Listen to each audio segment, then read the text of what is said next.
All right, ladies and gentlemen, boys and girls, children of all ages, welcome back to the Clockwork Nexus. And we are here on an abnormal night on a Saturday because I am running a limited series called Wonderful One-Shots. We're really excited for this particular one tonight called Cursed Sands. We're going all the way up to level 20. So let's see what kind of madness we can pop off here. For players, I'm really excited for everybody I got here. But let's go in order on the bottom of the screen. Talon, introduce yourself, please. Hello. So this morning I will be playing Astria Summersblade, blade singing wizard extraordinaire.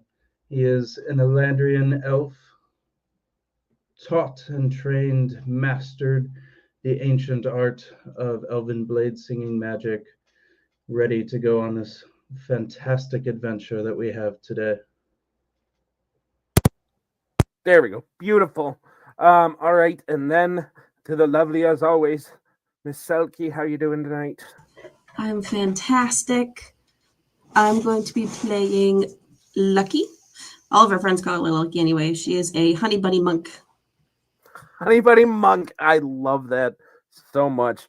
And then for the next guy, I am very excited to have this particular individual. I am part of his mimic army, so it is my honor to introduce the AMDM. How you doing, sir? I'm doing well, and good morning, my mimic army. I am playing Dr. Alexander Anton Whipplebottom, renowned archaeologist, and very much ready for adventure, sir. Very good. And I would like to specify it's only morning for Selkie and Talon because they are on a weird side of the world away from the rest of us. Military people. Weird. All right. And then moving on, the lovely Lady Lily. How are you doing? Hello, everyone. I am Lady Lily on every platform. You look for me, look for Lady Lily. Today I will be playing, let me see if I can do this right. I've been practicing all week. Selena Sardothian. Selena Primrose, I'm sorry. I am very nervous because I've never done that voice. She is a fire ganassi who at one point was either going to be a singer and decided she actually liked history more. Nerd. That's all right. She learned to be a sorcerer just to learn about cursed things, so that's why we're here. All right. And then, because he fanboyed so hard and asked me really nicely, New Ken, how you doing? I'm good. I'm at Old School Kenny on the TikToks, and hopefully we still have it going into next year. We'll see what happens. But I'm very excited, very very excited. I'm also part of the Mimic Army, although I don't type up very often or play too much over on the AMDM's Discord server. But yeah, I'm stoked to be here. I'm glad he showed up. This is awesome for me. This is a good time. I do gotta say, I am very proud that you didn't do like the fanboy hands, at least not on stream, because I know you did when I first said yes. And Look, I don't feel I'm doing that just being invited onto a stream every time somebody invites me. So I'm like, oh, I get to go somewhere. Yay, go. No, I'm playing. Let's see if I can get as I don't want to do that one. Trying to think. Yeah, it's more like kind of like this. More Yeah, kind of like yeah. this. This is Logan Goldman. This is who you got here. Little feels like a little bit of a professional wrestler. You know, he's a good guy. You know, he's very strong, very stuck on himself. He gets really loud when he's raging. That's okay. Uh, so yeah. Logan's a beast barbarian. He is he's gonna be the muscle along It's gonna be the muscle around the here. flying feet of our monk and me and our blade singer. We will do our best to handle the front lines as well as we can. And he's kind of a scary build. This is a build that I've theorized for years and glad to try out fun. So I'm stoked. Yeah. All right. So that is our party here. Now for the story, I go to the resident reader because he does a fantastic job, even if he doesn't do a good job lighting his screen, but he does do a good job reading. Talon, if you wouldn't mind. No, absolutely. For decades, whispers of the lost pyramid of Pharaoh Talcaros have teased adventurers and scholars alike, a relic of a forgotten age buried beneath the sands, veiled in myth and legend. Many have tried and failed to find its hidden entrance, defeated by the merciless heat of the desert, the unforgiving terrain, and the secrets that lie within. But now, after a lifetime of relentless searching, Hazan Bedu, the world-renowned collector, celebrated aristocrat, and head of the Elysian Curator Society, has uncovered its location. Word has spread swiftly through the ranks of the Obsidian Order, your elite guild of explorers, mercenaries, and treasure hunters, that Hazan has summoned you, the Order's finest, to embark on an expedition that could cement your names in the annals of history.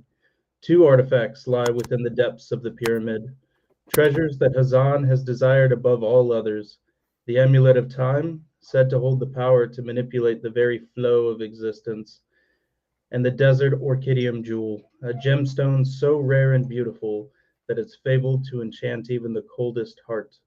Retrieving these artifacts will not only bring honor and glory to the Obsidian Order, but will secure each of you a wealth of rewards beyond your wildest dreams. Your path, however, will not be easy. The lost pyramid has lain undisturbed for centuries, its halls likely filled with ancient traps, shifting sands, and whatever remnants of Pharaoh Talcaros's empire may still linger within. Restless spirits, deadly guardians, or curses untouched by time. As the sun dips low in the sky, casting the desert in a fiery glow, you stand at the foot of the pyramid's colossal entrance. The time has come to brave its shadows, to seek out its treasures, and to face whatever dangers may lie in wait.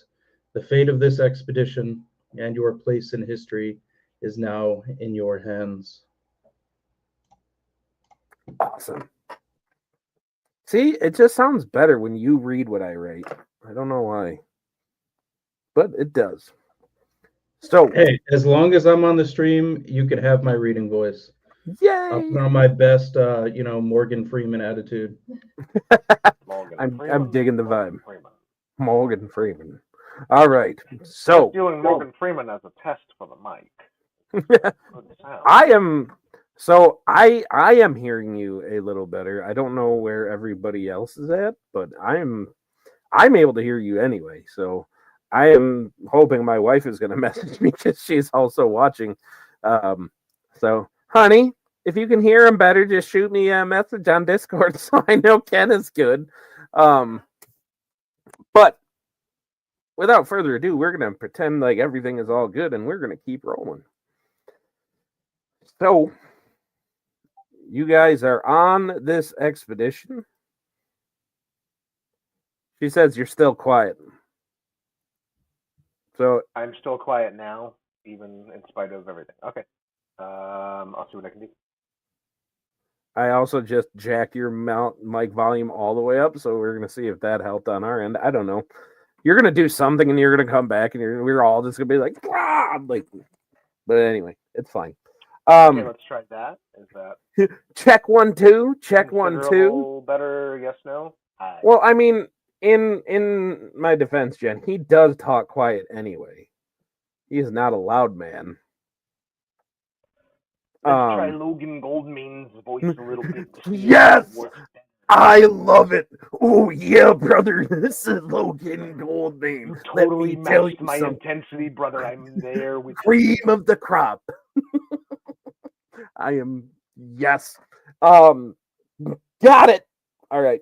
So where you guys are now, you guys are standing at the very entrance to this massive pyramid. This makes the pyramids of Giza look like they are child's play. Hundreds and hundreds of feet tall. Standing here, it looks like they have just been freshly dug out.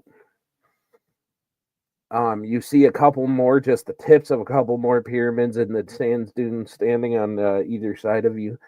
The sun is high in the sky. It is unbearably hot to most of you. One of you is fine because she is literally on fire all the time. But the rest of you, it's hot. It's really hot. And in front of you is a massive 35-foot tall door made out of extremely thick, kind of sandy colored stone. And this is where we pick up for you adventurers. You five just standing there, ready to. There's a whole team of guys that are sitting there with ropes ready to pull the doors open to this place that has not been opened, presumably, for untold centuries. So this is where you guys take it away. It does seem that they're ready to begin. Does everyone get a good grip? Yo! Well, Why don't you send 5 more guys over the other side? I'll take this rope, okay? guys, as long as we get the doors open. I don't And know about you. heave! I don't know about the rest of you, but I do believe that we should show a little bit of prudence. Perhaps not stand right in front of the doors that have been sealed for countless centuries. Maybe a little bit off to the side. We don't know what kind of stagnant air or other nastiness could be hidden inside these vaults. That's a very good idea. You, yes, you take my place here, and I'll move back far away from the doors. Okay. Astria is definitely going to go join Dr. Whipplebottom and hang out well off to the side, more than like putting a 45-degree angle between us and the entryway. I love the assumption that I have, or the reputation I have as a DM that yes, I will fuck you guys right out of the gate. No, I'm not going to do that. But so you guys get out of the way of the direct opening. You guys see that these teams of guys, probably 30 guys on each side, they just kind of all grab these thick ropes and they start pulling, and you guys hear the grinding of sand and everything as these doors are opening. And right as they seem to crack, you guys do feel just this rush of air that comes flying out. That just, it doesn't smell bad per se. It just stagnant air that, you know, from a place that hasn't been opened in however long. It's significantly cooler than the air outside. But you guys do all notice, without needing to roll, just very obvious, that as the door opens, that there is kind of, the more the doors open, the brighter these torches inside this descending staircase, just they like, it coincides. The more they open, the brighter these torches get.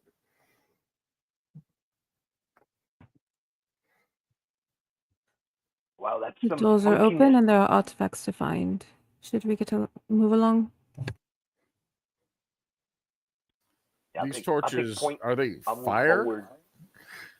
Yeah, when you check them out, it looks like fire, but you notice it gives off no smoke. Any heat coming off of it?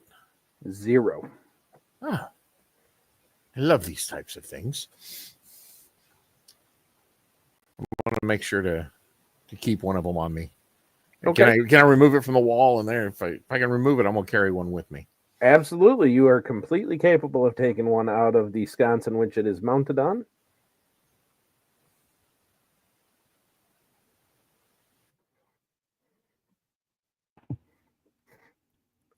Is that safe? I don't know.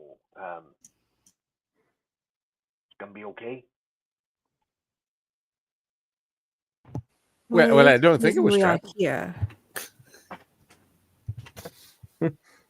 Well, why don't you go first, and you can find out, and I'll stay at the back, and that way these ones are good. All right, I'm ready to roll. Who's coming with me? I've Okay. got your back, good sir, from the back. Ah, Let's get Looks like this along. is gonna be interesting. So let me take a moment just to set the scene with Logan. Logan is on a flying carpet. It's rather sizable. So he's gonna roll down the stairs with the flying carpet, like just floating kind of like 4 to 6 inches off the surface, like kind of a thing. Nice. So, and he's got his arms crossed, kind of like this, like like power posing, like right there, like buffing up his the muscles on his arms. So, you notice his bedroll is actually on the on the flying carpet, and he's like if somebody wants to like lay down, he could totally lay down on this carpet, like it would carry him Nice. where he needed it to go. Beautiful. Is anybody So- joining me on the carpet? Like, I don't know. Astria is definitely going to trust his feet rather than a flying rug, but he's going to position himself about one step behind your flying carpet off on your left-hand side. So Astria is not ready to see a whole new world. No, Got I think we'll stick with the pyramids and not go see China today. Got it. All right. Is anybody You've been waiting getting to on make the that joke, carpet with haven't them? you? Well, maybe. Shut up. Is anybody? Nobody else is getting on the carpet. Nobody else trusts your carpet. That's good. So you guys are all descending down these stairs, and it is quite possibly the longest staircase any of you guys have been on. Like, you guys keep on going down for 5, 10, 15 minutes. Like, it is just. I now hop on the carpet if it's available. I changed my mind.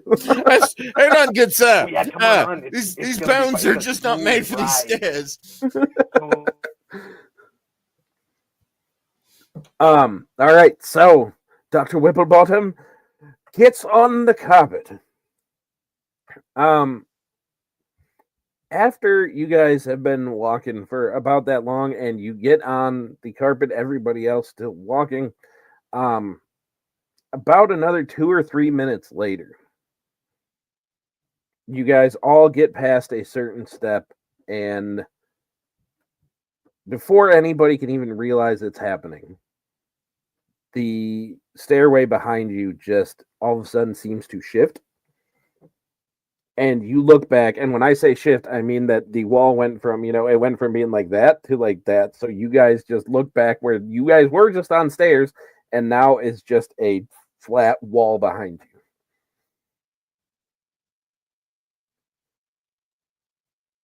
you. Fascinating. You think it's fascinating? I think it's scary. Yeah, Lucky. What was going on back there? We're when inside that wall a popped pyramid. up? Is Think it'd be anybody strange checking not to out the expect wall? things like this.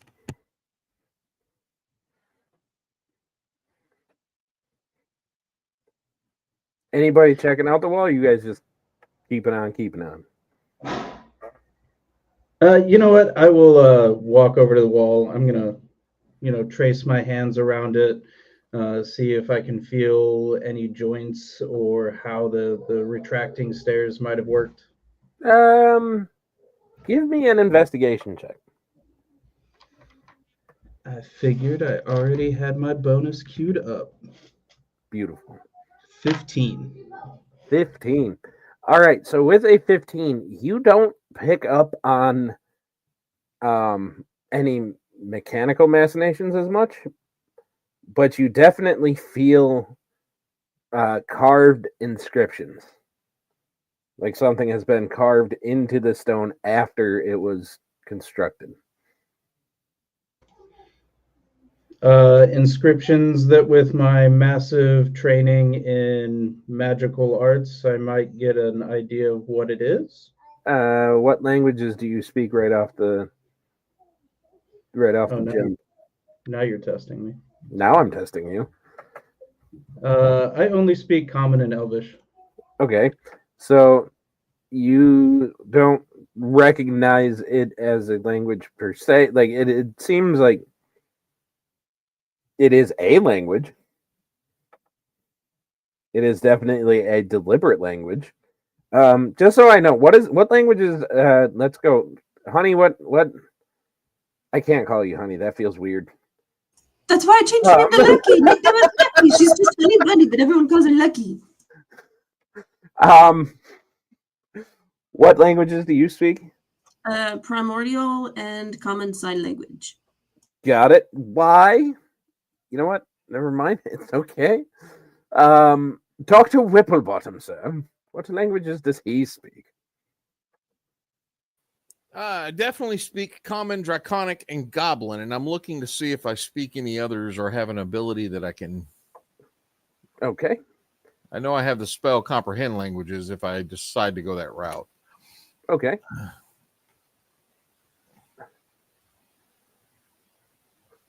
But I haven't yet. All right. Selena? Yes. What languages do you speak, my darling? Common, Draconic, Elvish, and Primordial. All right. And Logan? He decided to go away at the worst possible moment. Actually, nope, he just dropped. That's funny. Well, while he comes back in, There we I go. wasn't planning on using this early, but I do have Dominic's Field Guide to Languages. Okay. So I can use a magic book to touch this language, put it into the book, and it will give me translations into Common. Sure, if that's the way you want to go. Discuss with your party. Decide on your best course forward. So at this point, I Astria know is like gonna, Common and Leonin. Rah, rah. That doesn't mean a whole lot to you. So, It is not Astria's gonna canon look, in my world that Leonin now is Tasmanian devil. Blah, blah, blah, blah, blah. so Astria is gonna look over at Dr. Whipplebottom and Selenia? Selena. Selena, thank you. You two seem quite the knowledgeable sort. If you come over here, inscribed into these walls, there seems to be some sort of language. It's not common. It's not Elvish. Perhaps you can get a better idea on what we are looking at. Selena would walk over, very bothered, look at the wall. Would she recognize it? Because I don't think it's any other languages she speaks. You again, kind of similarly to where Astria sees it. It is very obviously written in a distinct script, so it is a language, but you don't recognize which one per se. There'd be no way to like history roll for it. Like maybe I've come across it with all of the books I've read and about all this stuff. I mean, all that would get you is that you recognize it as a language, but without reading it, you don't.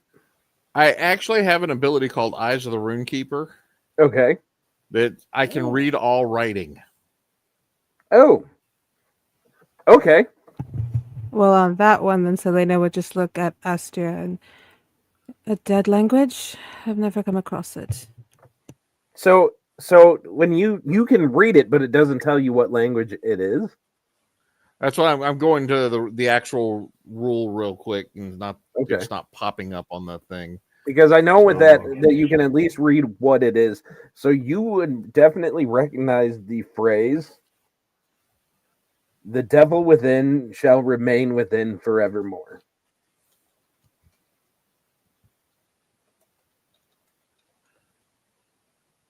I relay that to everyone else.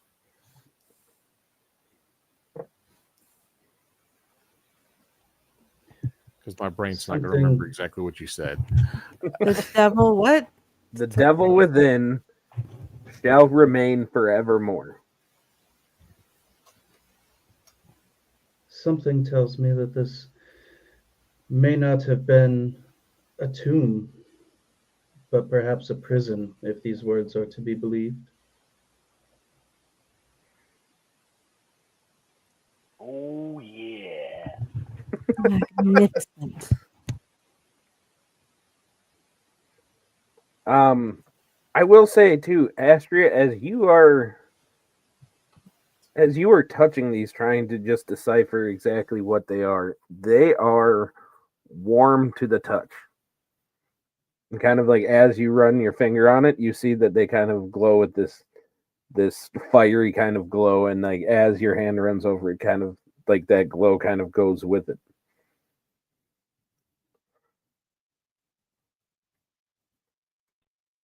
Does Logan pick up on that glow, or? I mean, it's pretty obvious because, Yeah. you know. See, I've ever seen a follow sign. those runes are starting to do some weird things, man.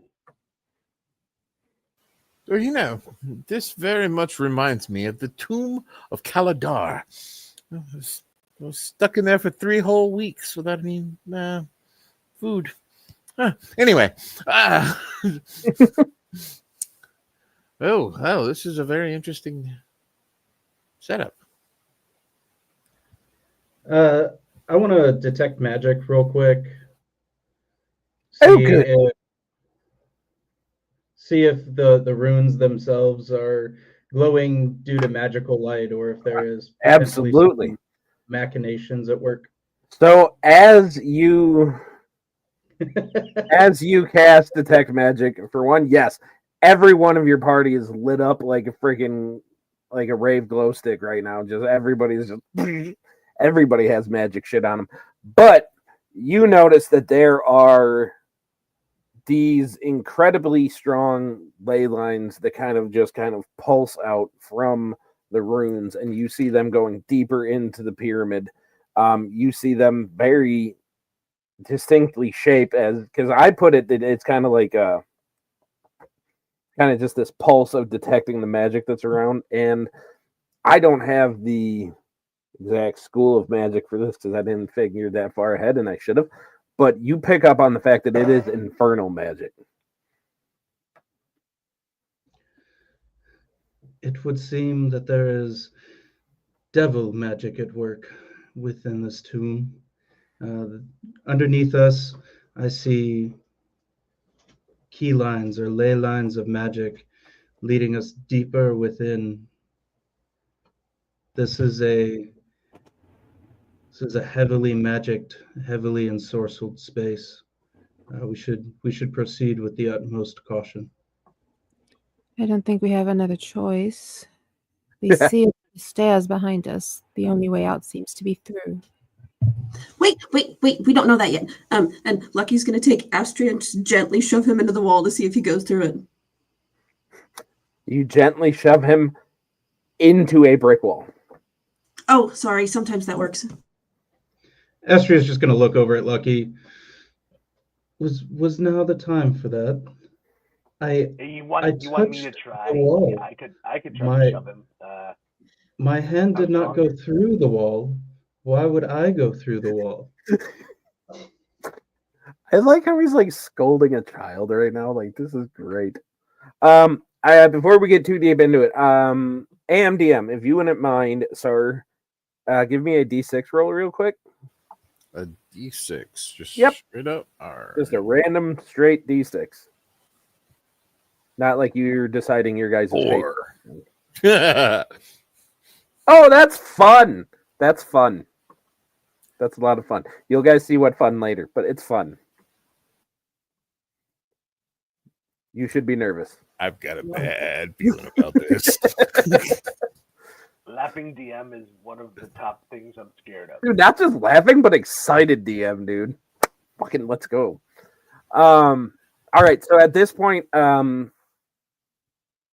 or Ken, because I think you're running multiple monitors. If you wouldn't mind, if all of you guys can launch your Roll20, because we're gonna go to an actual map for you guys. If you guys could load that up quick, if one of you can share it, then we're gonna get into the meat and potatoes of what you guys are getting. I am really excited for this. So am I, because this is the very first time I've ever used Roll20. Oh, really? Yes.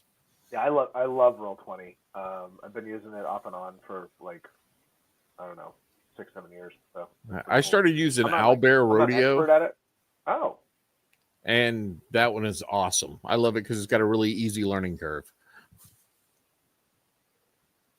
So Roll20, do you want me I to find share it my to be my screen? outstanding. Sorry, Brian. Yeah, go for it.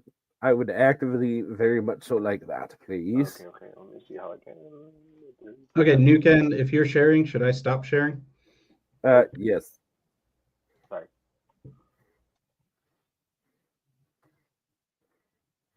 Okay.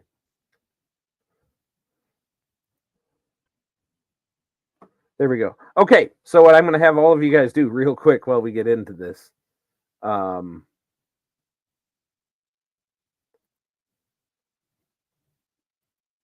All of you guys are going to go to your settings real quick. Sorry about everybody at home for this. In the Roll20, if you go to your little gear thing, and then you go down to audio and video. There we go. Others can hear and see. On both of those, click none and none. And on video display, just hit names only.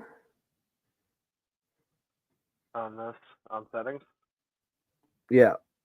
audio and video, Yep. none and none. Yep. None and none.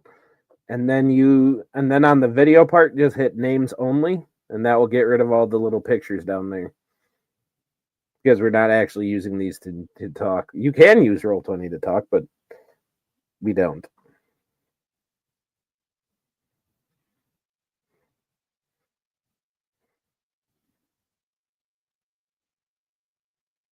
I think Ken froze, which is hilarious. Never mind. Talon, you're back up. Share that screen. Oh, maybe not. Ken is back. I'm Never back, mind. but, He's got it. We've been a little spotty. Sorry. It's all good. Just have it ready to go. So, all right. And now that you guys are on the right map, if you zoom it all the way up, you guys should be able to see a little spot where your guys' tokens all are.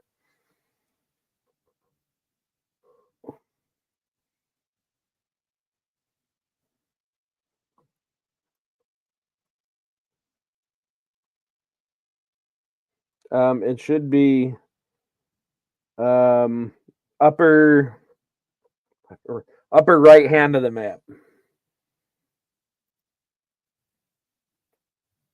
Other side, Ken.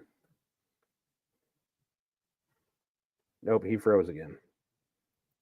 So we're going to stop having him share. Because when he does, he freezes.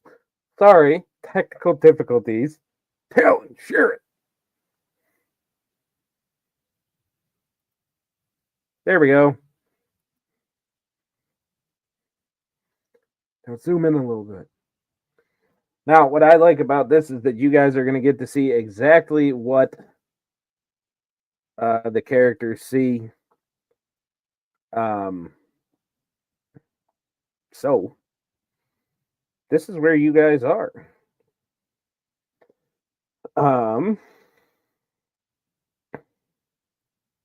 As you guys are walking in, descending the rest of the stairs. Where is it? Where is it? Where is it? There we go. All right, so you walk into this big, open, round expanse of a room, and kind of in the center of the room, if you guys move your tokens down just a little bit, you guys will see that there are these two just giant stone. It kind of looks like stone altars that are also perfect circles, but it is pretty obvious that it is that there is some kind of a lid type thing on these. Like it is a slab on top of a round plinth type thing, and then you've got four pillars that are standing, one on either side of each of these big round contraptions in the middle of the room.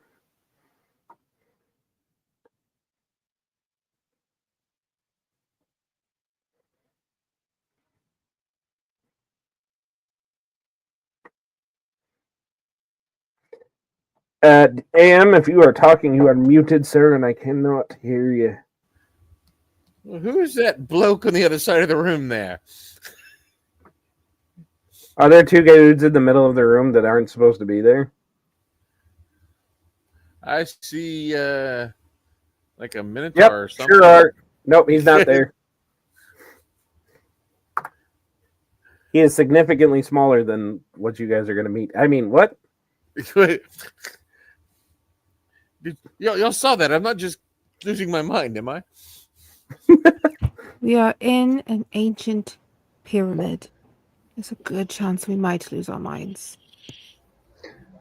There's also a good chance we have already lost our minds to have accepted this assignment. But perhaps that is what makes us the perfect ones to move forward. For me, it's all about the business. I can get these items, possibly study them, and who knows, we may be able to replicate their abilities. So, establishing that none of you can speak neither abyssal or infernal, the way I am going to liken this is, would I be safe in assuming that everybody in this particular group has seen the extended versions of the Lord of the Rings movies?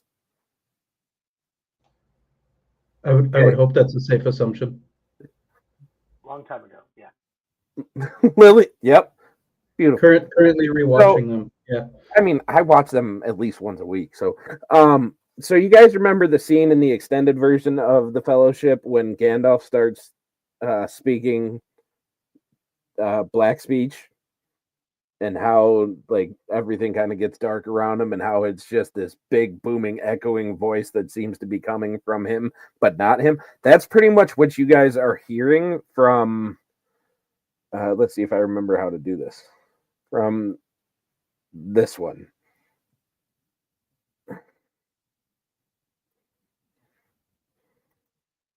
Like it, like as you guys are walking in, you just hear this voice saying something you don't recognize what, but it is a deep voice. It is threatening. It scared Ken so much that he left the thing again. Ken's having some technical difficulties. Logan was just like, I'm out. I would be safe in assuming it hasn't been 10 minutes, correct? So my detect magic, I'm still concentrating on. Am I getting a sense of magic coming from the pillar that is yelling at us? It's not it's not the pillar so much as like something from under it, but you're getting still like all the major magic. You're still pinging those ley lines that are coming in.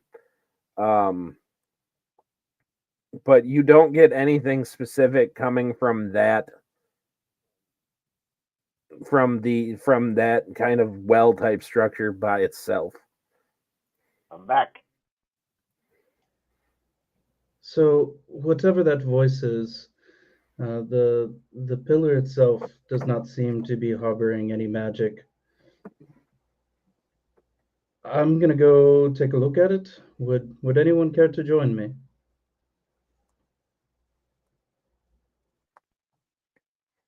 I'll float over there. Sounds great. Lead the way.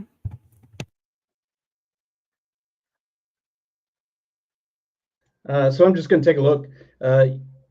Pillar well, is it like above my head and there's an opening?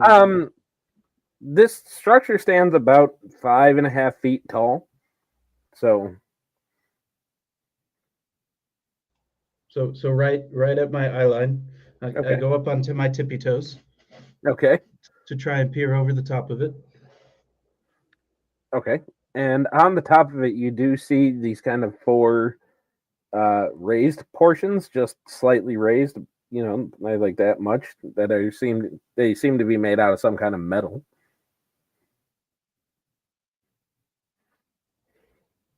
Magic coming from the metal. Yes, there is. So Not bad magic. as I'm peering over the top on my tippy toes, very much trying to get that hyperextension going on.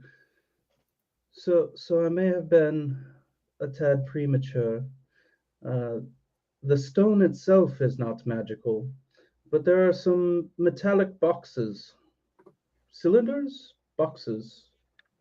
I don't know. There's some metallic items on top, and those are magical. So perhaps that is what is pervading the air with such resonating foul speech.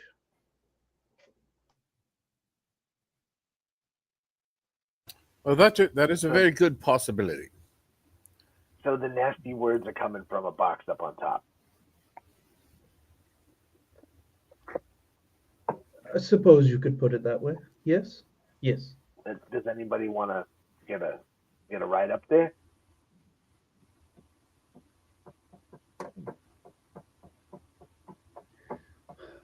I Nothing suppose wrong I with the should. carpet. I'll give you a little magic carpet ride, get you up there, All right. Take me Let's to suggest we use. see the world from a whole new perspective.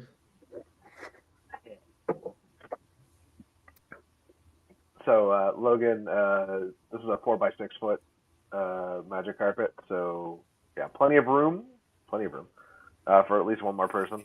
And yeah, so which one do we want to fly up to the top of this one? All right. So as you fly over the top, again, not really anything that's hidden or that you need to make checks for yet. You see four distinct shapes that they do appear to be keyholes, but not a traditional, just normal like a key that a rogue would just be able to be like, oh yeah, I can pick that. Like, think more just, something goes into it to unlock it, that type of key, as opposed to your typical key. Like the thing from the Mummy that like opens Yeah, kind of like that.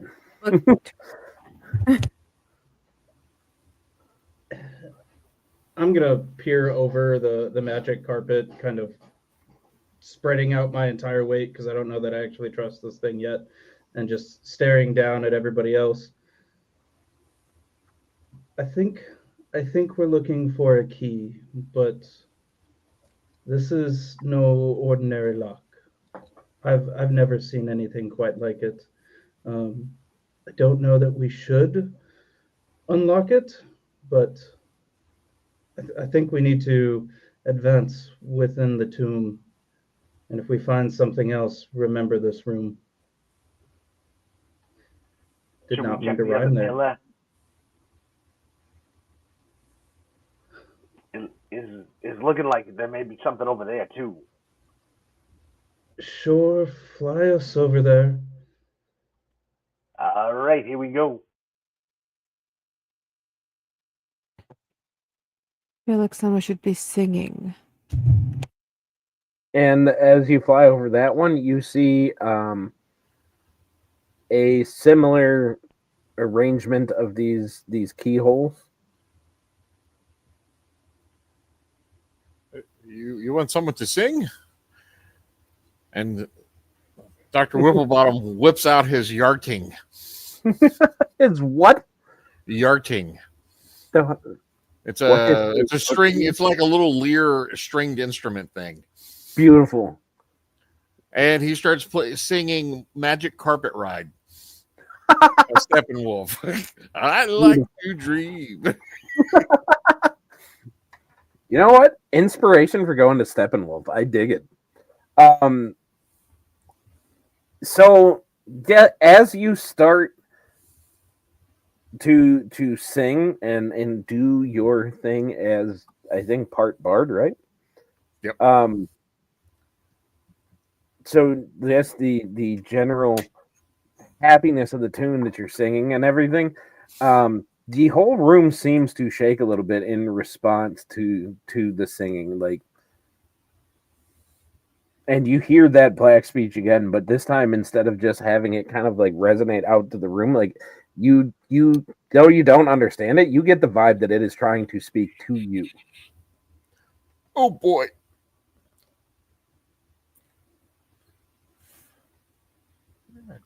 Well, Whipplebottom, I think then maybe. You know what? I'm gonna go for this. Give me a wisdom save real quick. A wisdom saving throw. Yeah. Can I help him if Lucky starts thumping her foot on her drum? You can. You mean help him play? No, like with the drum. Like she wants to thump Sure. her foot to sort of like match Awesome. the vibe. Yes. Do Just that, and then also give me a wisdom save.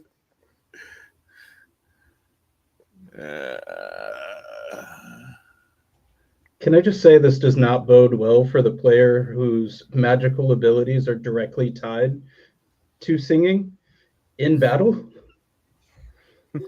Yo. I feel specifically targeted right now, Brian, so I'm going to need you to like rein it back in. You know what? I've offended Ken again because he's took off again. God. Okay. I I rolled a 15. okay. I was Which looking. gives you? Well, I mean, that was a total. That's a total of 15. A total Oh, of 15. wonderful. This is good. The dice are going to not be my friend tonight. I can see that now. In a 20th level one shot, that's great news. Yeah. I rolled a 6. That's fucking awesome. Selkie, my dear, what did you get on your wisdom save? Wow! Oh yeah. A 24. 24. So, Lucky, you're good. Dr. Whipplebottom, you get a visual of a very handsome, kind of tawny-skinned man, dark tan for the people that don't know what that means, kind of darker, dark hair, kind of wearing the typical pharaoh garb. He has the pharaoh kind of neck stuff going on, and he just kind of comes to you and just, hello, is somebody up there? I'm Wait. being held here. I need to get out. Yes. Where are you being held at? I am in the main burial chamber. You must come down. I must get out of here. I've been here for so long. Yes, I would imagine so. How long is so long? I know not. I was able to keep track for several decades, but then the years just kind of started to blend into one another. And I look at the others. Can y'all hear this? do They just hear the black kind of speech going on. My earlier statement about us all having lost our minds prior to entering this tomb seems to be quite fortuitous. Well, I am a Whipplebottom. Almost prophetic, I might say. Now we just heard you stop singing your cool song there. You okay? Yes, there's a creature's made contact. What is your name? That's a great question. Pulling up my notes. Has it been so My long name. that you have forgotten? It's been so long. I forgot how to people. My name is Dalcaros. I was the pharaoh of these lands before I was betrayed. Oh my goodness, it's the pharaoh. I want to try something. And Lucky, you seem to be easy enough. I catch you in my sight. I want to try to use Awakened Mind to relay what I'm hearing to someone else as well. I want to see if it works if it would work that way. Okay. What does Awakened Mind do again? It says you can telepathically speak to any creature you can see within 30 feet, and it understands at least one. If it understands at least one language. Okay. So you're looking at. I'm trying to act as like a translator's, like Psylocke type thing going on. So you are psychically turning this into a party call.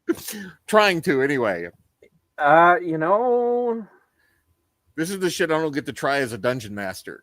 I will say, because it's okay. So you know what? We're gonna go this way about it. Do you feel like evens are odds, sir?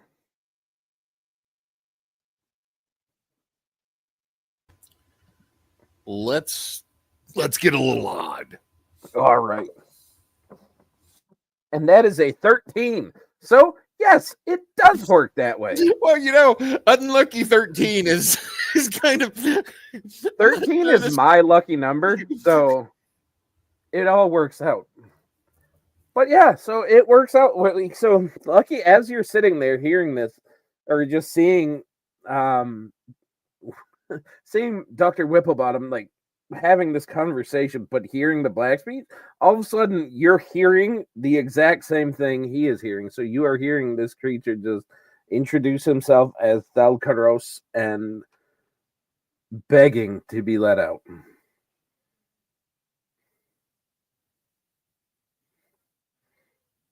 She sort of jump scares a little bit, and she picks up her drum off the floor. Do you have any paper? I can write while I hear.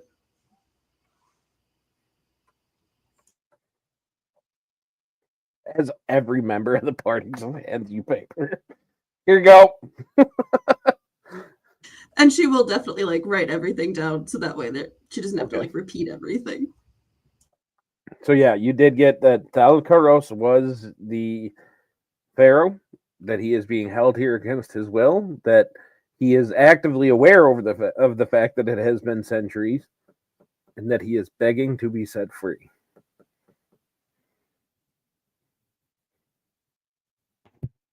Do we all get to see the message when she writes it? Could I do a history check on that name? Go for it.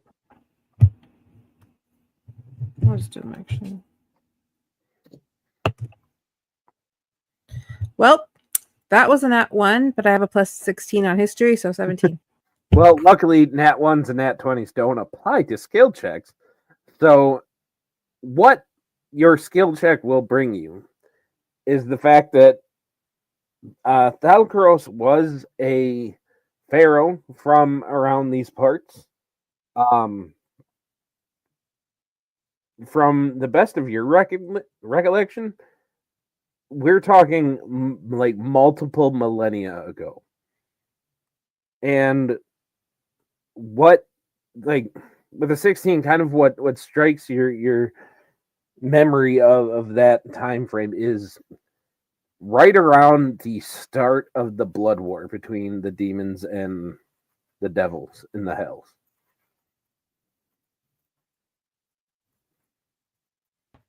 Well, I recognize the name. He was a pharaoh, but I don't know how much we could trust someone around the times of the blood wars. The start of the Blood Wars. He sounds quite nice. He was around at the start. Well, I don't think we can judge him on his voice alone. I don't think that would be wise. I had advised to proceed with caution. I too concur. That's like the best psychic hotline advice. Proceed Alright. with caution. All right, so cautiously trying to bring this guy back from the deepest depths of this crazy pyramid we're stuck in now. Huh. What about these keys? I feel like For now, Good, Selena, go ahead. You've been chirping in. Do your thing. I was just explaining that I believe that given that we were told a message about a devil being trapped here, that we might not be so hasty in freeing anyone. It's not why we're here anyway. Yes, we definitely want to get the treasure first.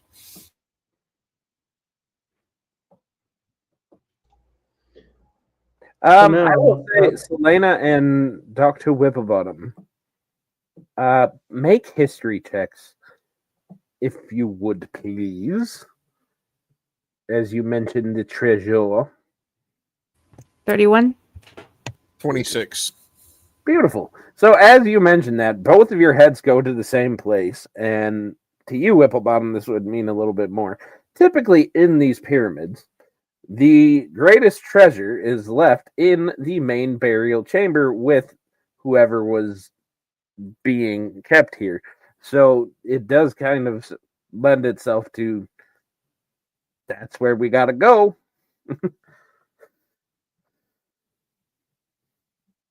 Now, how ominous that is, that's up to you. Well, Basically, above game real quick. It's gonna them. Can you repeat that? Because I feel like I didn't understand it correctly.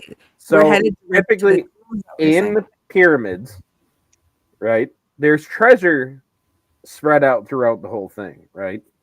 But the most valuable items and the highest concentration of valuable items is in the main burial chamber with the subject that is being that the pyramid was built for.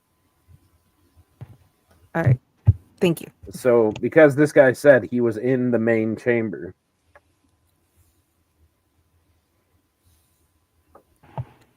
Did he say if he was in a tomb or anything? Like, is he tied up or is I believe he? it. Oh, it's a good question. It's a very good question.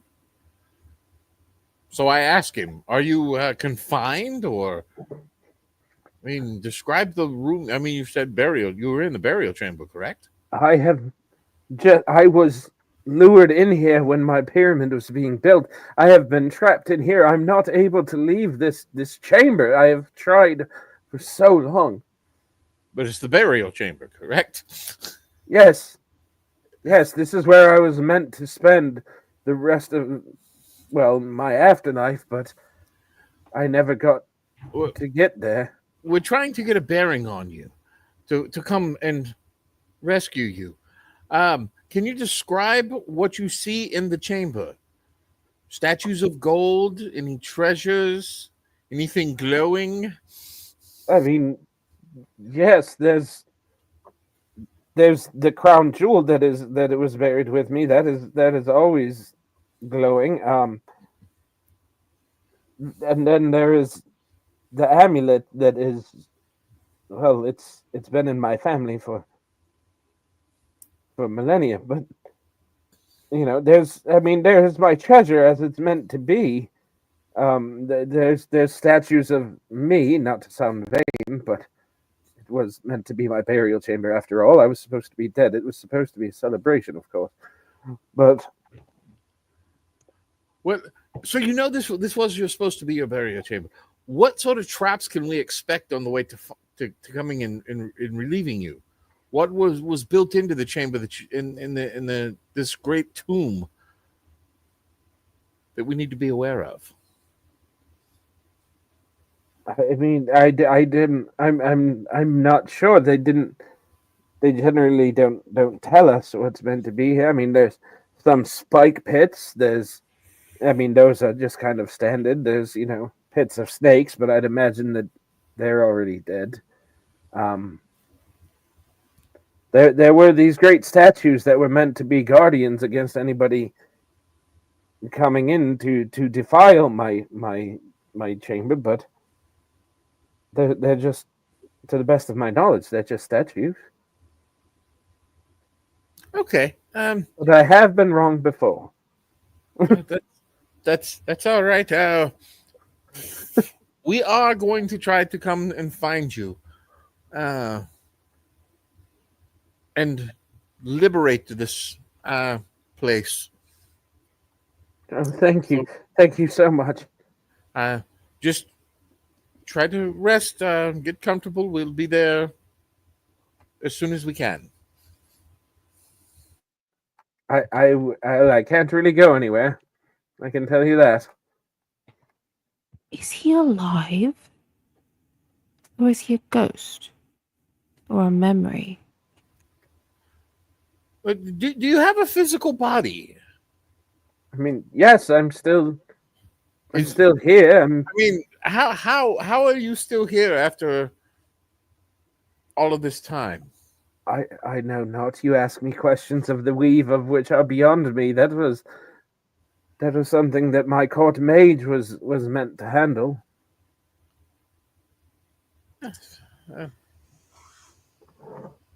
Would it be possible? Oh, sorry.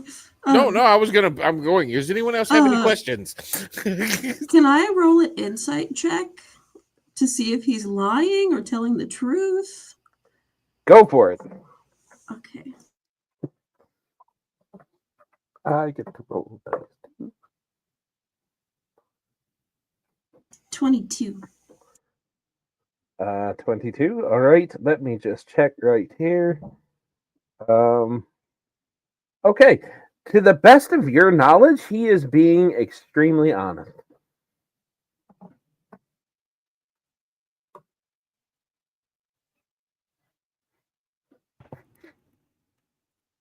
I love being a DM sometimes and getting to drop that because I know that all the players are like, bullshit. Lucky's just gonna look up from her paper.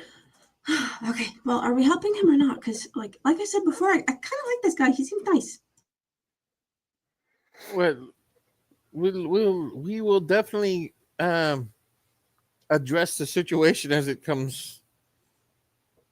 reveals itself to us. So if he is indeed good, we will do our best to help him.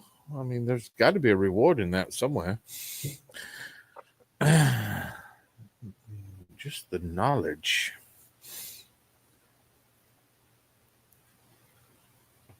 Well, as I said before, we do have artifacts to find, so maybe we should just carry on. Are you guys repeating this stuff out to the rest of the group as it goes? Yes.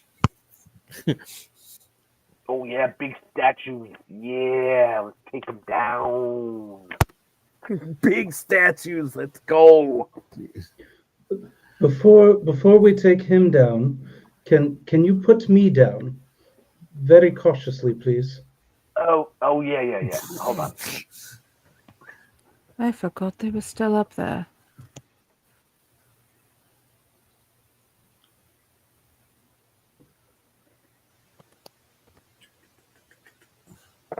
So thank you kindly, good sir. Sorry. All right. So what are we doing in this room now? What are we doing? I start checking around. Where is my pipe? Jeffrey! And a sprite just appears. Yes, sir. Wearing a Victorian little suit. Very proper. Yes, sir. I'm looking for my pipe. Here you go, sir. And hands me my pipe. Just pops back off. I just got the visual of this thing correcting you for the 10 millionth time. It's Joffrey, sir. Sounds more snooty and Victorian. He hates it when I ask him to bring me my trousers. Roll for pants. It's a thing in multiple campaigns of ours. We had a dwarf that was very old, and he frequently would forget to put on pants in the morning. So we made it a saving throw every morning. Roll for pants. But anyway, I'm seeing somebody measuring stuff. That's fun. I just want to keep track of how far I am away from things. All right. I see somebody move. Oh, somebody's moving towards the door. That's fun. I was going to check for I traps guess- first, but y'all go ahead. I was gonna ask if I could do perception, just like on the door, see if I could hear or feel anything from the other side.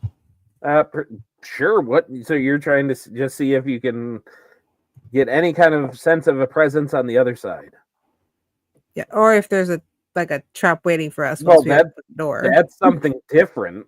You either are rolling investigation or That's perception. investigation. First perception then. Okay. That's a 10 plus 16 for a 26. To the best of your knowledge, there is nothing on the other side of this door.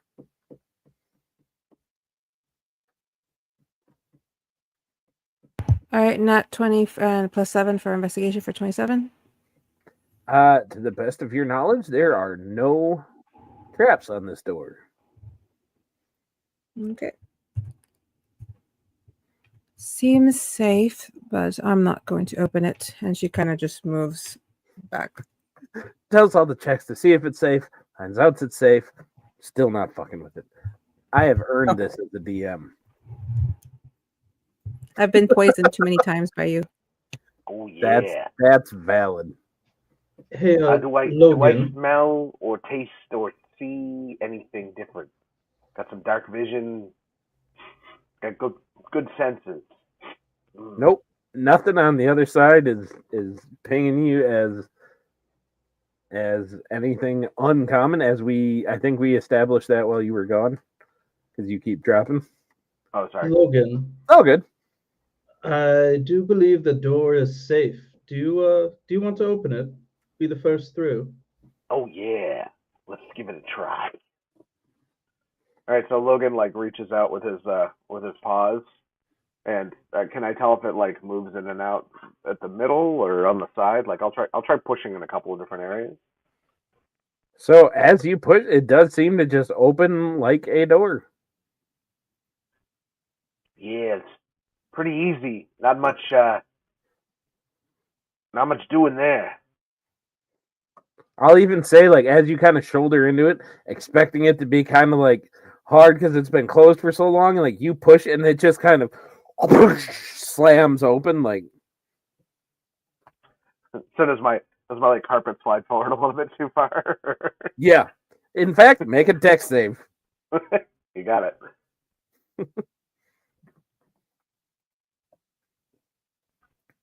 That's a 29. 29. You do avoid falling flat on your face. Lame. So as you see him lean forward, over, you see he arches up onto his tippy toes, and then throws himself back and into a little power stance kind of a thing, and he's like, "Ha! Nobody had it there. I'm good." That was deliberate. That was deliberate. I did it. I opened the door. Come on through. Come on through.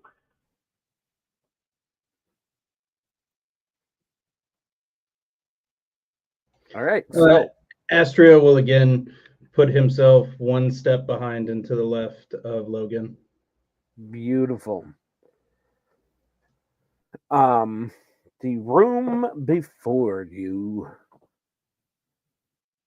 So you kind of see these kind of bas reliefs that depict these ancient deities, ones that are unfamiliar to you guys.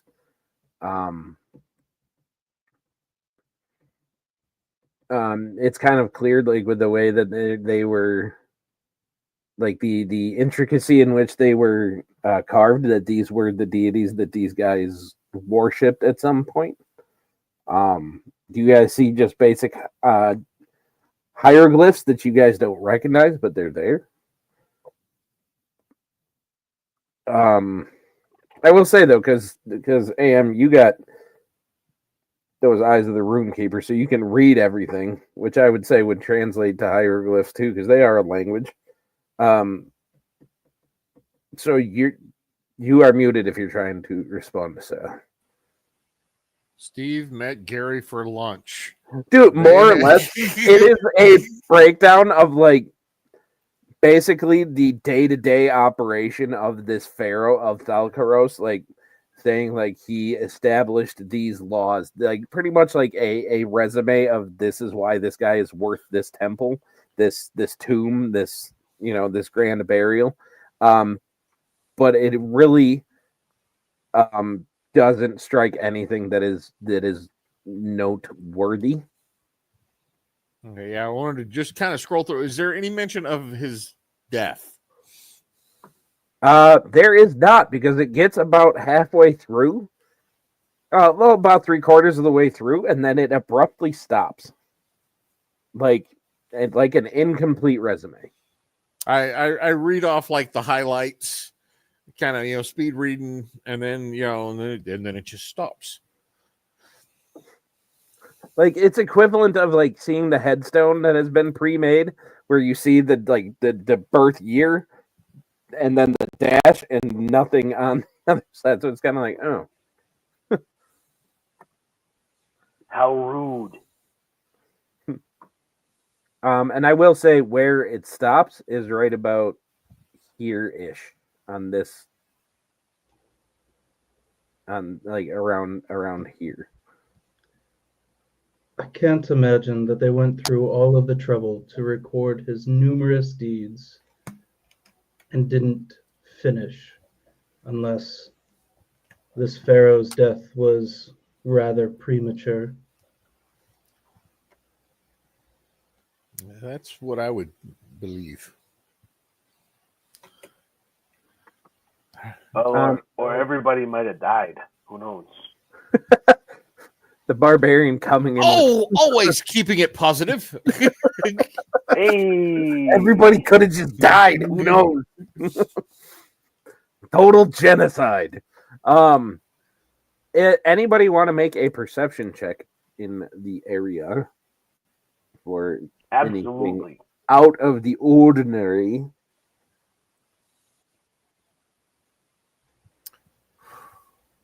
I do want to ask, I know we had that long-term conversation. Has it been more than 10 minutes? At this point, yes. Okay. So I no longer have detect magic going on then. You had it up long enough to know this whole place is giving juju. I wanted to follow the key lines. I will I say, had because your lit intelligence is high enough, you can remember the approximate location of where they are. Lily, what you got, darling? It was a 22 on perception. Okay, so with a 22 on perception, that is enough that, again, like along this wall right here, kind of in this corner, you notice that there is the slightest of very, very old bloodstains, because this is all kind of sandstone and very light colored marble type stuff, and you notice just this kind of pinkish brownish hue to it, that doesn't seem to fit in with the rest of the color scheme. That seems to be coming from like the wall itself.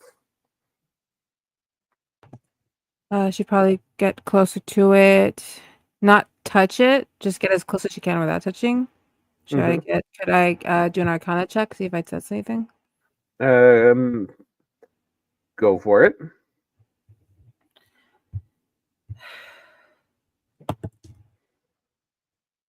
So that's a 9 plus 16 for 20. I can't do math. 25. 9 plus 25. Okay. Do math about 10. So you definitely get that there is some more of that infernal magic that is coming from behind that door. Well, they did say the devil was here. I feel a great burst of infernal magic collected right here. I know that it's all around the room, but it's very strong here.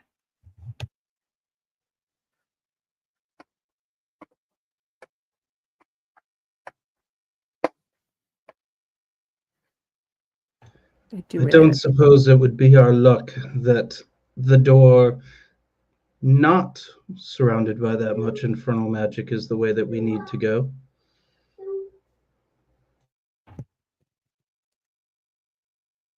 I have no words of comfort for you. Most likely go through the most bad feeling door. Dude, the comments coming from you guys are just the best ever. From the everybody died to the I have no words of comfort for you. Like, it's like this is awesome. Totally upbeat. Here we go. So Logan is struggling because the perception check wasn't really good. So he's like getting over really close to the whole thing. You know, like checking it out, like smelling, sniffing, like looking. Okay, he licks his thumb. And Okay. he like tries rubbing some part of it like that looks a little discolored, like because you had pointed that out. So like, Yep. and then he licks that. Let's see what we got. What do we got? He's trying to like identify God. like what's going on there. Yeah. So what you get is basically a mix Is it blood? between it is a mix between blood and sulfur. Tasting blood. And something a little sulfury. Like kind of a Sulfur? yeah, like I slide over towards towards Whipple Bottom and I go, yeah, a little yeah, kinda like are you wearing something? Like a little bit like you. Not saying anything weird, just like that's odd. Yeah, that's very odd. I don't believe I smell like sulfur at all. Well, I mean, what good hobgoblin would think he was covered in sulfur? Just walk around Me who's smelling just like rotten always on eggs. fire. I'm just not sure who I smell it now a little. I can't tell. I don't know.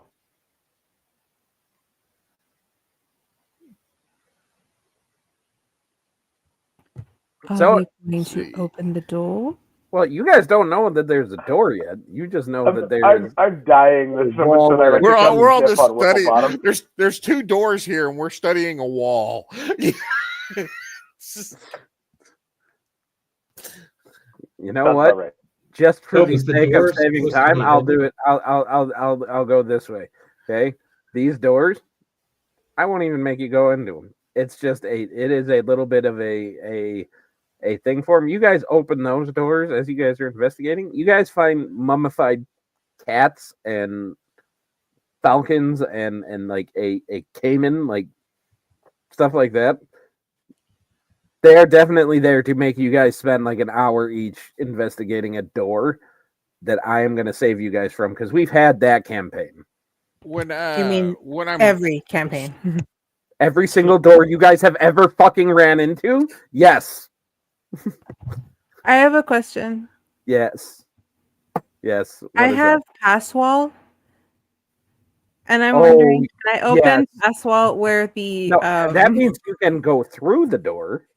You can't open it. You can just go through it, I believe. Is that no, what you're doing? a passage appears at a point Oh, of your choice, so you're gonna and you can so see. you're gonna just open a opening to this thing on your own. I'm Beautiful. basically making a door.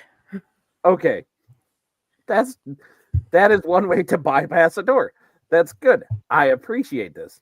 So what I'm gonna So Selena goes up and she does her thing, looking at this area where this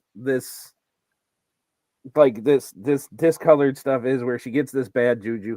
As you open this door, I don't have tokens on this. I'm going to give a little bit of a trigger warning. It's going to get slightly graphic right now. okay. While they're open, while that door opens, Yep. Some of the mummified animals, the smaller ones. Yep. I'm Are going to you- put some of those in my haversack. Are you trying to do it stealthily? I'm not doing it stealthily, but it's going to be like, oh, they're just not looking. I'm just going to casually just. It's just It's archaeology. it's our it's Goodbye, fine. kiddies. I hope I'm- you go to a better Grab place. me a sample, please. Okay, so what you see as you open this door is it disturbs you greatly because it goes from this kind of scent of, or this kind of like this slight look of like dried blood to basically an entire floor of freshly fallen blood, and along the far wall you see three very, like, they look gussied up, but they are strung up against the wall, like arms out, hands nailed to the wall. You see that they have been cut basically from throat down just past their navel. They're basically, their chest and their ribs are opened up. You see their guts are falling out, but they are still breathing. They are still living. They are looking like they are just in constant agony and not able to die. Oh, okay. So, she wouldn't be disgusted. She, Celine would kind of peer in. No, yeah, I'm sorry. She wouldn't. Oh my god. That's what I was You like, guys "This is might be traveling with a psychopath. It's Tuesday. What She can kind I of say? walks in and sees the bodies or the people, and the first words out of her mouth are just incredible. I can't even imagine the magic it took to do this. Can I roll for Arcana? See what I pick up? Is it just going to be Infernal? It will be infernal. There is other stuff for you guys to check out. But what I'm going to do real quick, we are going to go take our bio break real quick because that's mostly because of me. But we're going to do that real quick. So we're going to give ourselves 5 minutes. So go handle your stuff, refresh your stacks, grab your drinks, whatever you want to do. And we're going to be back in 5 minutes. We got a little video to play. So you guys, in the meantime, yeah, do that. Figure out what you're going to do with this extremely gruesome sign that I just threw up here. So let's see where it goes. All right, see you guys in 5 minutes.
All right, ladies and gentlemen, welcome back. And I know I am covering all my players with a comment, but I'd like to, when somebody comments something funny, I like to kind of to give them props real quick.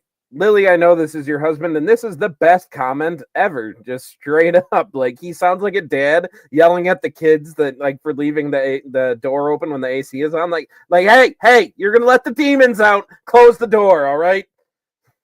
That's so good. Good advice. I mean, it is. All right. Selkie, is a Talon back? Okay, good. Good. Just wanted to make sure. I do gotta say, right now, I am actually jealous of two people's facial hair in here because Am, your beard is just. I'm jealous because this is all I can grow right here. That's dumb. And Talon, your mustache is just, as always, just on fucking point, and I'm jealous of both of you. This looks a lot thicker on screen than it is in real life. Yeah, again, though, this right here, I'm not exaggerating, is all I got. Anyway. I aspire to the day that I aspire to the day that people can no longer tell me how my facial hair is supposed to look like, and I'm eagerly awaiting that day. Right now, the mustache is all I can do. I see Selkie, I don't mind the beard not being there, just I want to make other jokes. I'm not going to because Same, freaking same. And I'm like biting my tongue. Don't. Yep, moving on. So, on to other disturbing things. The party so far has gotten into this tomb. They have been talked to, supposedly by Thalkaros, the pharaoh in which this place was built for. They went digging around a little bit. They know that they need to find some keys to get further into the temple. Selena decided to use Passwall to just basically bypass a hidden door and say, fuck it. Opens up a room to see a floor coated in blood and viscera as these three apparent holy men are nailed to the wall. Again, split open from basically base of the neck down to just past the navel. Their chest cavities ripped open.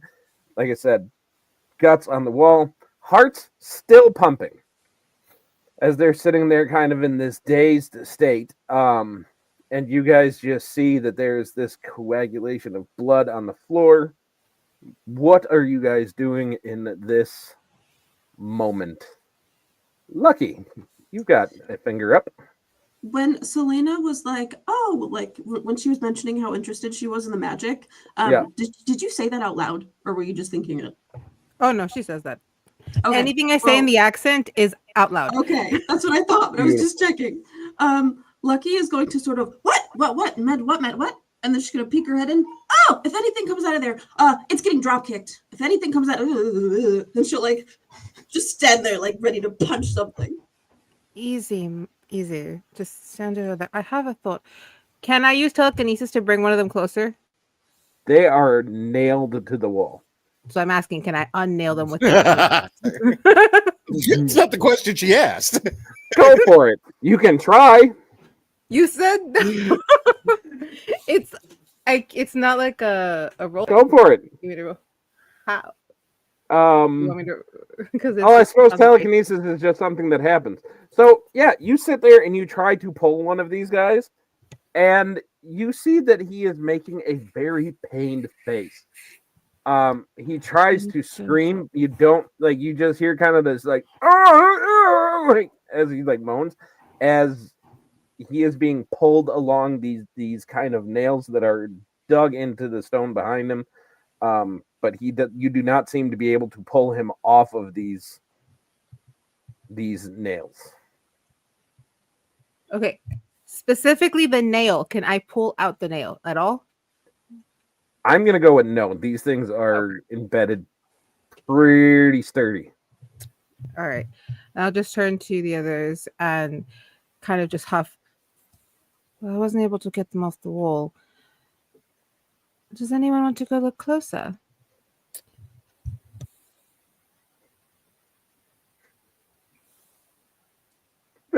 Don't everybody volunteer at once. Just me? Jeffrey! She walks right in. She Yes. walks in, nobody says anything. The fairy or the sprite follows. But real quick, could I cast perception? Sure. What are you trying to perceive exactly? Dangers in the room to me, since there is like blood on the floor. I'm assuming yeah. it's slippery, so I can't really see if there's like a trap. Oh, that's investigation. Sorry. Give me perception. 10 plus 16 for 26. Okay, so 26.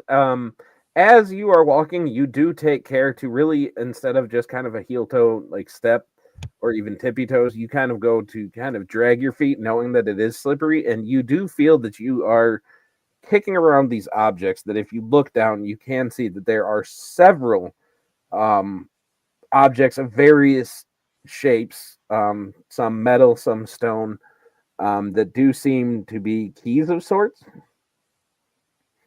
But also with the 26, you notice that there are several spots where there seem to be like some kind of hole or some kind of drain in the floors where this blood is kind of pooling down towards, and that it is going down somewhere below this room. Okay, an attempt to use telekinesis again. Could I pull up the keys without having to bend over to grab them? That you can do. Okay, so use telekinesis to grab the keys. These might come in handy. And you do pick up a grand total of 10 of them. 10 keys. Yeah. I'm going to put them in my bag for now. And Okay. then I'll You have 10 blood-soaked keys. Yay.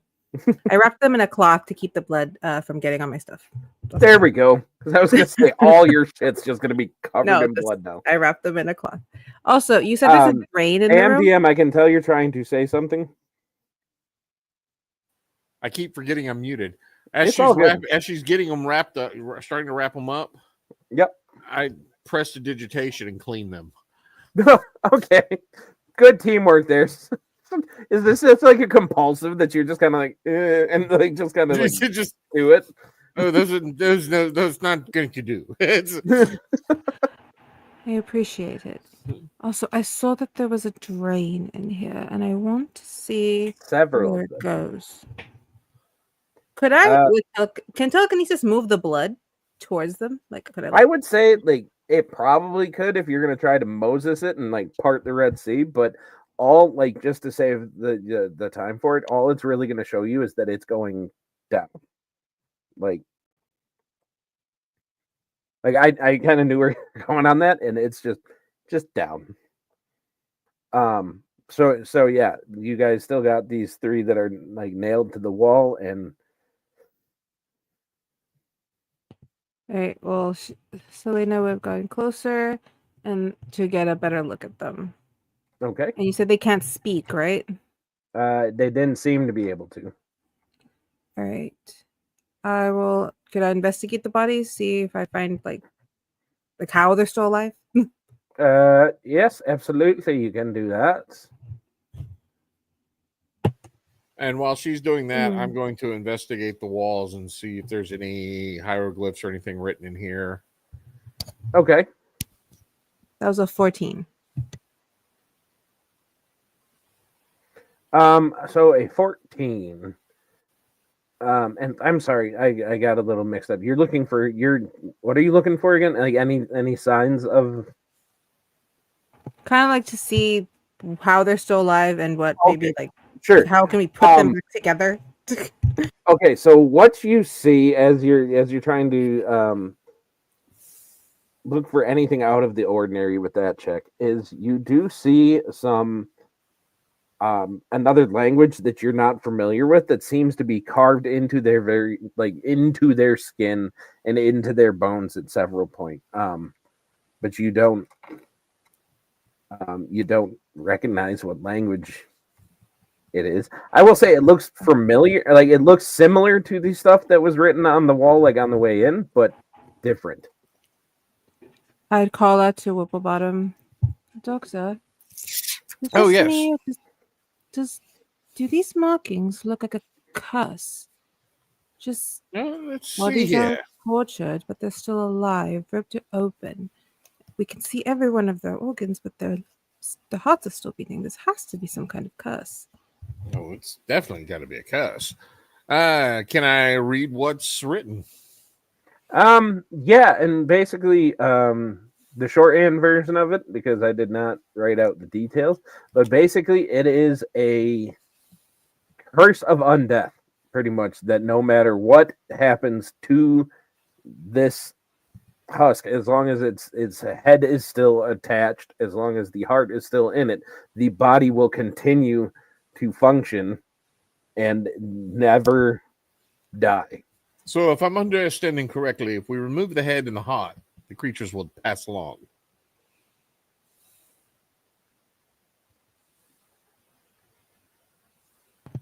Oh, well. Shall we test the theory? They do seem like they're in pain, and I don't know any medicine magic. Wait, I have a question. Dr. Whipplebottom, and she'll like tap your shoulder. You were in my head when this pharaoh was in your head. Could you go in their head to see if they could think? Like, and sort of like hopping a little bit, kind of nervous about what you would hear in their head. That is such a good question. Inspiration to use. I love that, Selkie. Good job. Yeah, that's a better way to go.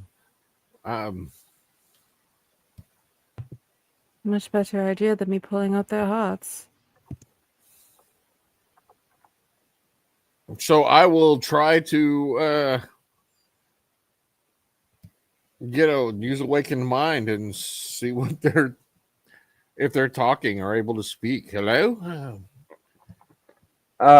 Okay, and I'm gonna get you something here. I just have to do a little jerry rigging to get there, but we're gonna get there. Hold on.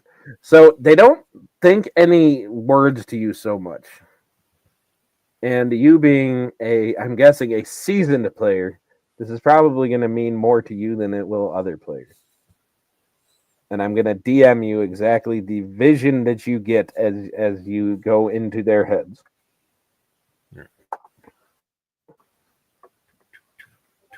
There you go, sir.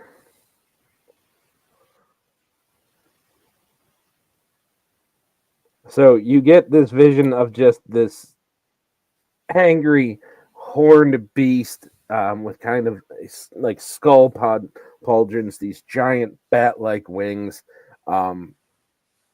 bestial fangs, just kind of screaming to put a visual to everybody else. Very similar to the Balrog in Lord of the Rings. None shall pass. Pretty much. But again, I'm guessing you recognize what that is, but maybe I know I couldn't give you the stat block on it, but okay. I've seen it around in my delusional mind. We'll put it into the game. I'll let Dr. Whipplebottom make I'm going to call it a religion check or a survival check, whichever is better for you on that one. So survival, or what was the other one? Religion. Yeah. Religion. Where's my religion at? We're going to make a religion check. Go for it. And while I recognize the creature as some sort, my roll of a 9 probably was not enough. That's a total of 9. It was probably not enough to identify. I like that. It's on the top of my tongue. It's right on the tip of your tongue. But I will say, at 9, what it gets you to is a demon. And I would say Dr. Whipplebottom is probably experienced enough to know that when you mention devils, I've seen so many of these creatures that they all tend to run together. If you've seen one, you've seen them all. Precisely. It's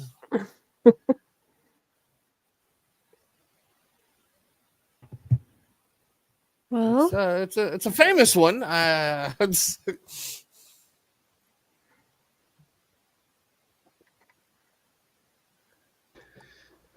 Well, if you are so knowledgeable about demon kind, just so that we are, forewarned and forearmed, what is the best way to kill a demon? Well, definitely not with fire. Boring. That is good information to have. Thank you. But it's different ones will dive different ways. Are they So- still making so- like groaning noises? Real quick. Yeah. So if you have seen one, you don't necessarily know of them all. If they die different ways. I wouldn't say I wouldn't say I'm an expert on demons. Fair. That is a rather particular field of study. I have stumbled upon them every now and then, but not an expert. And my expertise is curses, not demons. But I wonder if we just tore off their heads, would that work? Well, Normally, tearing off people's heads, that's normally pretty catastrophic. I think that might not be a bad bet.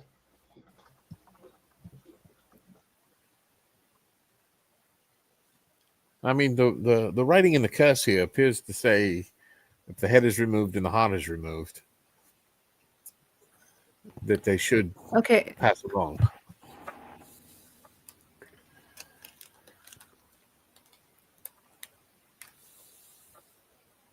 DM, sir. Yes. Could I also use telekinesis to remove one of the hearts? Sure.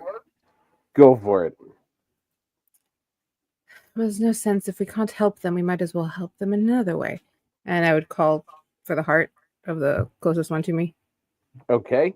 Is So this you working rip. now? Sorry. Yeah. So you rip out the heart, and it kind of comes flying at you. And as it rips from the body, you do see kind of just momentary, like, thankful look in your direction as the head slumps down, and you hear the final just like, and the closest one dies. Well, I may have imagined it, but I think he seemed grateful. Does anybody else want to pluck a heart? Oh my god! No, I don't want to pluck any hearts, but I do have an axe. Give me a second. I'll take the third one, and I'll draw my rapier and pierce it into the chest, and I want to shish kebab the heart out. Won't even make you roll for it. You do so, and Logan, I'm guessing you are going the route of decapitation. Beautiful. I am indeed. So the last two are handled. Using my silvered axe. Beautiful. And in this moment, you guys kind of watch as well. It kind of takes a second, but the blood kind of all finishes running down into these drains, and you guys are sitting there like for a moment, kind of just looking around, wondering what to do. And the whole building starts to shake again. This time we're going to go it goes a little bit of a different vibe. We're going with, right after Pippin kind of like knocked the dead guy into the hole and Gandalf was kind of a dick to him and all that, and you hear the drums in the deep.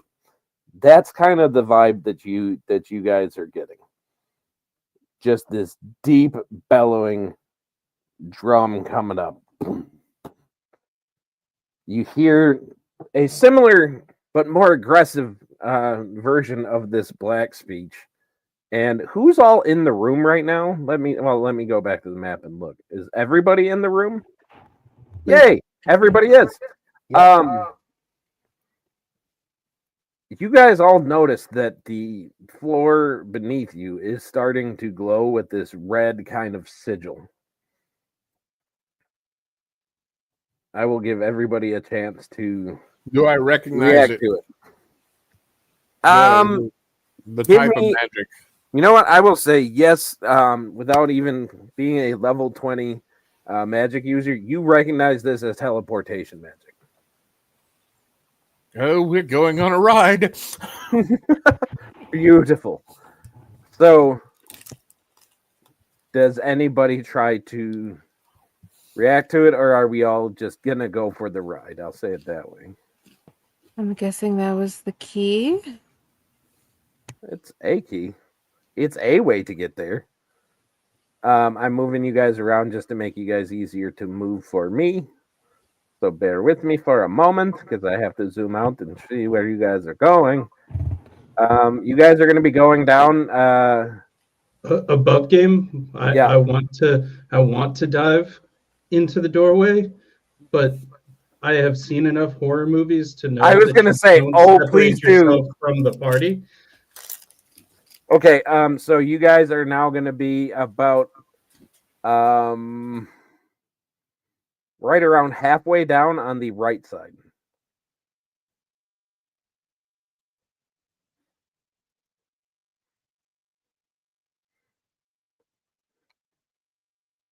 Ooh.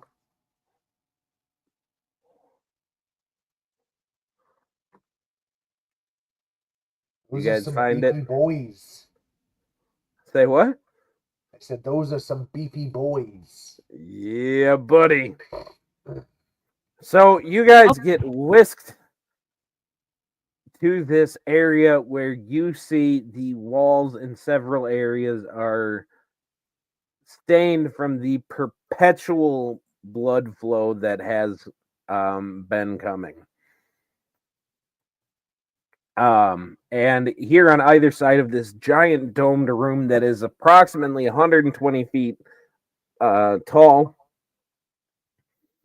on either side, kind of top and bottom, you see these two massive figures with the big bat-like wings carrying these two flaming swords each, as they are kind of just staring at you, and they're speaking to you in this tongue again that you guys just don't know. But they seem to be yelling at you. I'll say they're being very aggressive. Looks like the fun has started. When in doubt, pluck a heart, I guess. I'm going to look at one of them and use awakened mind to see what they're saying. Okay. What they're yelling. What they're yelling about. So basically, they're saying, "You have stopped the flow of the blood to the seals. Do you know what you have done?" No. Been merciful? I don't know what we have done. I take it it's bad. Without the blood, the seal shall be broken. What seal? Just let There's him no- talk. He'll tell you everything. Oh, okay. They look like they haven't spoken to someone in quite some time. That's true. They have been down here for a millennium. A great evil lays beyond those doors, one that must be contained. You have sealed the doom of your time. Don't you bleed? That was a question. She's asking if you Seems like bleed. questions difficult for you. Do you not Oh, speak common? child. Logan. I love how Talon is sitting there like, fuck me. Dude. All right. We'll just jump right into it. Upon saying that, oh my, I'm just saying, if they're so worried, there you go. they are not friendly. Okay. So this one that you have been talking to, is going to fly up here. And he's going to take a swing at you. Because she's not happy. Okay, so that is a 13 for a grand total of what? So that's going to be a 27 to hit you? Who are you hitting? That would be Selena, sorry. The one talking shit Favorite to thing the to giant do. demon. Doesn't like it when I talk to the bad guys. Dude, you and Taylor just have this really bad habit of, hey, let's talk shit to something that can obviously really hurt us. Well, if I'm I'm gonna here die, for I'm it. not gonna I'm die all here for sad. it. Okay, so that's gonna be So 17. DM, I've got Feral Instinct. I have advantage on initiative rolls. Also, if I'm surprised at the beginning of combat but not incapacitated, I can act normally on my first turn if I incur a rage Beautiful. before doing anything else. Yeah, but I need to do math for a second. You can rage though. Okay, so Alright, that's so I'm gonna 17, rage. 17. So that's 25. 30, 34. So even before So initiative you're gonna take a grand total of 39. But do you have resistance to fire damage, Selena? Yeah. Yeah. All right. So at least part of that is gonna be reduced at 3d6. So you're gonna so instead of 39, that's gonna be just a straight 30. Can you hear me, So sir? 30 damage as he just comes and whacks the crap out of you. Now I'm going to be a little complicated, and I'm going to have you guys roll your damage in D&D Beyond, or not damage, initiative. Or if you're rolling regular dice, just tell me what you get. I don't really care. 30. Who got a 30? Talon. Talon got a 30. Beautiful. So I thought my mic was working, but maybe it's not. Okay, what'd you get, Ken? I get an action during the surprise round. Okay, but give me your initiative roll, and then we'll handle that. Okay, cool. So what'd you get? 18. All right. And Selena, what did you get, darling?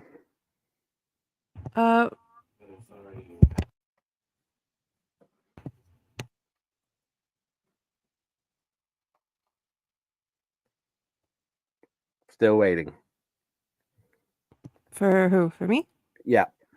It was on the thing. It was 12, I believe. Well, okay. Beautiful. Also, real quick, just above game. Yes. And it already happened, so it's fine. But like for next time, I have the Cloak of Displacement, so all attack rolls against me are made with disadvantage. Totally forgot, but it's fine. Okay. I rolled it again just in case, and he rolled better that time.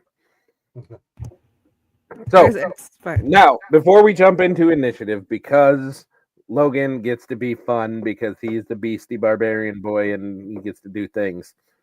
Go ahead and make your action that you would be taking on this surprise round. All right. So during the surprise round, once I enter my rage, I can feral pounce, so I can move up to half of my movement. Okay. It's a part of entering my rage. Okay. So I jump within 5 feet of dude.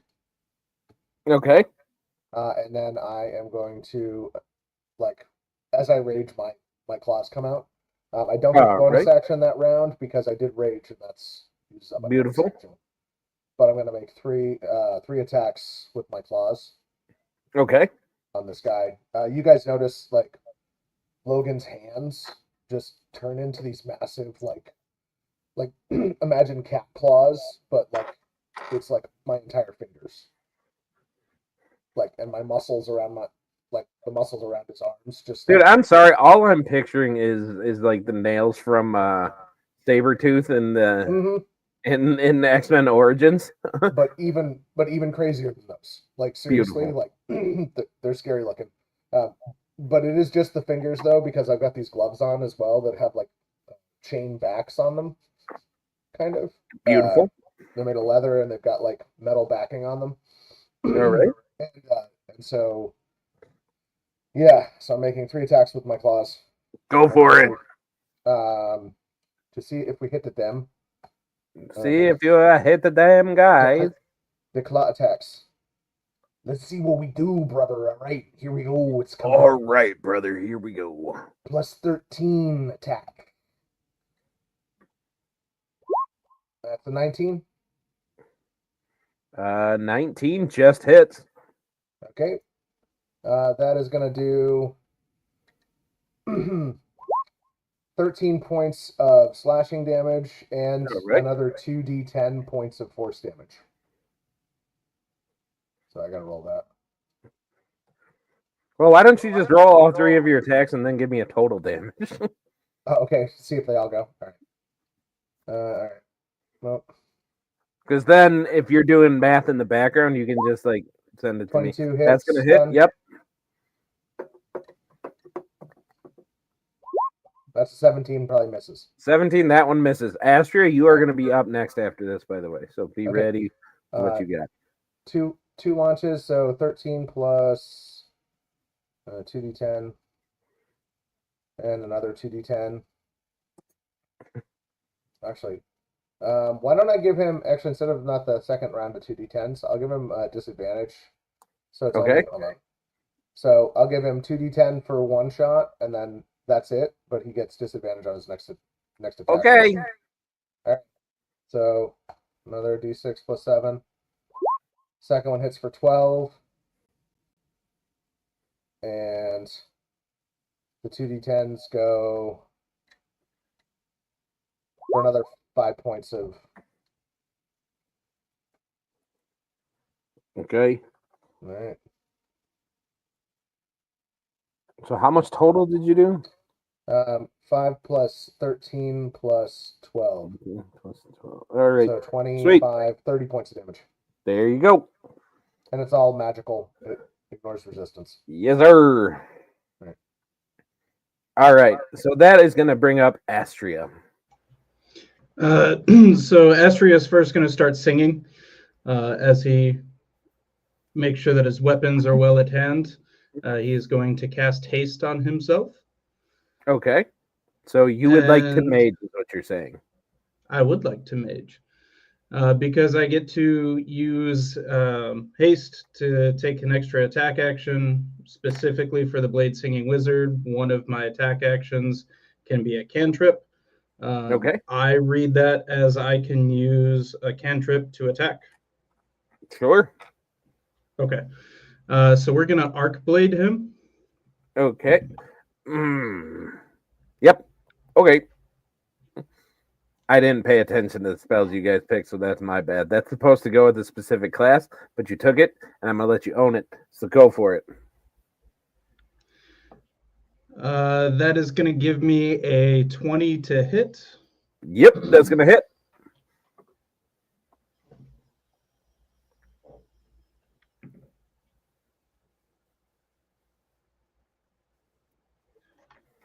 $22 of piercing damage plus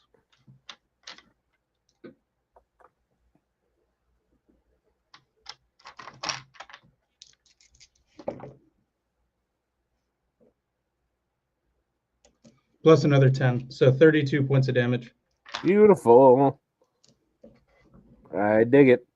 And is that just on the arc blade, or you got more to do? So Arc Blade works as like Green Tongue Blade or Green Flame Blade. Yeah. The other one is not within 5 feet, so I can't spread my lightning. That'll be it. All right. Cool.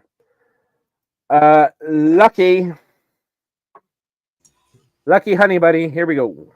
Okay, I've never played a monk before, so I think I'm understanding this right. But how far away is the big dude right next to me? Like, is he up in the air? Is he like on the ground now, or what? Oh no, he's standing on the ground because he landed to hit Okay. the shit out of Selena. So, Well, I would like to spend 3 key points to start harmless vibrations on his body. okay. The vibrations are harmless unless you use your action to end them. To do so, you and the target must be on the same plane of existence. When you use this action, the creature must make a Constitution saving throw. If it fails, it is reduced to 0 hit points. If it succeeds, it takes 10d10 necrotic damage. So he's the only one who can be affected by it. So I'm just going to just extend those waves. Okay. I'm not sure if it's an action or a bonus action. That's an action. That is an I was action. going to say Okay. that's an action. Okay, and then as a bonus action, I would like to flurry of blows. Now, I do I'd like believe to do to that, I flurry think. of blows, you have to have used. My interpretation of it is that you have had to use your regular attack to hit something anyway. Isn't that the way it's worded? Or is it not? Or is it just you make 2 attacks? That might be Stunning Strike. It's been a while since I have monked. Forgive me. It's fine. I'm reading it now. Sorry. And what does it say? Read it out loud so that we can hear.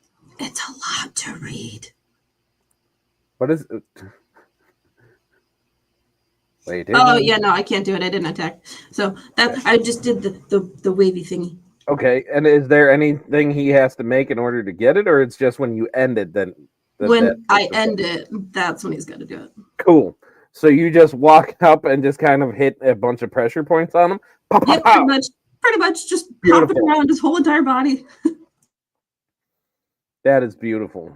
All right. My camera went fuzzy. There we go. All right, that's gonna bring up Logan again, because that's just the way it worked out. All right, do I recognize some of this craziness from previous times I fought monks, or what? Some of the stuff that Yeah, 'cause that Lucky is doing. Yeah. I got my Way of the Long Death monk is where I got my gloves from. He was wearing Yeah, you would. I get. Well, actually, no, you wouldn't recognize that specific thing that she was doing because that's kind of unique to a different form of monk. But you would be able to recognize it as she's doing monk shit. All right. I was just trying to see if he would know whether. What are they doing? Weird monk shit. That's what Weird they're monk doing. shit. All right, so I'm gonna keep beating on him then, because obviously he doesn't know that.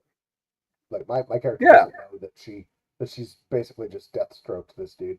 Um, so yeah, I am now going to make it canon that Lucky has stroked this guy to death, possibly. Stroked him right up.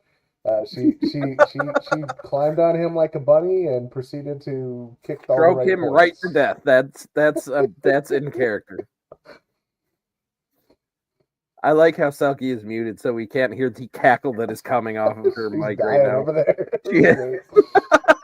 Anyway, all right. So, yeah, so you beat him off while she stroked him off. Here we go. Logan's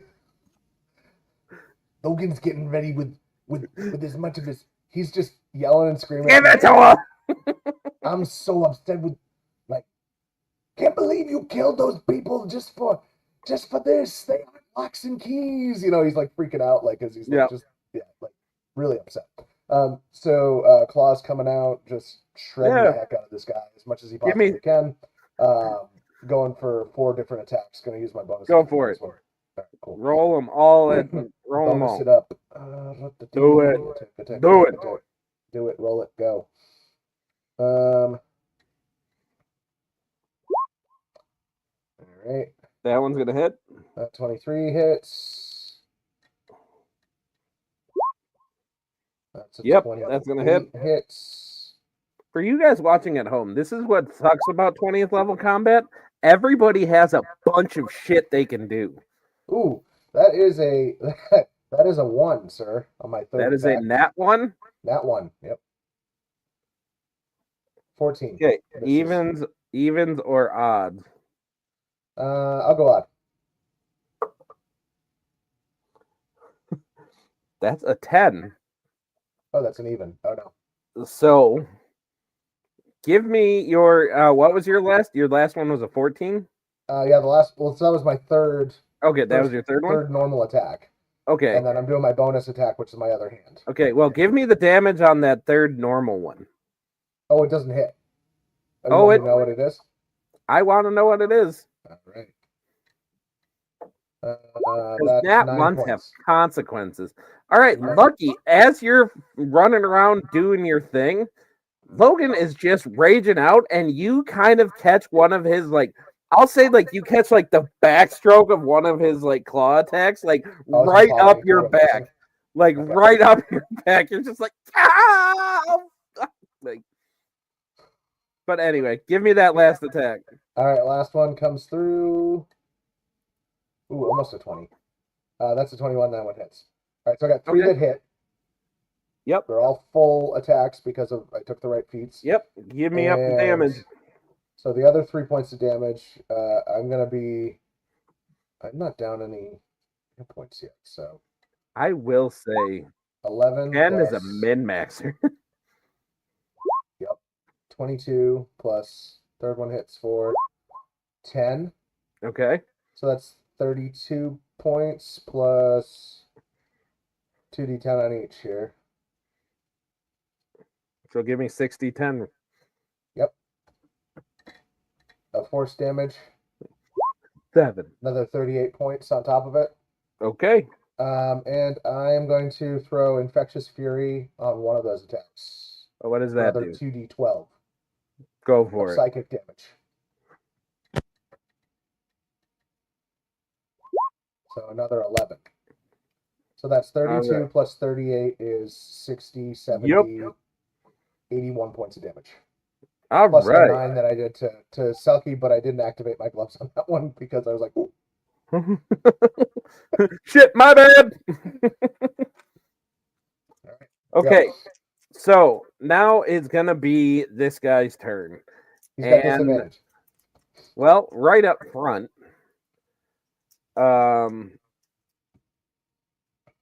Selena, Lucky, and Logan.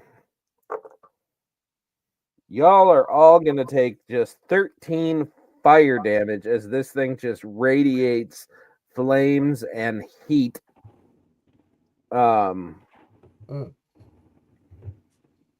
If I have shield as a reaction, can I use that? Well, that would be for if there was an attack roll, but this is just something that comes from it. But you do have resistance to fire damage. So I take half. Yes. And then this thing is going to start swinging.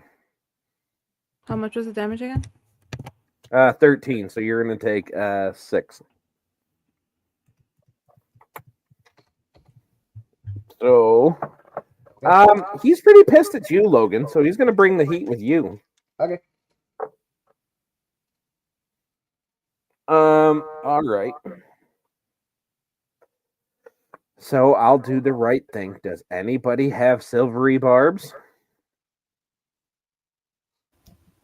I have cutting words.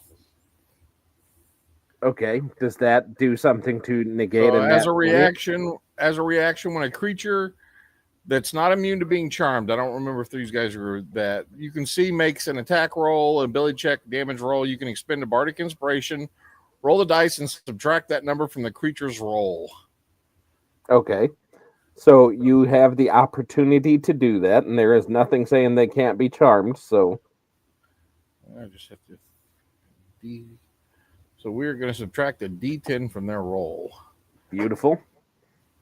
And that is And that's how you roll 9. with disadvantage, right? 9. All right. And yes, it was with disadvantage. Thank you. That's cool.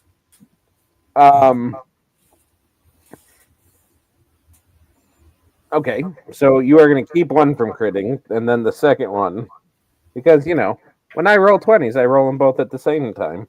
But then you're going to get a 15 and a 10, so 10 plus, so that will be a 24 against you, Logan. 24 hits. That's a 21 on my Okay. plus, So that's going to be 2 that are going to hit. And then the last one, I'm going to go ahead and say Astria. It's going to go after you with the last one. How does a 20 do to you? Not even close. Does your AC go up because you're blade singing? Yes. Plus 5. Damn it. I hate blade singing. Mages All right. beat rages. That's for sure. Mages beat rages. All right. So I asked for permission. you did, and I do not begrudge it to you. So that's 16. So that's 24. Plus, so that's 30. So 31 total for the last one. Against me? No, against Logan.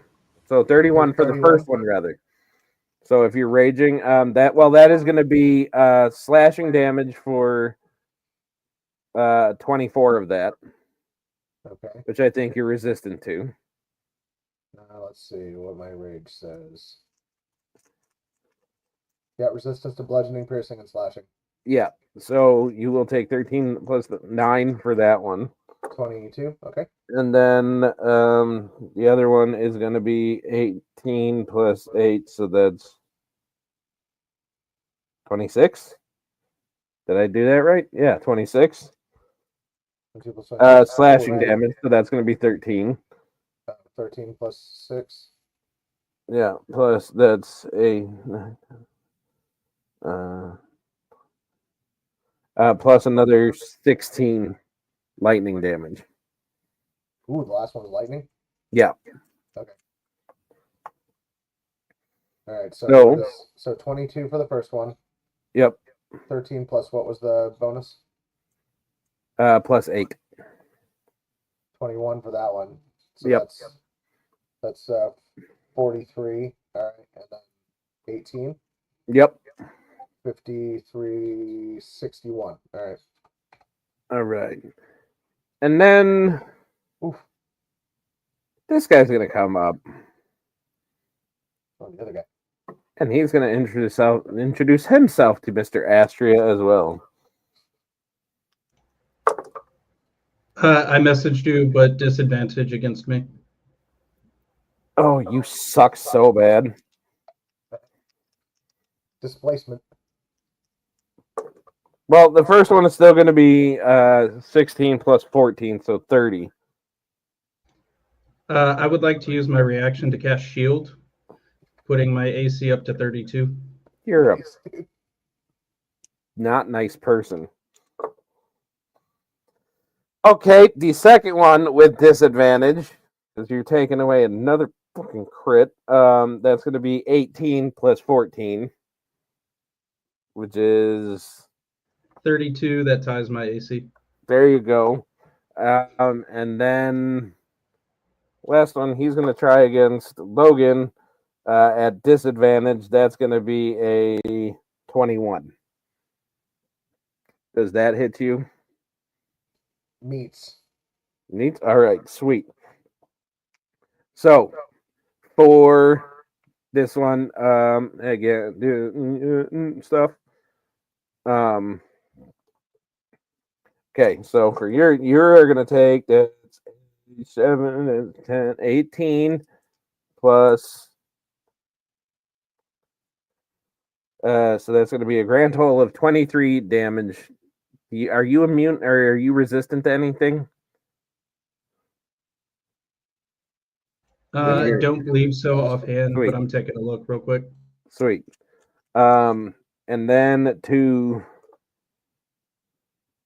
Logan, you are going to take. So that's 11 and 19 slashing damage. So half that to 9. Okay. And then 8 fire damage as he whips you with his big whip. And give me a strength save.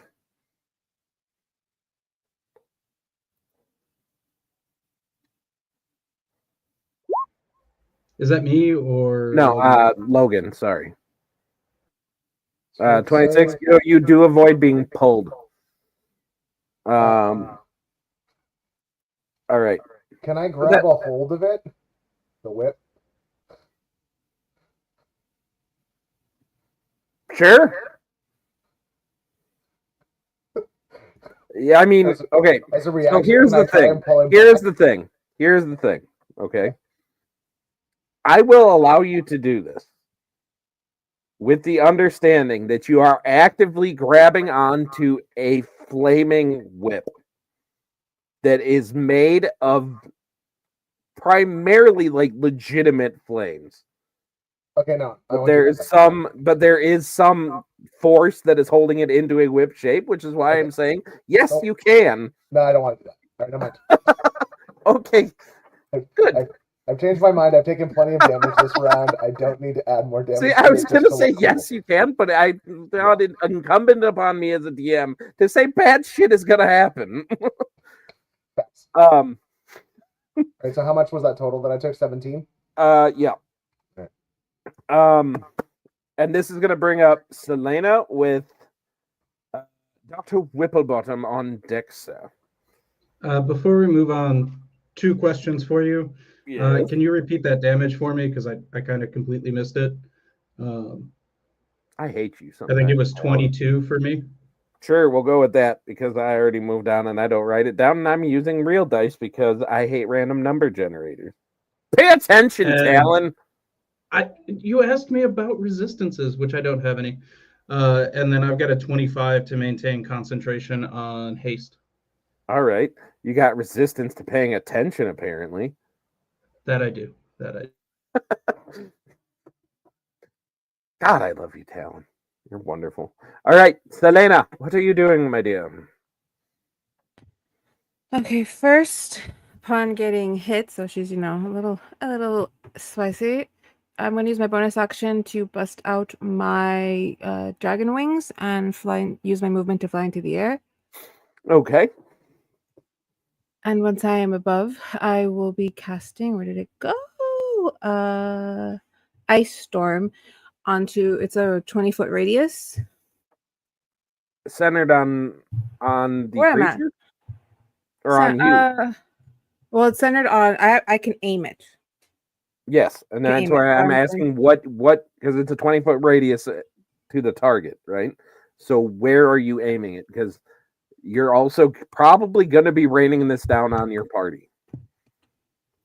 Sorry, guys. All right. Okay, then if the one who attacked me is still alive, then the one who attacked me. Beautiful. You have to make a dex save of 19. Sure. I'm just doing this real quick. By the ruler, this hits all of us if it's centered on that one devil. Yep. I put it on there.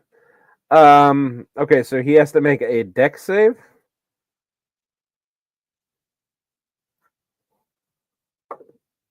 How does a 22 do? It's that saves it.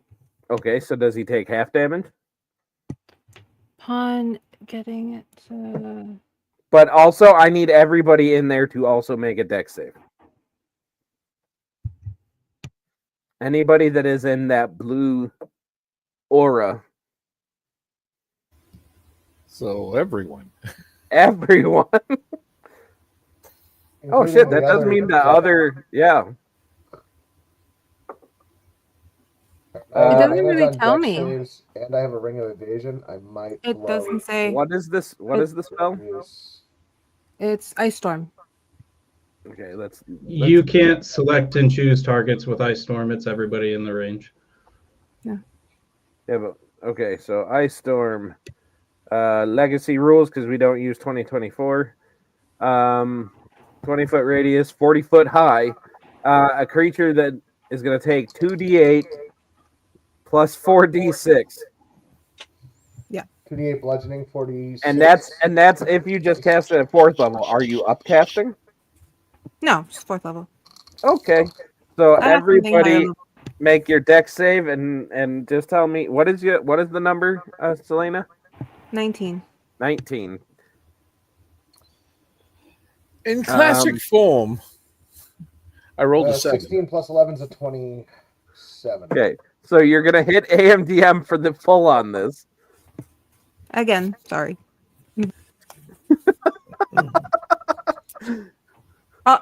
Honestly, I care. Like me, Lily cares. Celine doesn't give a shit. Like she does not give a shit. So Lily says sorry. Selena says fuck you. So it doesn't say Wine shit. to the cleric. Oh wait, what cleric? I don't All think right. we have a cleric. So I've had worse. what's the damage here? So you're gonna do 2d8 plus 4d6 for a total of what? 13, apparently. 13? Yep. Okay. Total? So anybody that makes it takes half of that to 6.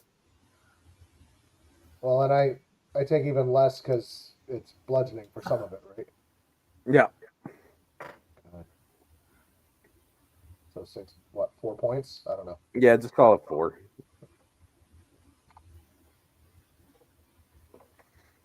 All right, and that is your turn, my dear. I'm guessing. Yeah, I'd use the rest of my movement just to kind of move a little ways, but I'm still in the air. All right. Does this make any kind of? Oh, that is also now all difficult terrain for anybody that is on the ground. As hail just. I like to sing with. And somehow the largest thing in there didn't get hit. Oh, he got. I mean, they take half damage. On a man's So he they got the each took ground. like 6. They're mildly irritated by it. All right, so Dr. Whipplebottom, sir. Well, I curse in something that sounds like it should be abyssal, but dark. And I go ahead and cast Fly on myself. Okay. And who's going next? Next would be the wizard, Mr. Astria. Okay. As I'm flying up in the air, I start singing, "We drink, we fight, we sing through the night in the pubs with all our friends. We don't go to sleep till the beer makes us weak and wake up and do it again." And give you some inspiration. Beautiful. And that's going to end my turn. That's Actually, gonna no, end I'm not in. I'm actually going to kind of fly like over this way. All right. Very good, sir. All right, Mr. Astria, sir. It is your turn. All right, so still hasted. So I'm going to take Arc Blade, attack, and then Arc Blade Okay.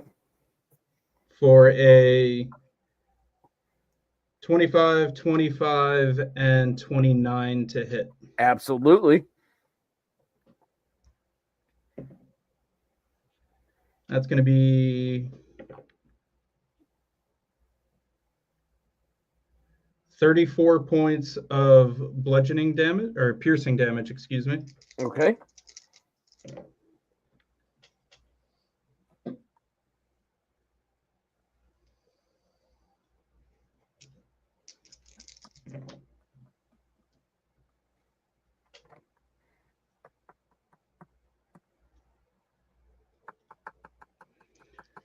$32 points of lightning damage. So another 32. Awesome. Yes. All right. And is that's your whole turn then, right, sir? That is my whole turn. All until you try right. to attack me, and I get my reactions. Beautiful. All right, Lucky.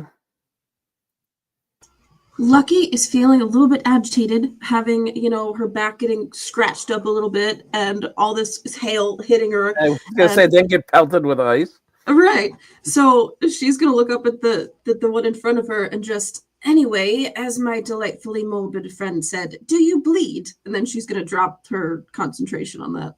And it's a con save? Yes. Of what? 19. 19? All right. So he gets a 28. So he kind of like looks at you and just says, not for you.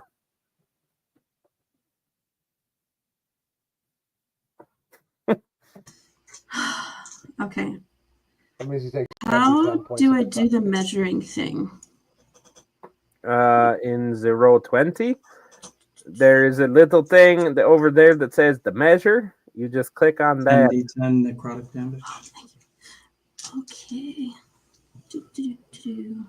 She did not have enough I did d10s. not. Beautiful. I really want you to kill this thing. I really do. Okay. Well, hold on a second. Anyway, the 10d10 real quick.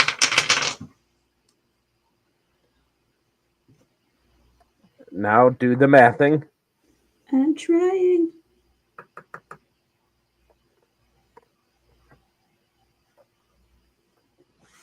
Okay, can you do that? I cannot see that at all. It's so dark. It's so dark in here. My dice box is angry with me, so it's hard. It's very unfortunate when your box is angry with you. You also need to roll fucking. I'm sorry. I make dirty jokes sometimes. Okay, you use sometimes. Well, I'm not that bad. Honesty is a very good virtue to have. I'm Oh, not as bad as I did not could. notice my dual wielding feat. This affects my AC, so I'm actually a 22 from now. Okay. 46. 46. Yes. Beautiful. So that is just enough. Did you take this guy out? I need everybody to make a dexterity save. As you see Lucky do her thing, you see this thing kind of glowing with this sickly green energy, and then all of a sudden he is expanding. 19 plus 4 for a 23. 23, got it.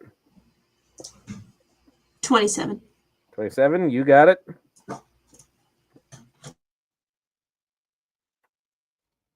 I rolled double 17s, so add on 11 points. So You made it. 28.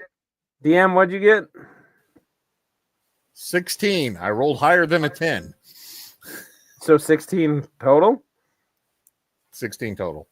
Oh boy. And Oh boy. Astria? 22. Okay, so everybody made it. What and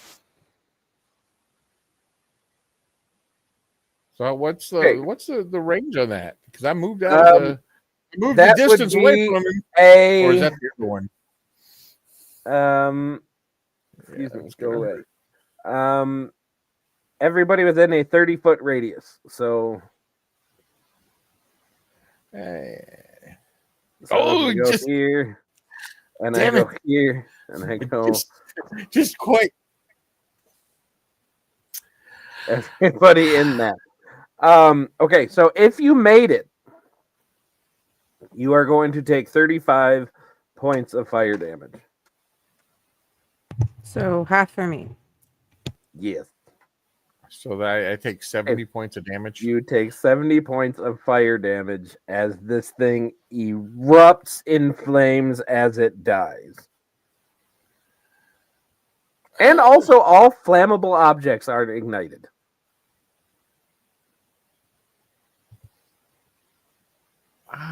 I swear I'm not picking on you, Andy. This is part of what happens when a battler dies.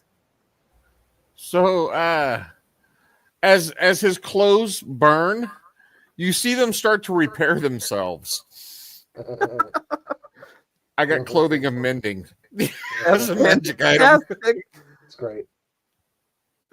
But on an upside, I'm going. that guy is dead. Real quick. Logan. Yeah, so if everything that's not fireproof is lit on fire, like the carpet's fine because it's magical. All my weapons are fine, except for maybe the handles of my hand axes. Are you naked right now?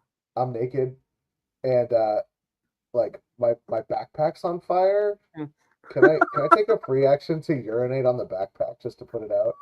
Is that Okay, well, here's the thing: is your first thing. I will give you a chance to make a dex save because you were like up on this thing about 30 feet up in the air. Yeah. So you just now it's gone. Yeah. Oh no, my carpet's fine. It's just my backpack's gone. Oh, So it's okay. oh, You're on your fine carpet still. Yeah. So how are you attack? Okay, I'll let you go with it. Sure, you can pee on your backpack. Astria, what are you doing?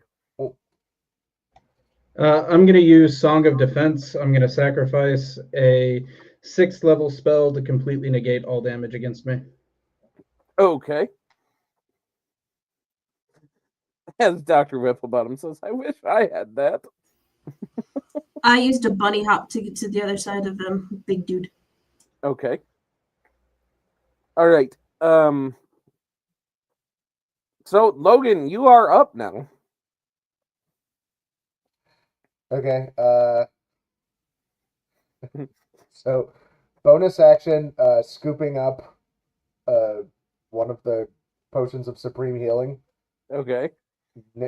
quaffing that sucker as fast as I possibly can for the Okay, bonus so then I action. do need you to roll for it. Roll so for it, right? so you know AMDM, we do have the rule that if you use your whole action to take a healing potion, you don't have to roll for it. You just get the max whatever the healing is. But if you take it as a bonus action, then you roll whatever the dice are. So yeah, roll it and heal yourself up a little bit. So I get 42 points back. Beautiful. On that. I am no longer flying either. Oh no! You lost your concentration on it? That sucks. Ugh. And then that guy's gone, right? Yep. So I've got to use. I have up to 60 feet of movement with Okay. my thing. So I'm gonna fly over to the other guy. Oop. And proceed to bust a move for 3 points of or 3 attacks on him. So all 3 of those. Let's see. Plus 13 to attack. On every one of those. 11, 11, 18. Okay, so all 3 looks like they hit. Okay. And on each one, I will not be imposing any, like trying to grant advantage on myself or disadvantage on him or anything like that from the gloves. Gonna hit him with the 2d10 points of force damage. I heal that back. Okay. I was at full hit points when I first hit the first guy, but I took him a lot of damage. Yes, you have. So, yeah. So how much do we do? 3d6. 1, 2. I was wrong. It wasn't plus 7 because I wasn't counting in my rage damage, so that's plus 11 for each one. Sure. That is. Just tell me how bad you bitch slap him. 5, 6, 7, 8, 9, plus 33. So 9 points off the claws. Okay. 33 points off the how strong I am. So 9 plus 33 is 42, and then 2d10 per. So I'll roll all 6. I don't have that many d10s. Hold on. I'll roll those on the RNG over here. Go for it. Roll it. Bang. Ken, I usually don't like pre-rolling dice, but in your case, because you're rolling like a billion and a half, yeah, I will make the exception to the rule. You can pre-roll again. I'm gonna do what I can. So that's another 41 that I heal back. So that did 41. Okay. Plus 33 plus 9 to him. So beautiful. 42 plus 41 is 80. Yep. 3 points of damage. Got it. Keep it going. All right. Okay. So now this thing is going to try to hit you with your magic number of 20. Actually, you know what? No, he's going to have another plan.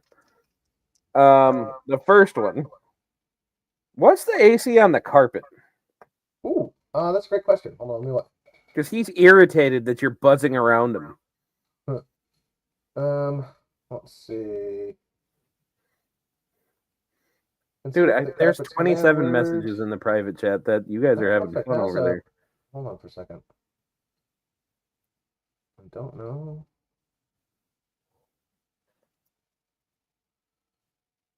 Wondrous item, very rare container in inventory. It can carry stuff for me. That's about. So it doesn't say?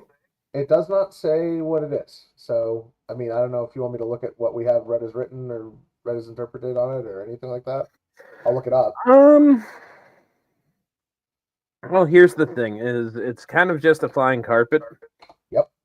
So I'm gonna say that you know what? I'll even give it a high AC for a carpet of let's say 12. Let's see. So Has no it's AC gonna or get hit points, but you can't damage it. you can't damage it at all. But that's entirely up to you to decide as well. So if you want, I would say that if override, it's being attacked with magic stuff, that it could be damaged. okay. But you know what? I'll give it resistance to damage. Okay. And we'll say that it has AC 11 made of cloth. I don't know. There's a table for HP. sure. We'll say that it has 27 hit points and resistance to damage. Okay. So it's gonna get hit. Okay. And it's gonna take so 17 plus 8. So 17 plus 8 is 25. 25. Yep. So half of that. Okay. And then another 6. And that is already halved. So this thing comes up and you see 19. Yep. so you see a like tip of a flaming sword a lightning a sword basically made of lightning just stab up through the carpet kind of like right in between your legs and start to like rip through the carpet a little bit. But the carpet is managing to still stay afloat, but it is, you know, it's not looking too good. You almost got me in the bit. But it is going to miss with even.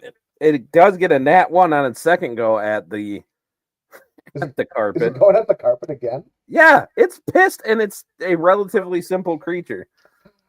Oh God. And then the last one is going to actually miss you with a 19. Okay. So that's going to bring up Selena again. Okay, I am going to try something. And I will tell do you what it is another before area I of do. effect. You're going to piss off AM down there. He's going to be just... I don't think he's taking damage from the actual thing. No, you did when he blew up. Okay.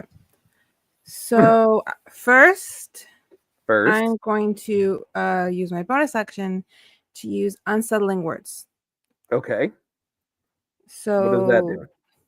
As a bonus action, you can extend one of your barbaric inspirations and choose one creature you can see within 60 feet, which I can.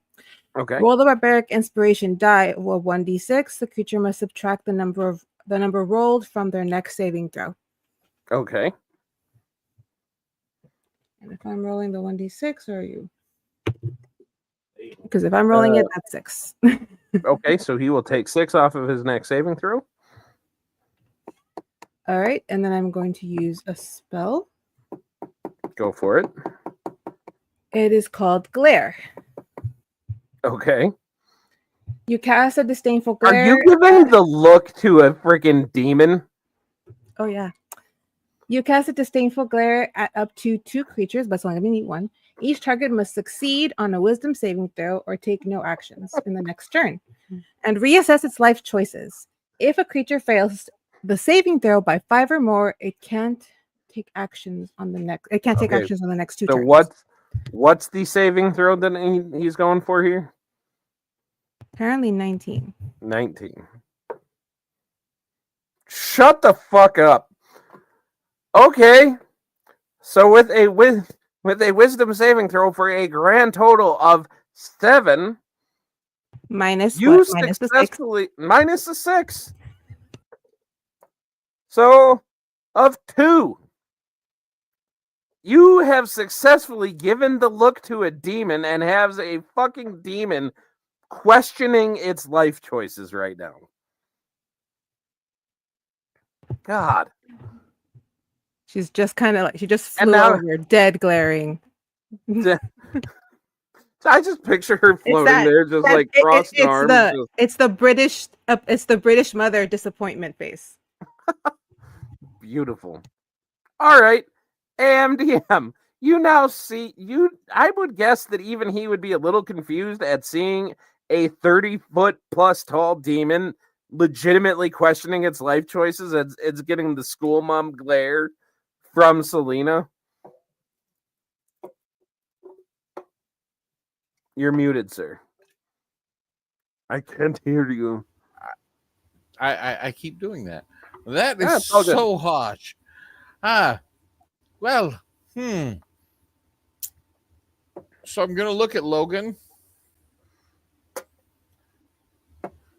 How do you feel about being a little bit larger, sir? And casting large on him. Bring it, brother. That is wonderful. So you make him, I believe it's one size bigger, right? I believe so. Let's see. Enlarge target increases by one size. It also has advantage on all strength checks and saving throws, and your weapons do 1d4 extra damage. Beautiful. More dice for him to roll. And then I'm going to look at him. You can do it! And go ahead and send him a bardic inspiration as well. Beautiful.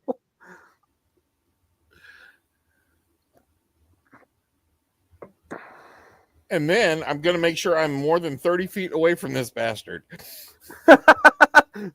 So you do that, and then you cast Run Away!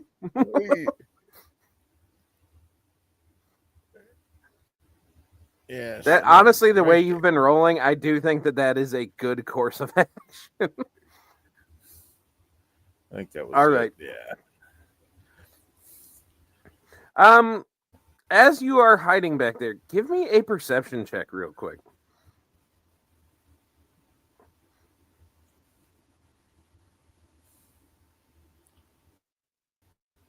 That finally is a 24. I think Okay. things are changing.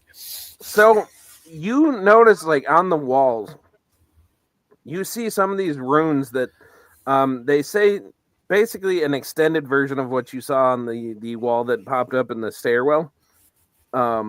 Just kind of in these long trailing scripts that go from the ceiling all the way to the floor on there. And you notice, like, as you do, it's getting it just a little bit dimmer in here as you see that when you guys first came down here, this script went, like I said, all the way from ceiling to floor. Now it's about halfway down the wall. Like, this glowing seems to be fading. Oh, that's interesting. I think we need to hurry.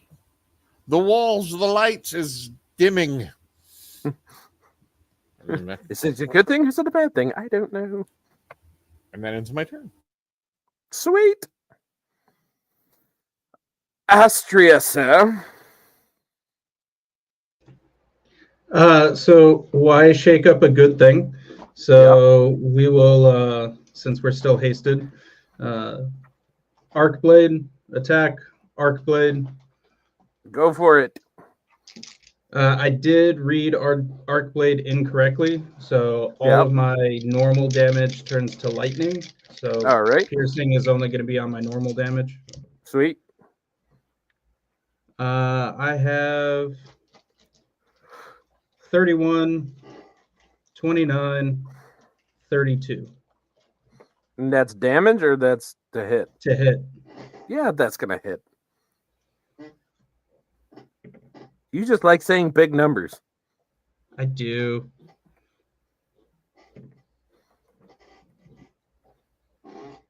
I'm going to figure out a class to make Ken play, as you're figuring out damage, a class to make Ken play that doesn't allow him to roll 38 million dice on every single turn.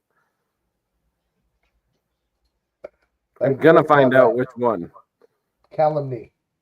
Huh? Calumny. Ignominious calumny.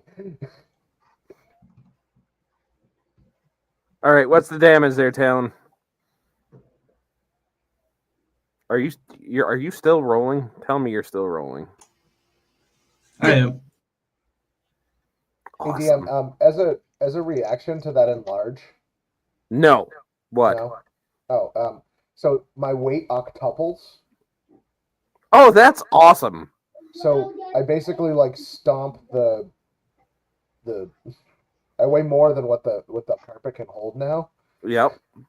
So like, can I just like kick my backpack off the carpet onto the floor and like let the carpet go off? Some place Sure. to go help somebody else out. I'm gonna fly it over to you, AMD. Like, So AMDM, you now have a limping magic carpet that just kind of it's in goes rough over shape. towards you. Yeah. It's been cut right up the middle. All right, All right. Talon, what do you got? 51 lightning damage, 13 Beautiful. piercing. So total is 64. Yep. All right. Lucky.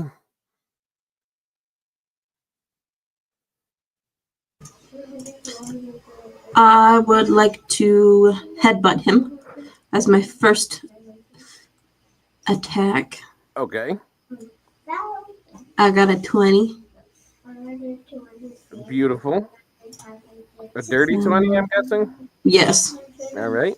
Oh, for 9 damage, which is fine, I guess. And then I would like to flurry of blows him.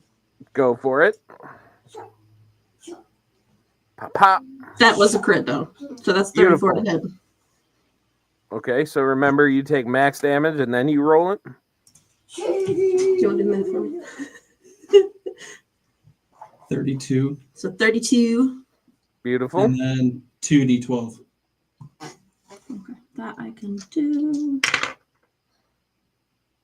22. Plus 8. So 62. Okay.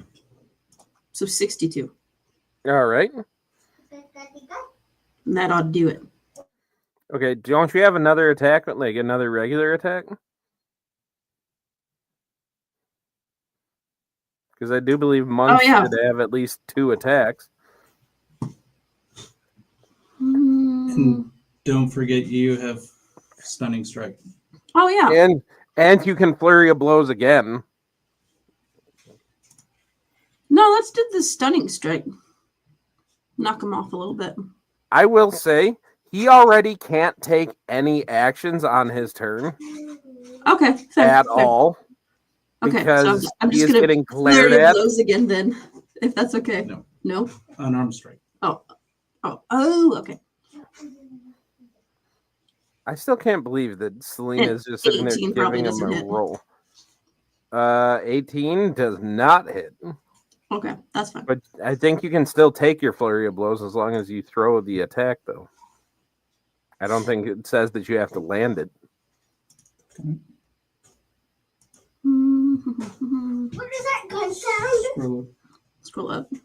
I hate something and it really made me scared. Welcome to the Clockwork Nexus, where we totally know what we're doing, and we are very, very experienced. Okay, yeah, you would be correct. So I'm going to flurry of blows, Do it! and that is a 15. But that was a nat 1, it looks like. So never Okay. mind. There's one. You should get one more attack, because your flurry of blows gives you 2. The way D&D Beyond does it is it's Yep. just when you hit with flurry of blows, you Yeah. get 2 unarmed attacks damage. Oh. It doesn't Okay. separate them. Well, that's dumb. All right, so there's your turn. Logan, you are up, sir. Indeed. All right. Indubitably. So let us see. Yeah, I'm gonna haul up and smack this guy for 4 attacks worth of damage, and try and heal up a little more. Okay. Please tell me you pre-rolled this. No. God damn it. One of them was a 10 and one was a 1. So both of those don't hit. Correct. On the 1, you need me to roll damage, right? Nah, not on this one. No, that's not. Okay, cool. Nah. So 2 hit at a 16 and a 14. So that's 2d4 or 2d6, sorry, plus 2 more d4s. So 5, 7, 11 plus 22, 33 plus quickly 4d10. Yep. We're just going to go ahead and say, yep. All right. So I need everybody within that 30-foot circle to make another dex save. Okay. Or 30-foot radius, sorry. All right. So that's how we're doing this. 30-foot radius, running the dex save. Double. Ooh. That's not good. Looks like I failed. I'm going to burn one of my Ring of Evasion uses. Okay. And Whipplebottom fails again. Oh, wait Well, a minute. you are good. You are 19. outside of the... Oh, I'm good. You are outside of the Yes. thing. What'd you 15 get? plus 4 for 19. 19? Okay. 18. All right. 18. Okay. I don't know where I track my charges on this thing. Other there. All right, cool. Astria? If I burn, Or not burn a Astria, charge on the Ring of Lucky? Evasion, it doesn't matter. I save. So 26.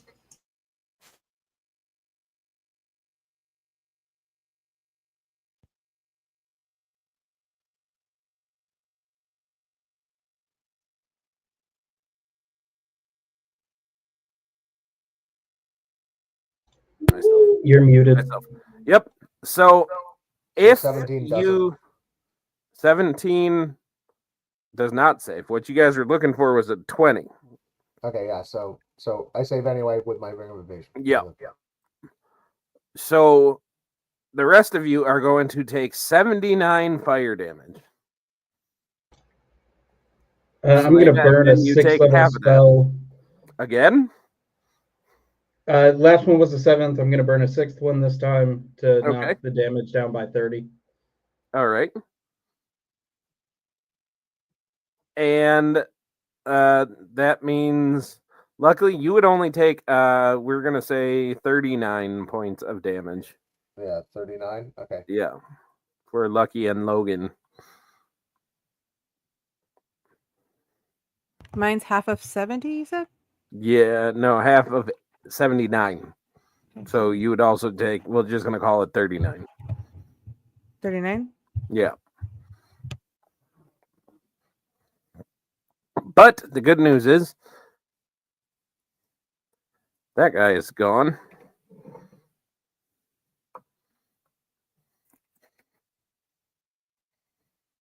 Lucky just starts pacing. All right. So you guys are standing in this giant chamber.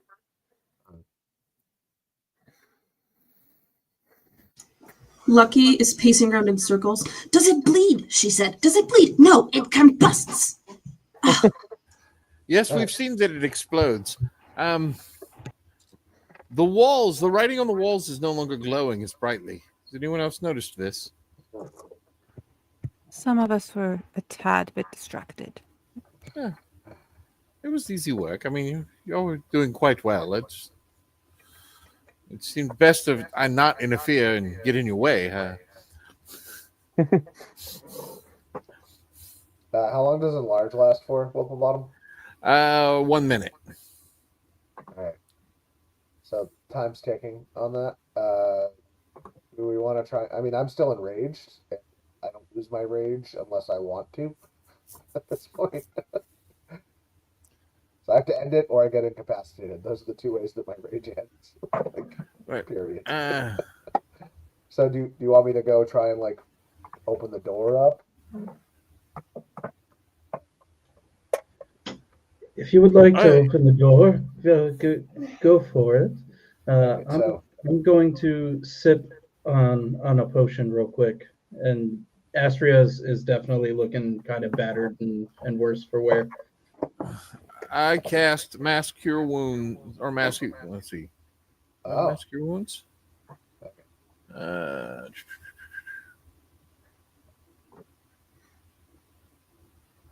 God, I'm not used to having this many spells. Uh, Level 20 is fun, dude. yeah, I'll cast Mass Cure Wounds. All right. So let everybody know how much healing they get. Yeah, how much is that? That will be total of 25 HP. Beautiful. Okay.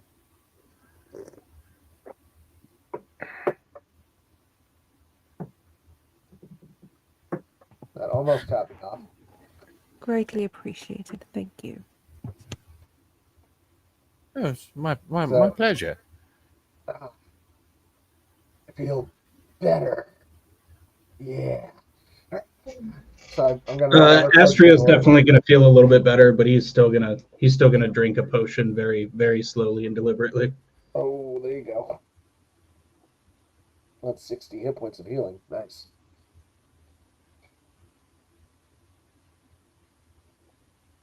All right, so I'm moving my rather large self over to the door. Okay. Whipplebottom still has my carpet for now. I'm good. All right. It's not gonna do I'm me actually anything. going to cast Mending on the carpet. Beautiful. Thank you. Thanks for looking out for carpet. It had taken 25 points of damage, so that's plus 2d8, I think, for constructs. Say what? I think it's plus 2d8 for constructs. For just what? For The healing Mending on spell. this It unit. doesn't give it to me on my end. Oh, okay. I don't know if I are you will just calling say it- you mend it up and you make him. Carpet is now right as rain. Excellent, thank you. Yep. So I'm gonna try and like push this door open, or shove on it, or claw at it, or whatever. Like, Sure. Make having a an rage- athletics check, please. Oh, I'm really good at those. Thanks. Yeah. I appreciate it. Athletics. That's plus 13. All right. I don't have advantage, but oof. So that's a 15. But anytime I make a strength check, I get to sub in my strength score if it's less than my strength score. That's a 25. All right. So with a 25. There we go. Okay, so with a 25, what happens is you basically succeed on ripping this door straight off the hinges. Okay, that's exactly what I do. I tear it apart and rip it off its hinges and shove it open. Like, let's see what's being held in here. Remember, I'm I still think the really, guy that is sharing our map is really wound. frozen. Aw. No, we lost him. And now we lost both of them. Korea had a hiccup. That's fun. Yeah, they're from Korea, so like, They are. yeah, no fun. They're playing it. They live in Korea. Yeah. That is another country that I've now played with somebody in. Mark it on the map. Australia, Japan, the Netherlands, England, Germany. All right. Well, in the meantime, because we are waiting on them, their internet is being a little goofy. They're going to try to get back as soon as they can. Can I get anything else from the hieroglyphs on the walls?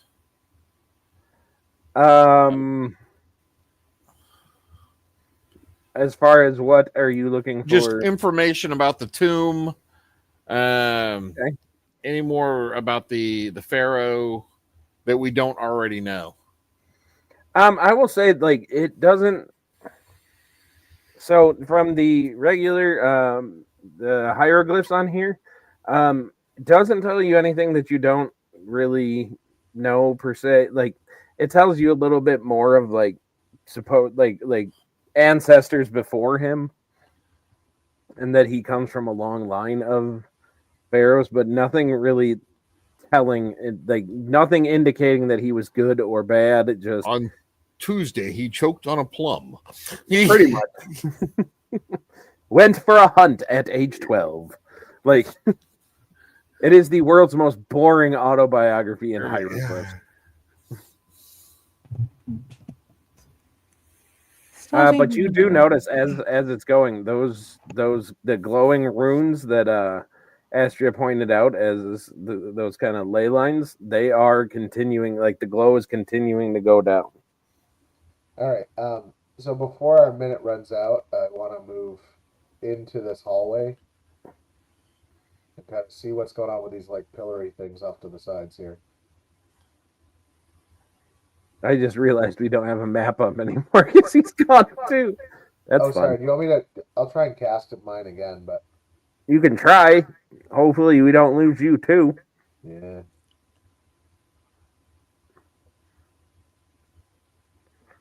Okay. You will lose me. I can't even be on that thing without starting to glitch. Yeah. Well, it's working for now. Okay. So yeah, I don't know what these pillars are. Do I sense or smell? I mean, I've got the dark vision going, so that's down. Yeah. Right now, all it's really pinging as is or hey, no magic seems to be coming from them directly, but it does seem to be like the typical like Egyptian rune statues. Like it is seemingly the pharaoh himself as a young, kind of in shape man, kind of the elongated beard type thing that Egyptians apparently thought that they should all have. But yeah, I'm wondering how pissed off Logan is if he would actually like do what I think he wants to do, which would be like dragging his claws down the walls as he goes through here. You know what I mean? Like, but I don't know if the rest of the people who are Don't mess up the hieroglyphs. Oh, okay. All right. So I start doing that, and then I stop, and then I just like barely controlling myself, like nudging things with my elbows as I go. fuck this door. I will say because you do see these spaces where there would be doors. I wrote out whatever was in there because it's really just a bunch of time wasting stuff anyway. Okay. Pretty much, I will just say like you try to open the doors, but even Logan with your strength, Yeah. like it is just collapsed behind there, is what we're gonna say. Oh, okay. So like just piles and piles of rubble. Yeah. Yeah. So I'm just moving along over here to heading down the hall, like Heading down the snarling hall. as I go, like just pissed, like trying to figure out what's going on. I mean, I'm not trying to leave the party, but I do want to try and like use my enlargement for. Well, I we said will go four. ahead and we will move. I just moved Selena, I think. We will I'm trying to use move. my perception to like see if there's any traps or anything like coming at us, but like I gotta be honest, I didn't write any more traps in this hallway. okay. So just moving through, moving through, moving through. Do your thing, do your thing, do your thing. All right. So I get down to this end here. Yep. Is everybody coming along with me? Yep. Assuming? At least up to this point. I am assuming that once they come back that they will be right there with you, so I'm right as moving we them come with up to you for this now. section right here where this next part is, I'm gonna drop my rage and then bonus Okay. action restart it and do. Okay. I've got a thing I could do. Oh no, now you're breaking up. Oh no. I will say your thing, the enlarge runs out right about there. There. Okay. All right. Yeah. So I'm not enlarged anymore, but I am gonna drop my rage real quick Mm-hmm. and then reignite it again. Okay. And when I do it this time, where is it? Infectious Fury. Call the Hunt. When you enter your rage, you can choose up to 6 willing creatures you can see within 30 feet of you. You gain 5 temporary hit points for each creature that accepts this feature. And until my rage ends, the chosen creatures can each use the following benefit once on each of their turns. When they hit a target with an attack roll, it deals damage to it. The creature can roll a d6 and gain a bonus to the damage equal to the number rolled. That's on Okay. every attack. Damn. Yep. And I gain 5 temporary HP for each person who says cool. So who's saying cool?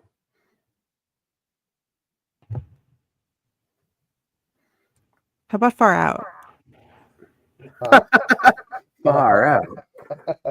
I'm assuming Honey and Astria would because they've been using physical attacks. I don't know about you guys, Whipplebottom, Selena, but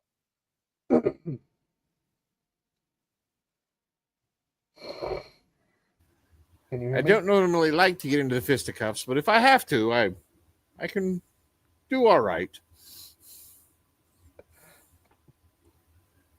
I'm not one to get my hands dirty. Okay, that's At fine. You least don't have not to like accept it. that. So I got 4 then, right? Who say no? 3. 3 that accept. Well, I Right. can't speak for those two. Oh, okay. I'll accept it, but she was kind of like, okay. She's just informing you. She's not one to do this. So we don't know if they take it or not. Are we waiting a little bit, or are we gonna?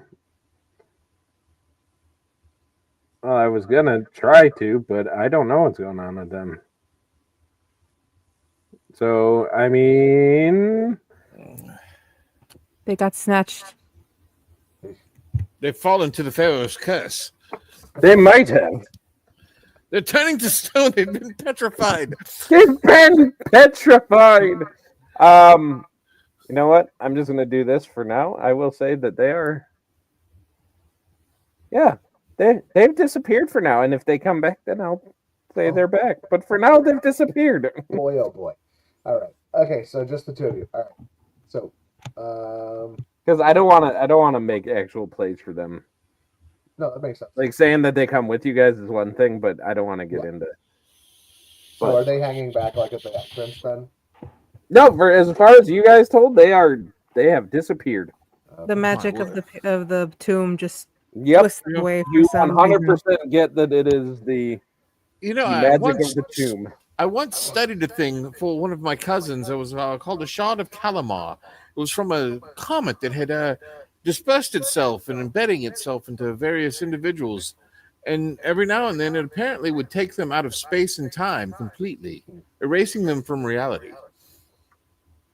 And then poof, they'd be back. Nobody would know any different. Listen, Whipplebottom. What an odd phenomenon. Thanks for explaining that, but I didn't understand much of what you just said. Well, that's I think not it's time surprising. for us to take these guys onto the next level. Come on, come on. Hey, let's tally forth. All right. Are we all jumping on the carpet together? Or? Oh, I'm staying on the carpet at this point. Oh, you're staying on it? Okay, great. Yeah, I'm flying by myself. I am now. You have your own flight. Okay, great. I'll jump back on. It can handle both of us if I'm normal sized. without too much trouble. So we still get 60 feet at that. With all 3 of us, it might have been 30, but yeah. All right, so let's go in here and see what's up. I'm starting to feel in danger. So, on a side note, as you guys have been handling that, I think Discord's messed up, so I don't know if we have any way to get in touch with them at all. Ooh, woof, woof, woof. I don't know if you guys are seeing that. Our internet goofed. We'll be right back as soon as we figure it out. Huh? Well, yeah, we got that, but I'm also getting stuff in red, and it's saying that it's not sending, so I don't know what's happening. Oh, there it goes. All right. Did it go through? So I think so. Okay, maybe it's back. I don't know. Bio break? I'm gonna look at. Oh, their kid ripped the router out of the wall. Ooh. Oh, that's terrible. That's whoops. Oh, All right. man. So sorry about that, but we are going to refocus our effort over here while they handle all of that. Okay. Sounds good. do our best. Yeah. Sorry, guys, we love you. All right, so you Okay. guys are up on the carpet. I'll let you take this this one here. How high is that center pedestal? So actually, the pedestal is not there. It's a hole. Because of the fact that those runes in the previous room were fading. I'm sorry, I got distracted for a little bit of a moment. I wanted to see if they were coming back to see if we should have gone to like another intermission and given them 5 minutes, but we're not going to do that. We're just going to keep rolling because there's no guarantee they come back at all. But that's okay. I apologize for that. Gotta love technology. Hey, sometimes not even technology. That's kids. They got their younger one, I think, is a like kindergartner, I think. And he just decided to go up to the router and find out. Kids. He does not approve of them playing D&D. Apparently not, like adamantly so. All right, so yeah, you guys walk into this room, and there is now just this kind of to get back into this. There's just this swirling vortex of kind of reddish, goldish type energy that is kind of swirling into that black, or swirling around that black center area. Selena, what do you make of this? Yeah, what do we make of this? From a magical standpoint, have we seen anything like this before? Give me an Arcana check. Thank you for asking. Jesus Christ, you fucking dice. Sorry, excuse my language. That would be a total of 18. 18? Yes. So with an 18, I will say you haven't experienced it much or interacted with it much, but you recognize it as like you've seen it a couple places. This is magic to keep something in. Oh, so it's some sort of magical seal or lock designed to keep something contained. And I will say, like, as you guys are talking, you notice like it's been kind of this steady stream, and all of a sudden you see that there's just like breaks in the energy every once in a while. Could it be hit with True Strike? Say what? Could it be hit with True Strike to learn how to like dispel it? Oh, if it's magic, I have Dispel Magic. Would that work? I don't think we want to do that. It could. Your compatriots, well, one of them might have something to say, but it could.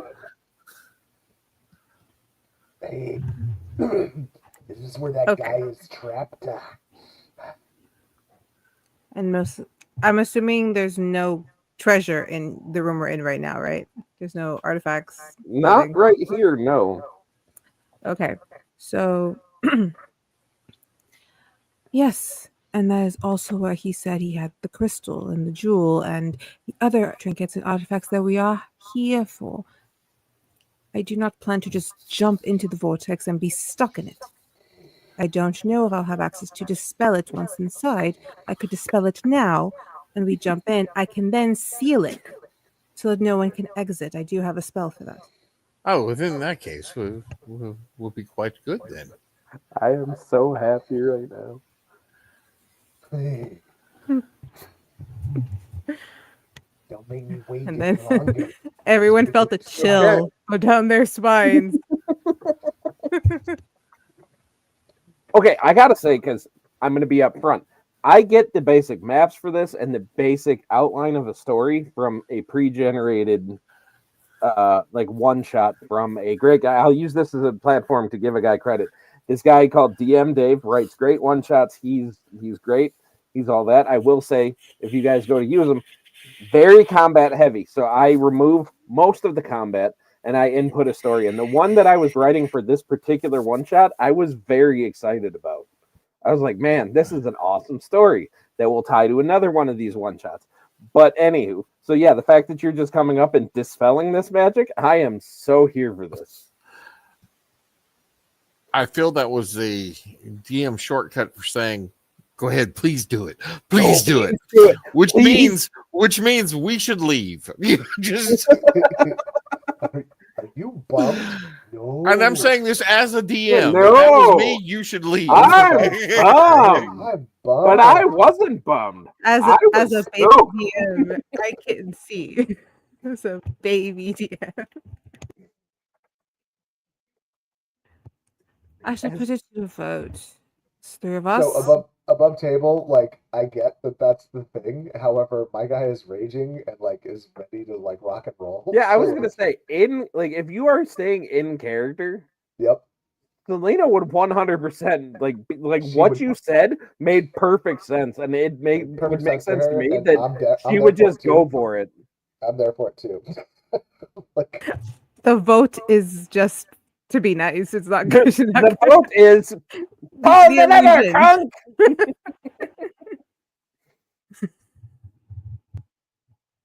Well, since it seems I don't seem to have support, I will just take action on my own. Oh no, you'll have And my support. Please go ahead. Once we are inside, I will turn and seal the entryway. You must cover my back at that time. That is not a problem. So you anything pops dispel. out. I make sure I roll up my Dispel. sleeves and have my She's kinda, like, warhammer in my hovering. hand. Okay. She's kind of hovering above, like maybe 5, no more than 10 feet above the ground, as she casts a spell magic. Okay. So as you cast the spell magic, you see that this reddish glow, this reddish goldish light, just kind of, it all just gets sucked into the center of this kind of lattice work vortex type thing that's going on, and it keeps on getting smaller and smaller, kind of black hole effects, right? Just, and then it just pulses out. Just you guys all feel it like an actual like pulse into your chest. And then If the entryway is open, we need to jump It in sure quickly. it is open. Go big or go home. Everyone she just dives in. Okay, Yeah, We ride I'm on the our- carpet, so I'm our- going for a carpet ride. Yeah, Sweet. I'm jumping on with you. I am One- moving you guys down a little bit. You guys are going to move straight down about 2/3 of the way down the map. Okay.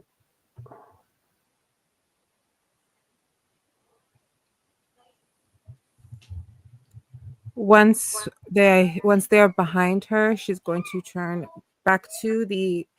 Is there an entryway that she can see? Is there like a door? Nope. All that you see is this room where you see an altar where a sarcophagus would go right up there. And you see this kind of character that is just sitting at the base of a statue, just looking at you. Like I said, it is a very attractive, kind of a dark tan skinned man. Very kind of muscular. And he is just sitting there leaning up against this statue, casually laughing and just. So are you the ones I was talking to before? Do you Yes. get any visitors? Oh, not for quite some time. Seal it. But I am glad to see you guys here. You seem to have set you free. There's and no you door to to seal. There's no stuff- entryway. There's a teleport. However, hold on to my arm, both of you. Don't let I go. reach out, Yeah, and grab you very lightly. Is there a I'm reason you silently- lured us here? I have a spell that could get us out of here. You just have to stay in contact with me. If Yep, I'm touching you Yeah. lightly And- so as not to scratch you up and draw blood. Oh no. Oh, That won't real- do. real Don't quick. be in a rush to leave. These 4 things at an angle, are they statues or pillars? They are braziers. Braziers, okay. Yeah. And the stars?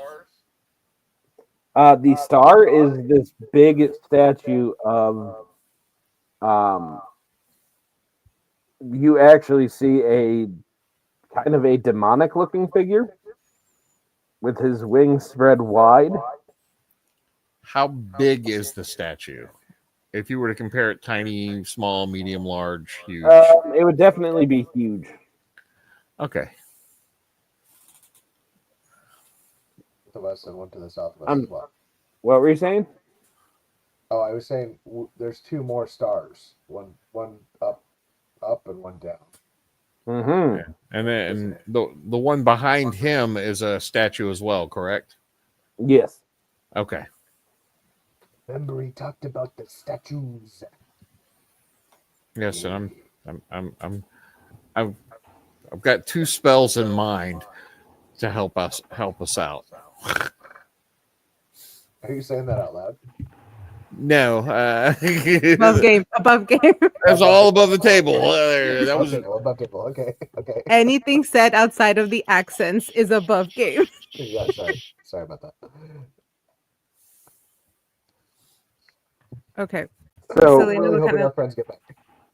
Yeah. Themselves. Selena would kind of make sure that they are holding on to her. She's not gonna make her move yet, because what it is plane shift, just to let you know. Oh. Just in case we have shift. My character has like friends all over the planes, right? Like 2 or 3 different. Perfect. I know somebody in the plane of fire and somebody in the plane of air, based on my background. Probably just former employers. Plane of fire sounds good, but first, yeah, you would like that. But first, Selena wants to see what's going on, so she would ask. Also, do we see the artifacts anywhere? You see some stuff that is actively sitting. Those 2 black dots on the table. Okay. They are there. I will say you also see, like, just strewn about the room, an obscene amount of coin. Like, actively walking through piles and piles of coin. All of this is considered difficult terrain for anybody who is actively walking in it. Above game, it would come to equivalent of 43 billion gold. Like the duck. Like, what was his name? Oh my god! Like Scrooge McDuck. Scrooge McDuck. Yeah, Thank you. which is why if you look in the feats section and you have homebrew turned on, there is a feat called Scrooge McDuck. That's hysterical. Anyway. But you're flying, right, Selena? So right. It's okay. Yeah, I have my wings. If I'm hovering like 1 foot above, so I can make sure I still have a hold of both of you. I will allow you guys to give off, to make any kind of checks to check out the vibe of this room before you guys start talking to them. Let's vibe check the room. That sounds like a great idea. Yeah. That's wisdom, right? Like insight check almost. Well, you can make whatever check you want. If you want to insight check him, if you want to. I'll perception him to see what he smells like from here. Can I do an Arcana check for 26 on him? Go for it. For 26. 19. I rolled. Oh, you rolled it. Okay. So as you do this Arcana check on him, Logan, what are you checking out? I want to perceive. Like, if I smell any weird pheromones on him, anything weird going on with him. And AMDM, what are you checking out with your? Actually, I'm doing a stealth check because I want to cast a spell as sneaky as I possibly can. Okay. Sleight of hand. Yeah, a sleight of hand check, not a stealth check. Okay. Because I'm going to cast Unseen Servant. Okay. That is a 19 on the sleight of hand. Mm-hmm. Okay. So what I'm going to have when I cast the Unseen Servant, I'm going to have it take my handy haversack and just start filling it with gold. Okay. So now that I know where all of you guys are at, here's what I'm going to the order in which I'm going to divulge this information is Logan, as you are starting to check this guy out, you are sniffing, you are just trying to get a vibe on what's going Get a on. vibe. Yeah. He smells like straight up sulfur and fire and brimstone. Huh. Similar to And the as Ravens you before. continue to smell it, like all of a sudden it kind of morphs into just like death and decay and just this kind of mixture constantly thereof.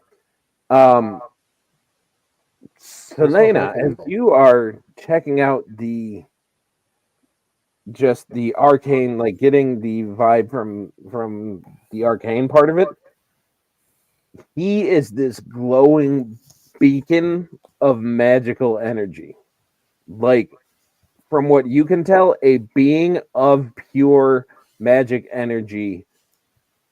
And the vibe that you get is honestly celestial magic.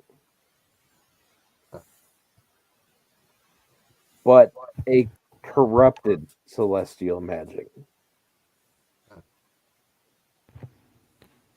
And DM, as your guy is sitting there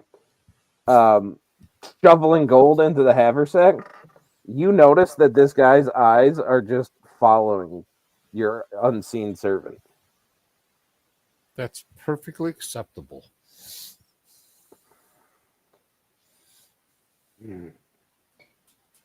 All right, so Logan, after smelling and like kind of sensing all this stuff about him, goes, "You smell like pure evil, man." Like start growling a little bit, like, Oh, you have no idea, child.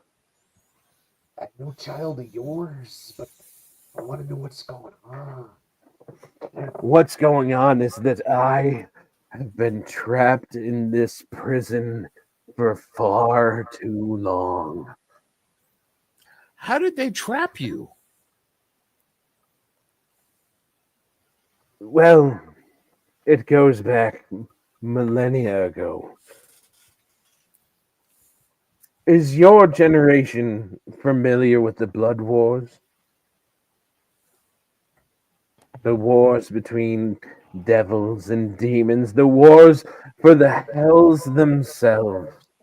Not to cut this dramatically annoying monologue short, we are historians, archaeologists. This is what we do for work. Yes, we know about the Blood Wars. Beautiful. I remember the Emir of Fire said something about this one time. He remembers.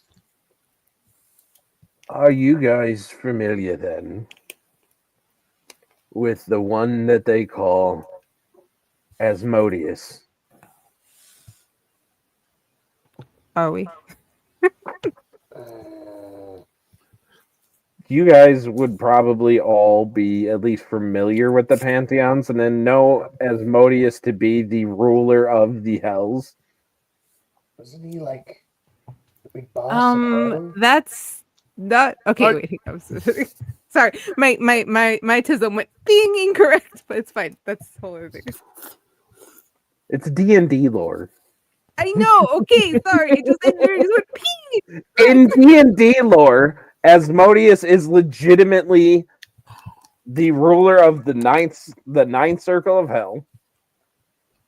The one that ascended to that took or that enslaved Tiamat, not enslaved, but trapped Tiamat. Like, he is the king of all that is bad, but he's lawful evil because he's a devil. But he sits there, and so yeah, all of you guys would notice this, and he kind of just sits there and he's like, well, Asmodeus is a little bit. He was my underling. He was supposed to report to me. He was supposed to do my bidding. He had pledged his loyalty to me. Why The do Blood they Wars say were name upon drop us. someone? What? Why do they always think if they name drop someone we know and then claim to be stronger than them that we believe them? Like, There is no claim your, to it. well, your magical energy already tells us that you're a celestial. This just feels unimportant. How were you trapped here is the question. Are you shit talking a god right now? Yes. I am getting him to answer the question. He's veering off somewhere else. Well, you impatient one. I was here collecting, doing what devils do, collecting souls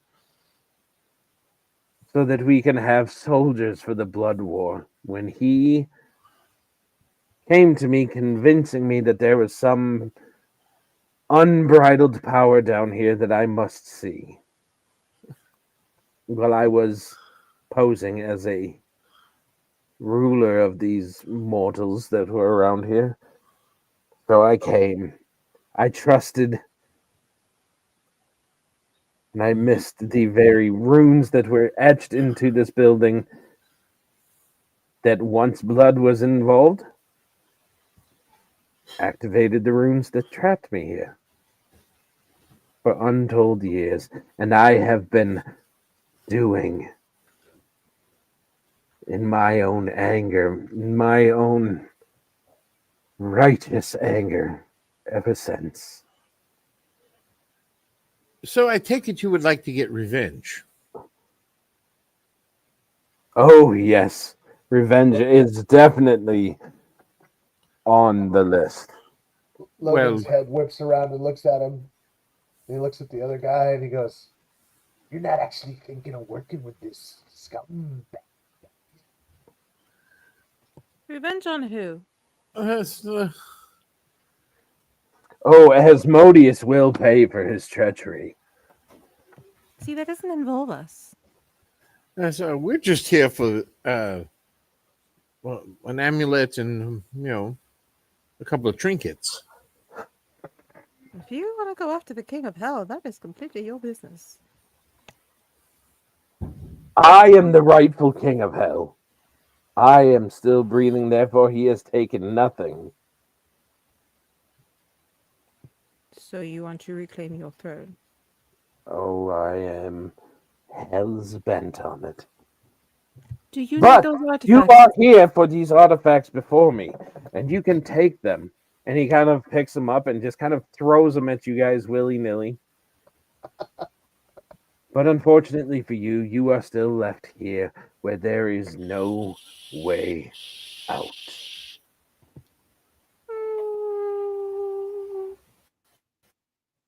You sure?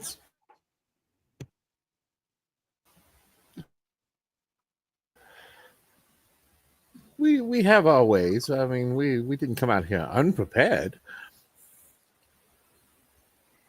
So in this moment, he kind of starts to laugh. And he kind of disappears into nothing for a moment. And then look the same. right around here, you start to see just this kind of cast a spell. disembodied flame that is just kind of floating, kind of right in front of the star.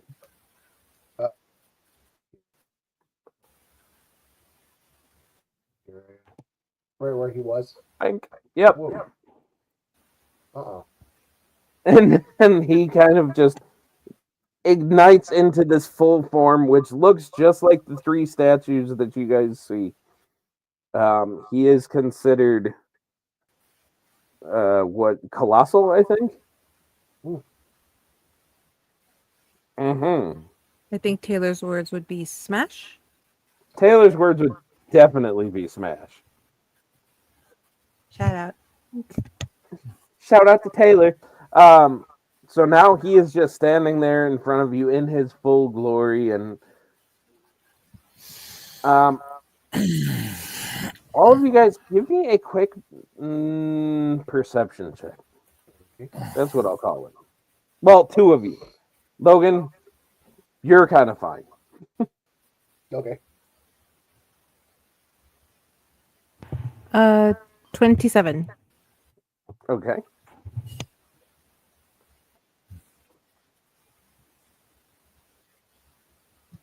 Mr. DM? 23. 23. Beautiful. So, in this moment, as you guys have your plans with your magic, the way. Hey, look at that.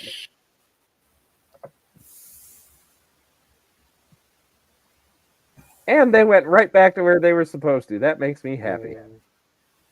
I'll come back here. Hold on.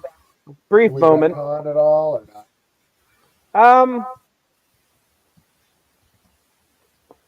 So they can accept the D6s on the call of the hunt? Sure. Okay. You guys want an extra D6 on every melee attack? I don't know what I did with Lucky. Lucky kind of disappeared on me. She's staring at some very questionable things in Roll20. It's fine. Are you? Oh, yep, I see. That's the other thing that AMDM could have had you guys fighting. That would be a terrible thing to come and see just demon after demon after demon. I was so scared. There you go. Okay, so to retcon this, you guys, a little bit. Just saying that you guys have been here the whole time. You guys kind of came here. Selena kind of. You guys found the. You guys found the prison door more or less, and Selena decided to just go ahead and. She opened Open it. Yeah, opened it. Dispelled magic on it. Dispelled it, and you guys got pulled down here where the Pharaoh guy was talking to you. Were you guys? How much of that did you guys hear? Because you guys can hear when you're sitting in the thing, right? So we can hear when we're sitting in the thing. All I started hearing at he is colossal. Yes. Okay, sweet. So he basically said that he asked if they were familiar with the Blood Wars. Selena, in typical fashion, is getting a little sassy with them and says, "Of course we are." And he basically said that he was the rightful ruler of the Hells before Asmodeus tricked him to come in here. Like Asmodeus was one of his underlings, tricked him to come down here. Where he has been trapped for multiple millennia. And as they were sitting there basically saying that they have their magical way out, AMDM Dr. Whipplebottom and Selena are saying they have their ways out. He kind of said, "Oh, really?" and disappeared in his humanoid form and reappeared as this thing that you are now staring at. So how big is this guy? He is approximately 75 feet tall. Okay. Astria, I will give you a chance to make a Arcana check real quick.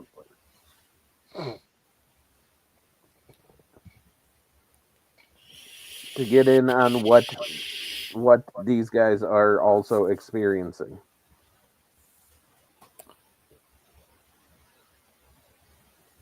Uh, 20 on Arcana. 20. All right, so I will say all three of you guys with those checks. I'm getting an echo off of Ken. Ken, I'm echoing off of you. So what you guys feel is as you guys are reaching out, like to grasp onto your magic and to be ready, like you guys are getting the feeling like the magic is almost trying to run away from you guys. Like it is being attempted to be suppressed. It's not all the way there, but it's attempting to be suppressed. It's not like you guys are in the eye cone of a beholder where it's just gone. Okay, so above game. Yeah. Just to make sure before I say anything, since the magic is acting differently now and it is pulling away from us. Yep. Because my plane shift allows me to take up to 8 willing people. Yep. Would that be like a timed thing, or that is just not possible, or is that going to involve like extra rolls, or is it just not possible? It's going to involve a little bit of a check. Okay. Because above it, basically, you have a god that is trying to suppress you, but he's a little rusty. Oh my god! It's more important to get everybody out than it is to be a bitch. That needs to go to the out of context game quotes. It's more important to get everybody out than to be a bitch. All right. No, because like I have vicious mockery, and I'm just waiting for the moment to Oh, use. I it. really, really wish I know. you would vicious No. mockery at God. I really, really do. No, but like I want to get everybody out. Also, the goal is the artifacts. He can go fuck off and do what he wants. Ahead of it, I am going to say I'm very sorry if you do choose to vicious mockery a god. There will be some consequences. That's all I'm gonna say. But anyway. So do we want to stick around here, or are we just grabbing our loot and leaving? Well, if leaving is what you guys wish to do, I am ever the agreeable host. Deals is what I do, darling. Was anyone talking to you?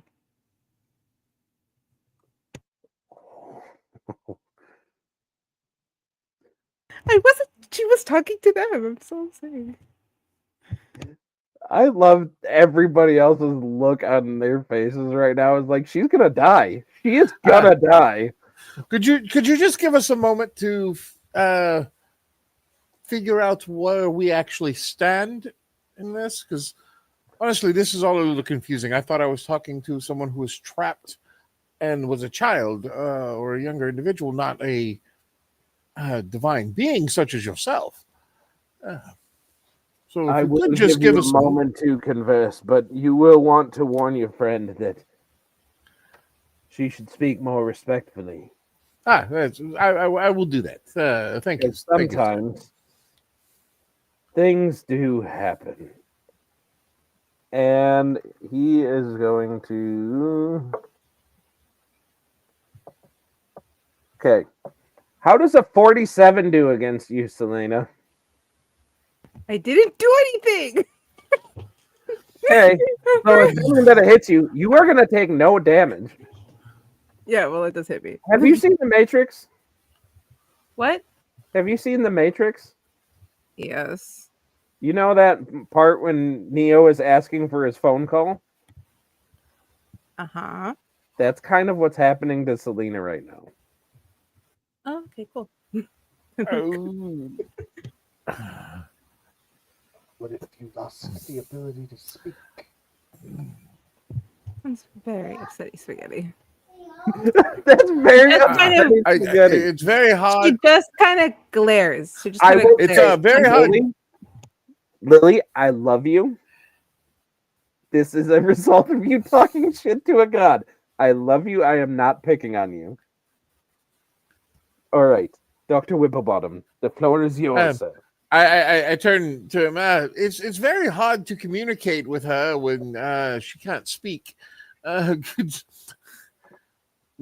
mean, we have to converse, and you've taken that ability away. I think the child will understand, and maybe she will keep a more civil tongue. And he kind of like snaps his fingers, and her mouth does open back up. Yeah, thank you. Much appreciated. Just give us a few minutes, please. Of course. And he kind of poofs into nothing. All right.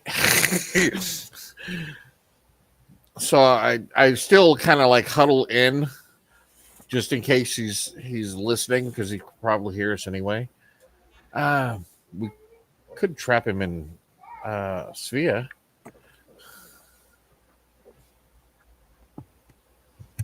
That's an option. Or we Sarah, could- what was yours? So, Brian, is there any sort of a check that I could make to determine, is this magic dispelling function, pulling function, whatever, is that a god ability? Is it a high level spell?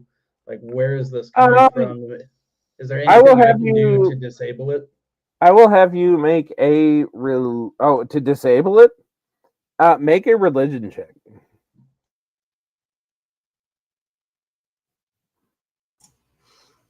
Religion's not bad for me. 21. 21. So what you pull from a 21 is you are messing with straight up god magic, and countering god magic is exceedingly difficult. Like you guys are gonna be able to so above table, I'll say it this way: you guys are gonna be able to cast spells against him if you guys take it to a fight. Okay, but there's some spells that are just straight up not gonna work, right? I'm using an actual stat block that came from it's Asmodeus' stat block tweaked a little bit. So, and I will say from the vibes that you guys got, I will give you this information too, so your characters can have it as well. But above game, the way I'll say it is I will just say the following statement, okay? CR 30 is where we're at. So you guys can take it how there is a way to talk out of it, there is a way to fight out of it. So Astaria is just going to look at the rest of the party. I think facing off against a god might be a little bit more of a challenge than we bargained for coming into this event. However, there are some spells that I've been saving for just such an occurrence. I don't know categorically that they are going to work. Should this devolve into a fight, especially if Selena continues to speak to this god, we may be able to pull through. But it is going to be challenging in the extreme. We should probably pursue other options. I don't like making a deal with the devil, though. I would rather fight and die than sell my soul.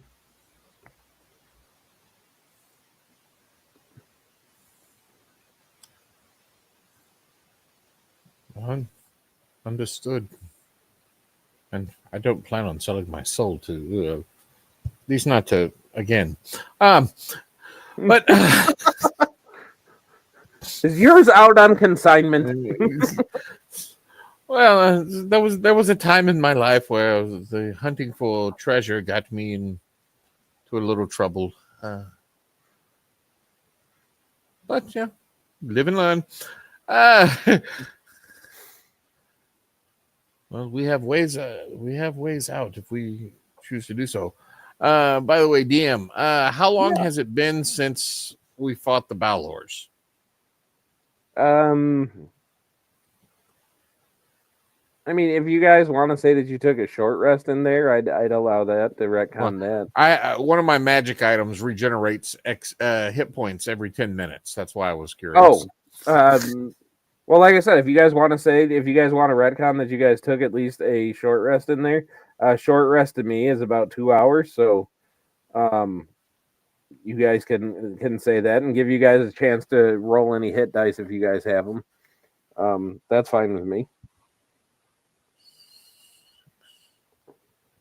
Is everyone? And after fighting two demons, having a moment of let's take a minute is perfectly plausible. Let's let's just let's just take 10. Let's just take 10, guys. Let's just take 10. So yeah, call it 2 hours. Go for it. I'm good with it.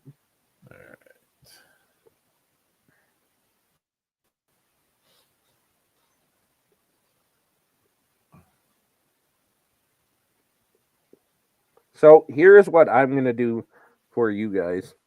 I will give you guys the option or the chance to strategize without me. I'm going to take my phone. I am going to set a timer for about 3 minutes. And I'm just going to basically, I'm going to walk away for 3 minutes and let you guys talk about it and figure out what you guys want to do. Strategize, do what you will. And because then I get to kind of react a little bit too, and that's fun. So you guys take about 3 minutes to do your thing, and I will be right back. All right?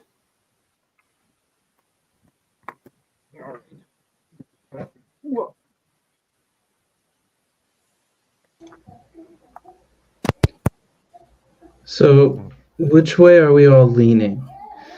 Are we planning on taking this to a fight, or does anybody see another way out of here that does not cause us to sell our souls? Well, I could try tricking him into accepting the fact that we could put him in this the sphere. I can animate the statue to fight if we have to. And I can teleport us out of here.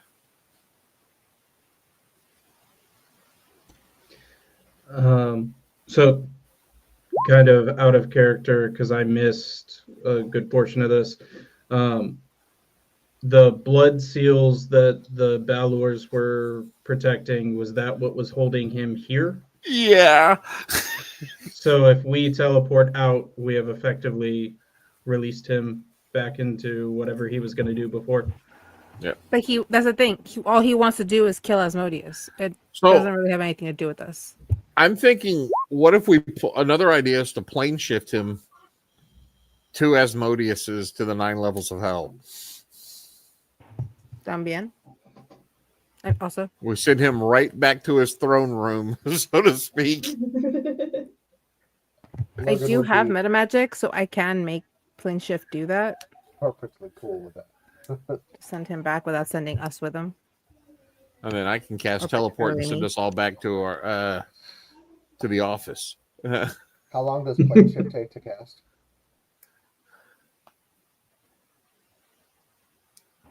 I think it's instant. Is it one action?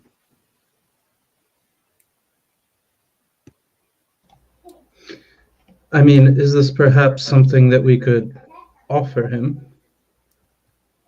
That's what I'm thinking. Plane shift does have to be willingly. Not for our souls, but for getting out.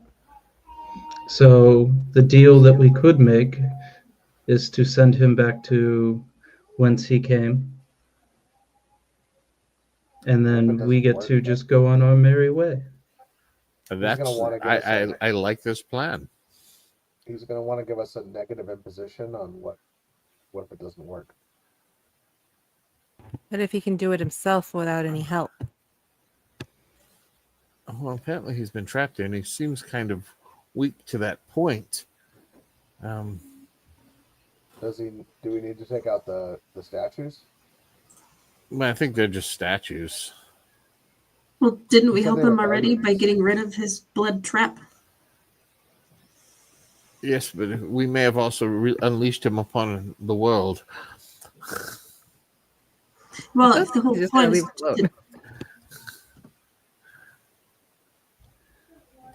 so if we have to fight him, go ahead. Should this turn into a fight, I can keep us safe for a short while, as long as you all stay fairly close around me. We would have to attack him from afar, which I know is not some of our companions' best abilities. But it might give us an edge at the very beginning, should talking our way out of this not work.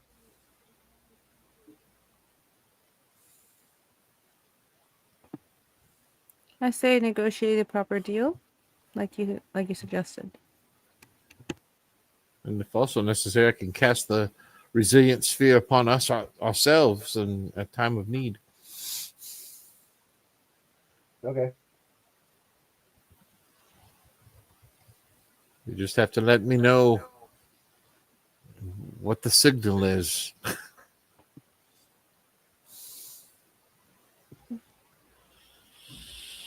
We'll yell out signal.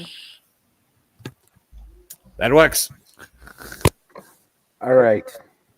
So, as you guys are kind of discussing, figuring out what the plan is, you guys do see the familiar kind of like little ember of flame that kind of manifests right around the statue before it just kind of ignites into this big, tall, 75-foot creature. And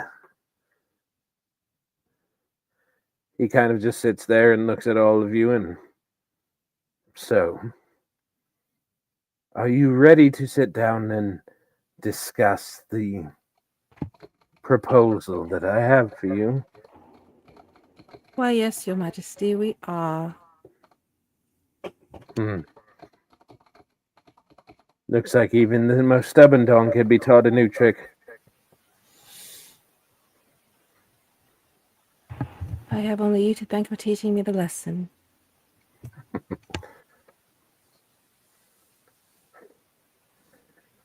So, again, I understand that a way out is exactly what you guys are looking for, along with these artifacts. And I will grant you these artifacts and any of the riches that you can take from this room that you desire. As I saw Dr. Whipplebottom, I believe is his name, has been helping himself to already. That is fine. We can't blame They're him. just material things. I care not for them. The wealth and the riches can be yours. These trivial items can be yours. And in return, I won't even ask for your souls. Yeah, that's probably a good thing, 'cause I'm Oh. not sure I have one anymore. Lost mine quite a while ago. So you think. All I ask is that you return to the surface and you spread the word that I am returning. That is all.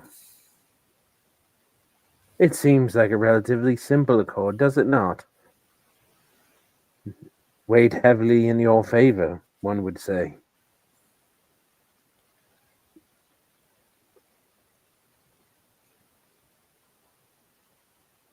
Where do you plan on going? Are you going to stay here while we're spreading your word? Oh no. I have a journey to the hells to complete. We may be And able a to friend help to you. visit. We may be able to help you get to the hells. Oh, now you have helped already. Whoever took the bars off my cell. I am able to go. I am able to find. I am able to do what needs be done. The only thing I need is for the word that a Menos is back and looking for blood. So you're supposed to go tell all the demons and devils that you're returning? Oh no, I mean everybody. So you plan on taking your vengeance out on the world? No, not quite yet. But everybody will know their place. And you guys will. Unfortunately, there will be some repercussions, as, from my understanding, the blood war is still happening, and, well, we will have to bring that to an end, and collateral damage does happen. But Asmodeus is sloppy, lazy. He is content to just play the long game. I have no intention of playing it like this. I will bring a swift end to the blood war, which, in the long run, will be better for your world.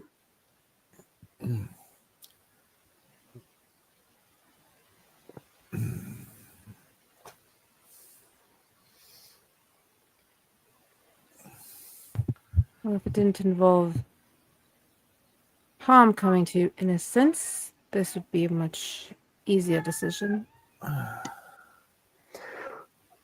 Well, let me break it down for you.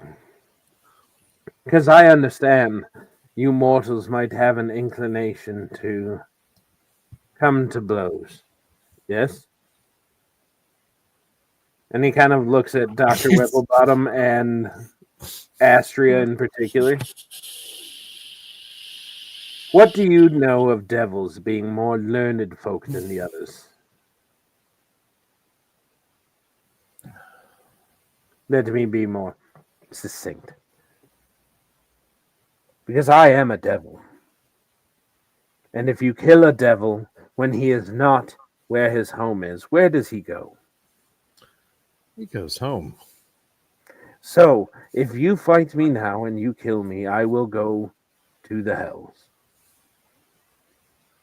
Which means my end will be met one way or another. I am simply giving you an opportunity to leave with everybody here still in. See, but here's my counter thought on the situation that you have just postulated.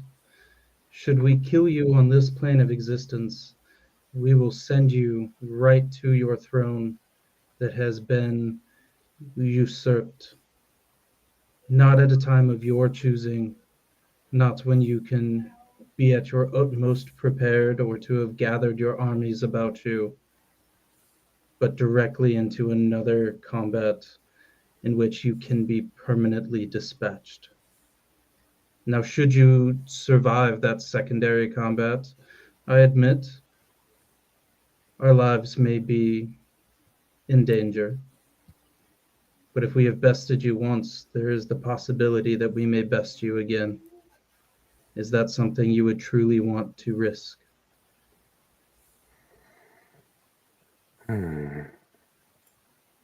Well, you see, when I have been trapped here, I have not been able to communicate with any of my friends, of my compatriots. This is true. But I get the feeling that one of you, and he looks right at you, Lucky, one of you has gotten a mere glimpse of what could be waiting. Haven't you? Meaning what Lucky saw when you were killing in the wall.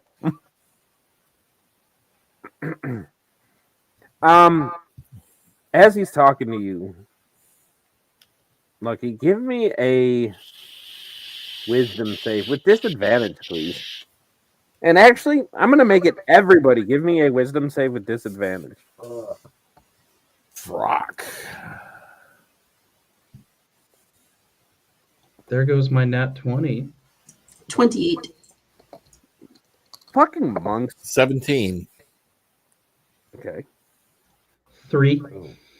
I went from a nat 20 to a 3. It's fine. Oh no. 4. It's fine. It's fine. 4. 4. So 17, 3, 4.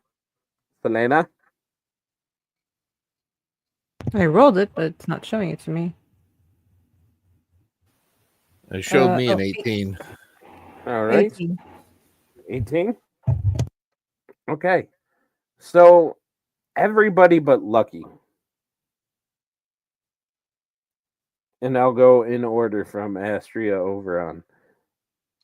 Think about what matters most to your character.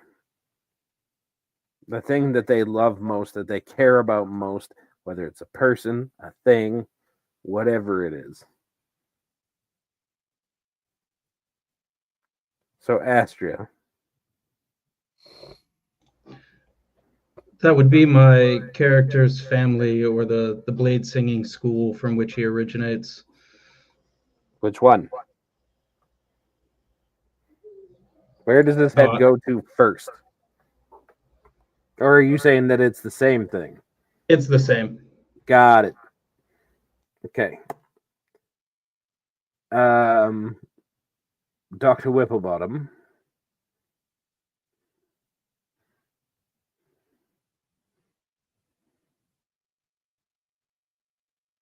What is going through your head as he is thinking of what matters most to him? It would be the Whipplebottom family. Okay. The whole clan? The whole clan, and that's a huge clan. And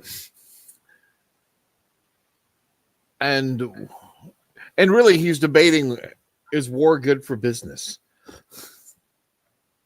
Well, any hobgoblin knows war is always good for business. Good for business. It's good for business. Yeah. Okay. Yeah, that's actually what he's contemplating. Yep. And so he's thinking about his family, and is it good for business? Yes. Got it. All right. I mean, and Selena. Her knowledge. Her knowledge. Okay. And Logan? Logan is only concerned with helping the weak by being the strongest. Beautiful. So as you're sitting there talking, you see this archdevil just kind of sitting there, and you see him just kind of close his eyes, and he almost looks like he's listening to something, and he just kind of says, one of you is awfully hard to read, but the rest of you, the problem is that you're not thinking of what you have to lose.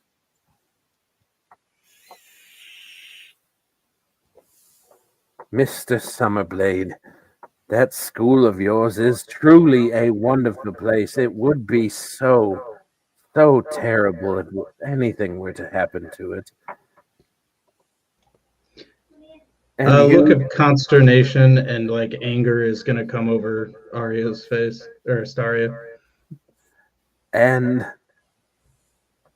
you, my little hobgoblin friend, you have a whole family to consider, to look out for. And is war good for business? Such consternation. And you, my fiery little friend, you think what you possess cannot be taken, not be stripped from you at my leisure.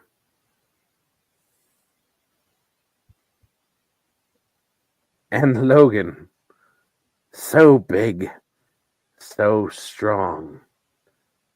But how can you look out for the less fortunate if that were to disappear? Now, I don't want you to think that I make just idle threats, or that I say this to goad you, to provoke you, or to intimidate you into submission. No. Nothing so simple. As long as you all understand that I know what drives you, and I will deal with you, that if you follow through with what I have to say, that you go forth to the mortal realm, return to the surface, and tell them of what is coming. I will make sure that the casualties on the material plane are as minimal as they can be. And I will make sure that all that you hold dear remains untouched.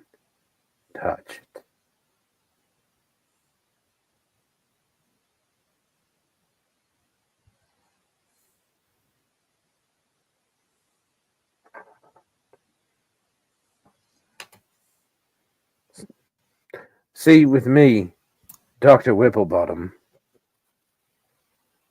since you are of a like mind, devils are all about business.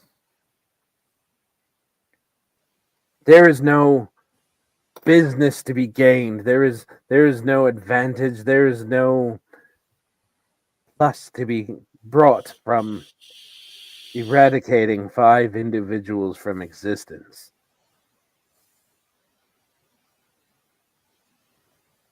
It would be effort to what end? Will I do it? If you force my hand, then I will do what must be done.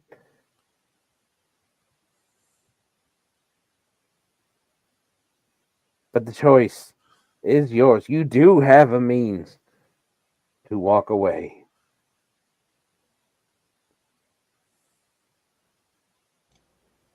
And for all I care, go tell the powers that be. Go back to your obsidian order. Tell them of my return. And if you wish to march into the hells to come and confront me there, and in the hopes of driving me from existence for good, you can do so. It would be a bold strategy, but it is your choice to make. Yes, my fiery little friend. May we have a moment to converse now that we know what you're offering, sir? Of course. And he will yet again just kind of out of existence. Poof.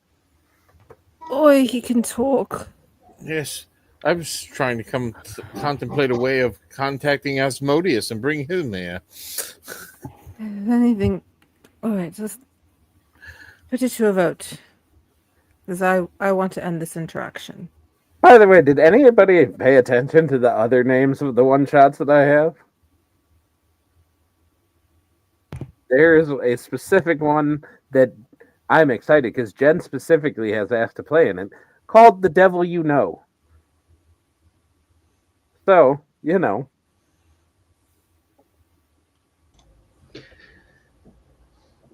At this point, Astria is obviously warring with his emotions over his face. If we are casting a vote, my vote is that we strike.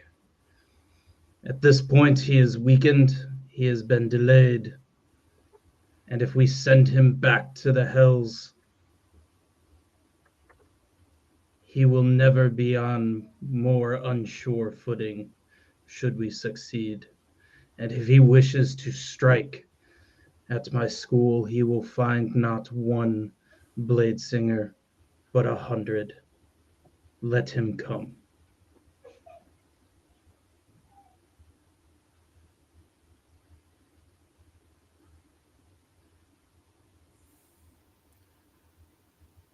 We Whipplebottoms have faced a lot.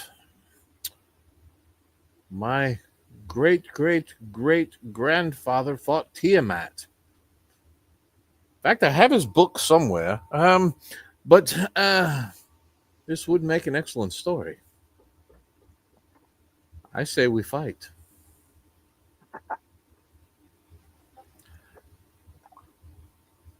And if we do so, I point at Logan. You won't be seen.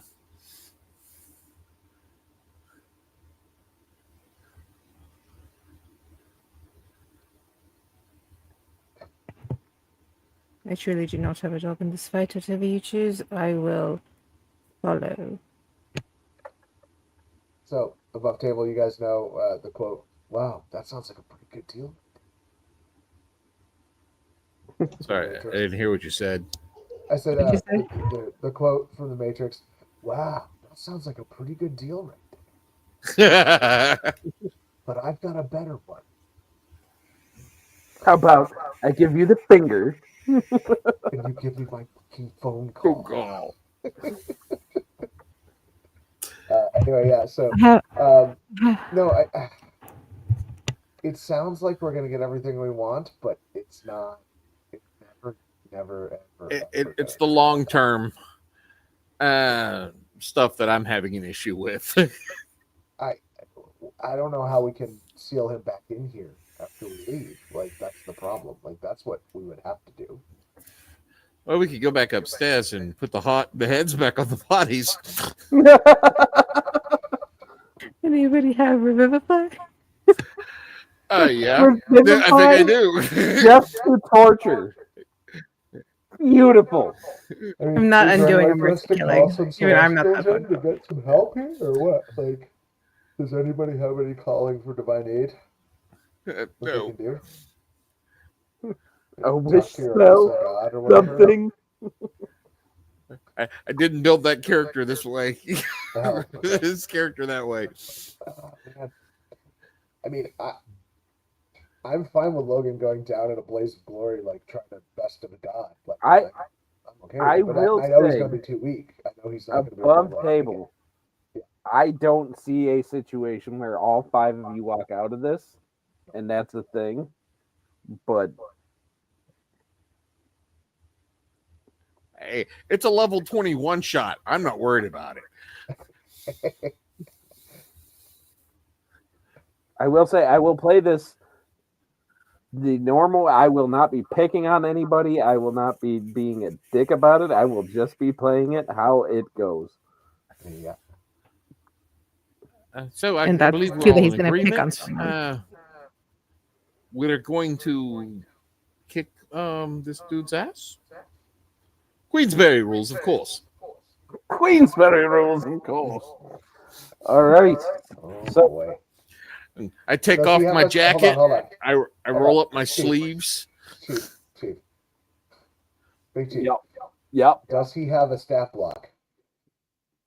He does. Okay. Let's go for it. I said he has one. I told you what it is. I've got to step away for a moment. Oh. All right. We can give it a couple minutes and have you guys get ready. Yeah. All right. So what we're going to do for the first time, because we're running a little bit longer than usual, we are going to run our second intermission. So we are going to give it 5 minutes for you guys to get ready. And we're going to come back and these guys are going to fight a god.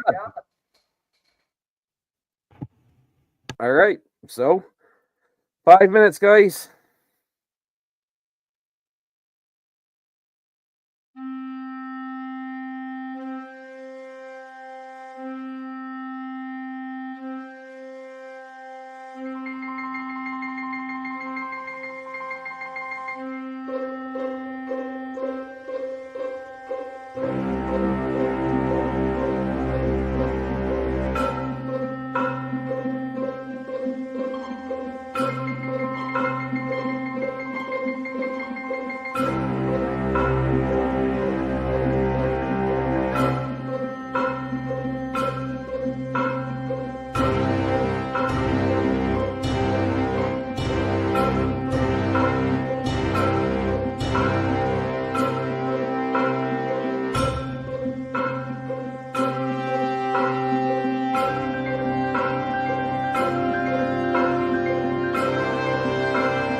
right.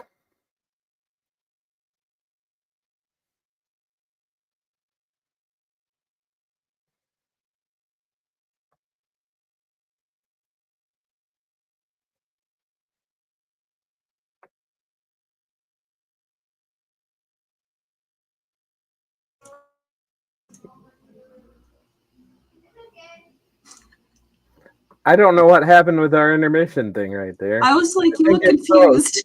I think it froze at some point.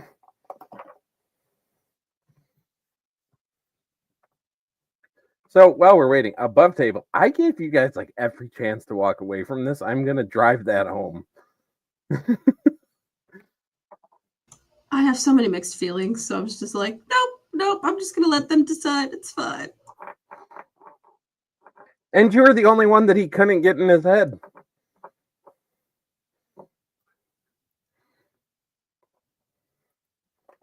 I know. Part of me is like, do I be the do I trade sides? I would never, but it was a thought. That one would have been the only plot twist to get me. Like, Taylor looks so betrayed. I feel so betrayed. that would have been such a good moment. Still thinking about it. Happy little bunk who has anxious, nervous energy turns out to be a devil worshiper. Hey, he did say that, things were floppy. So maybe it was a sign. You don't know.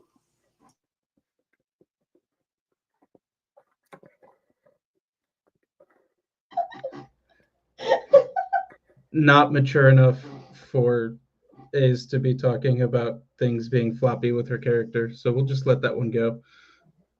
I thought it was. Never mind. Nope, not touching it. I was going to say, guys in your 30s, it happens. It happens from time to time. No judgment. Not to me, but to other guys. I've heard.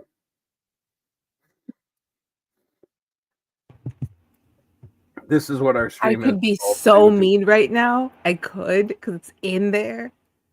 But I'm not gonna. You're not supposed to be mean when it's in there. Okay, I will say, Happens to get us when you're in the 50s, too. You're like a sweet, wholesome bean, and then this one We'd have to ask your wife. I'm not. Nope, because she might still be watching, so I'm not going to touch that one at all. Anywho. Oh, so Jen, I love you. All right. So he comes back, and what I am going to have us do is I am going to have us start this off by rolling the initiative. Once I get there, hold on. Come on. See, even my computer is like, why are you making me do another combat right now?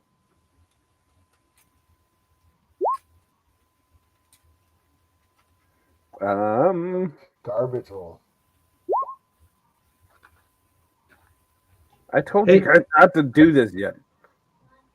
Hey, Brian, because we've been staring at this dude for a hot minute. You described him as 75 feet tall, but how wide? I don't know. Am I going off of the ruler? So 20 feet wide? Well, I mean, it's a square, so that would be 1, 2, 3, 4. So let's call it 30 foot aside. Sure, let's go with that. Well, it's 20, isn't it? 1, 2, 3, 4. Yeah, so sure. Sure. Okay. That's all I needed to.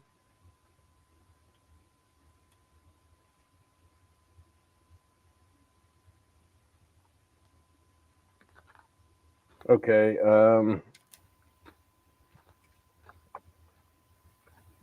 There. Now it's finally caught up.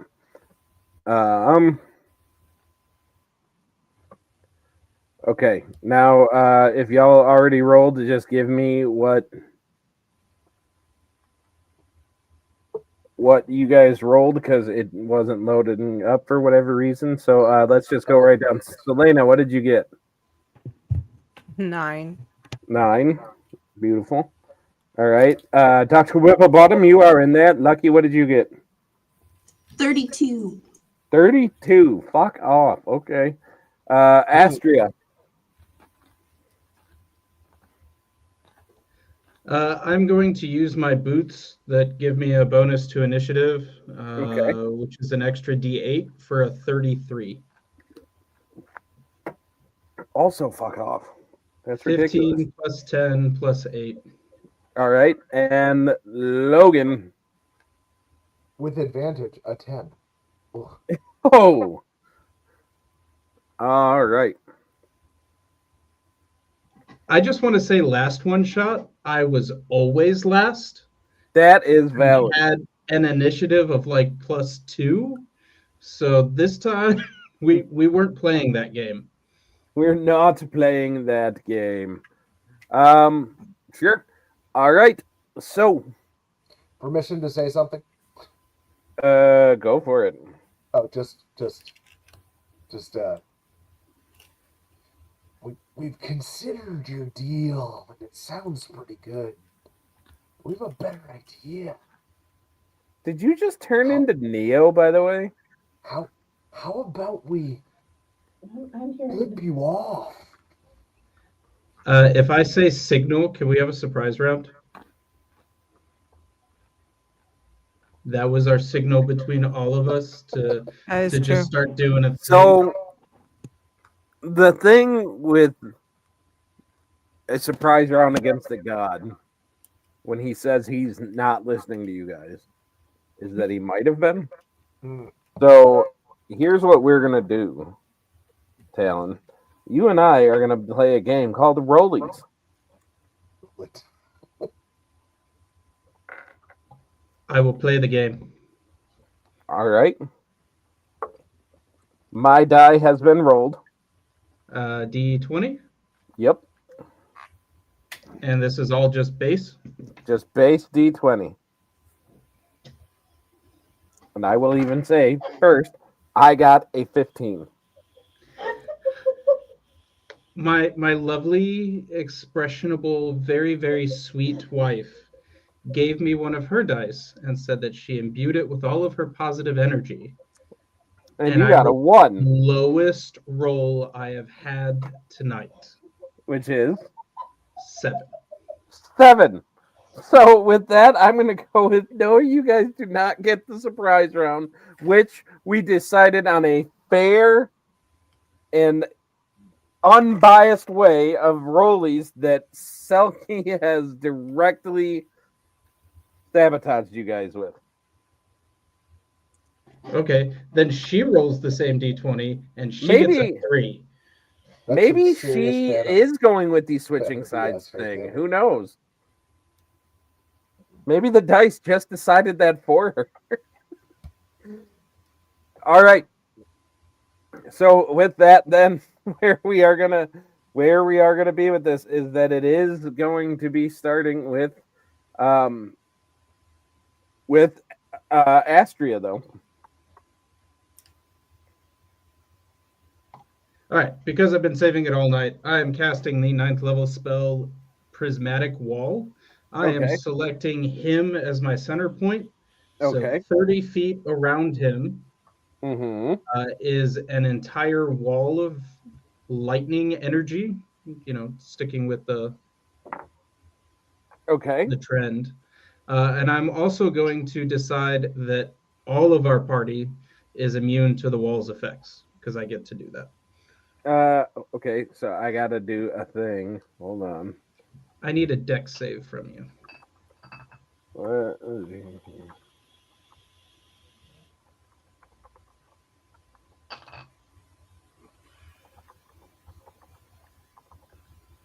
I gotta look up mechanics real quick. Hold on.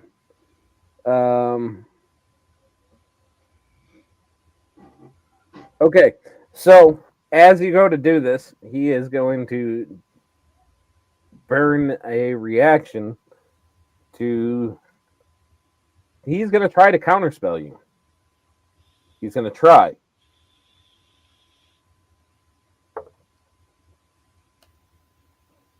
And he is going to fail. So you are officially going to get off your prismatic orb on him. So that's, you said, like within 30 feet of him? No, so I'm creating a sphere completely around him. Yep. Anything within 20 feet of the wall. So you said that he was 20 feet wide, so he's within 10 feet of the wall. Okay.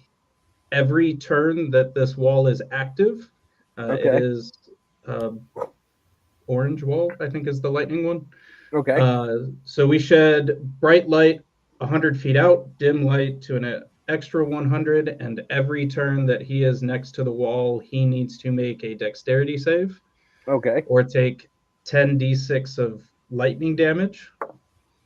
And I am sitting here and saying that myself, Lucky, Dr. Whipplebottom, Selena, and so when you say Logan, the wall, you mean like the walls of this whole I'm making area? it a sphere. Okay. No, just the sphere. And the sphere stays locked in the same spot. Yes. Okay. Well, Didn't you center the wall on him personally? Yes. Hold on. Okay. So But it moves with it. Does it? Let's look. It specifically says the wall remains in place for the duration. Yes. Beautiful. And also for targets, that is assuming that they stay on the same plane of existence. Okay. So does he have to make one this turn, or is that starting next turn that he would have to do that? Ooh, wait. Waiting. So if I'm reading this correctly, the wall consists of 7 layers, each with a different color. When a creature attempts to reach into or pass through the wall, it does so 1 layer at a time through all of the wall's layers. As it passes or reaches through each layer, the creature must make a dexterity saving throw or be affected by that layer's properties as described below. Mm-hmm. Anti-magic has no effect on the wall. Dispel magic can only affect one of them. Mm-hmm.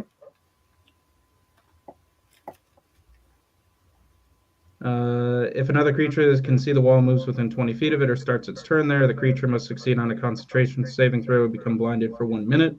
Got it. So yeah, only if he specifically tries to pass through it Uh-huh. is he going to take damage. So if he pops into another plane real quick, that wouldn't affect him. Let's see. I would say, based on reading it, there's nothing that holds him in place. Beautiful. Except for the starts his turn there part. If he's Right. within 20 feet and he starts his turn there. So, and is that your turn, or do you got more to do? Well, I'm not hasted, so that's all that I'm doing. Beautiful. So he is going to use a legendary action. Well, I do need him to make the concentration saving throw first. What is he concentrating on? Constitution. Oh, a con save. Yes. Got it. That's different.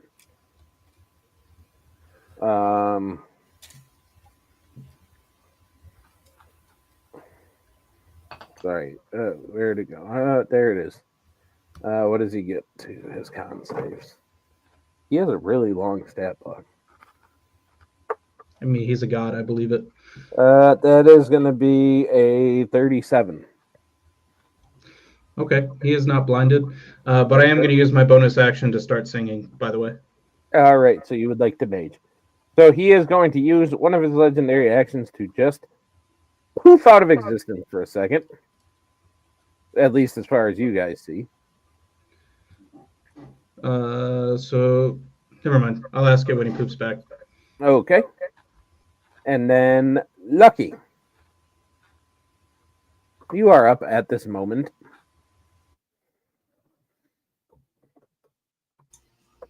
Well, since I can't see him, I'm just going to hop over here to give her a little bit of extra protection. And then can I hold my action? Absolutely. Oh, awesome. Then I'm going to do that. For specifically what is going to trigger your action, and what is that action going to be? If he tried to attack Selena, Okay. I wanted to flurry of blows him. Beautiful. All right. So then, as another part of his, or as another legendary action, he's going to pop right in here, and he is going to look at you, Astria, and just, oh, it is such a pity. And he is going to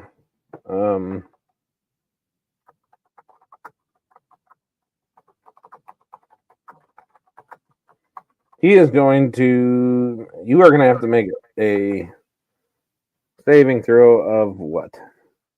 Sorry.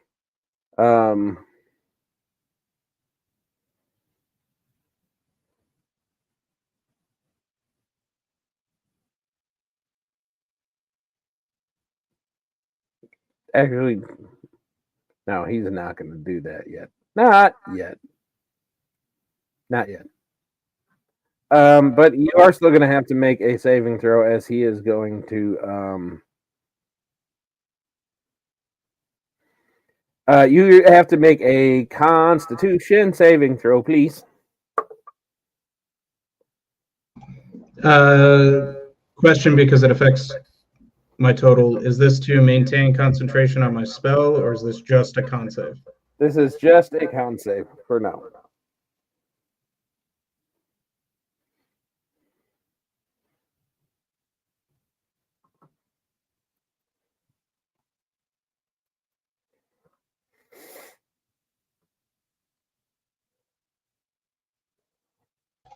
All right. 27. 27? Okay. So you are not going to have your mind ripped apart, or your soul ripped apart by this thing. That's going to be 15. That's going to be 20. Let's see, 28. Oh, good God. Why did I make it? I have to roll so many dice.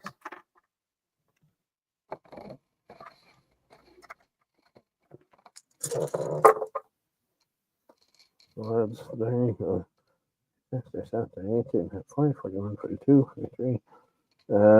You're going to take a grand total of 48 damage. No saves, no beating AC, no nothing? Oh, no, he rolled it. He got a 17 plus 17.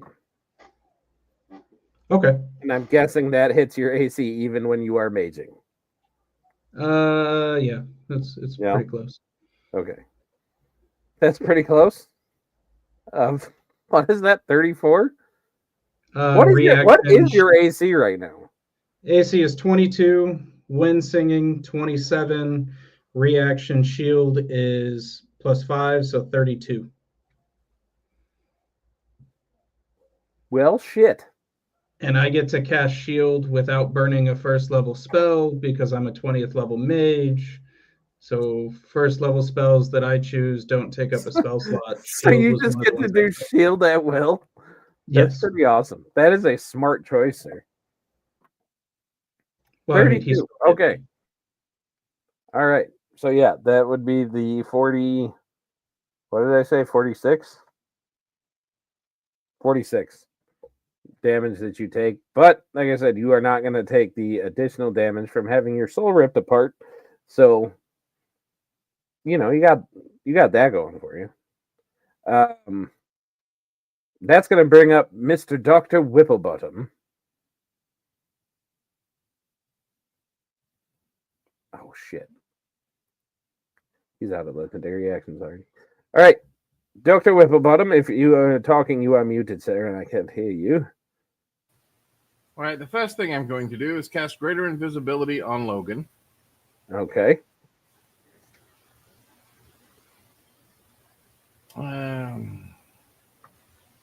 Then go ahead and wait.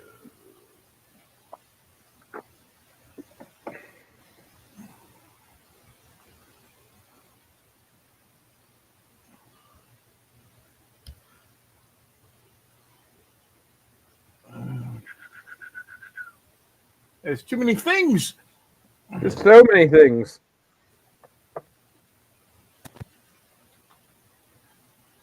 And then I guess I will do a Bardic Inspiration on who's next. The next up in the order is it's gonna be him and then Logan. All right, then I'm going to give the inspiration to Logan. Very well. Logan, you are inspired. Never see my poker face. All right. So he is going to be up. And what is he going to do? He is going to...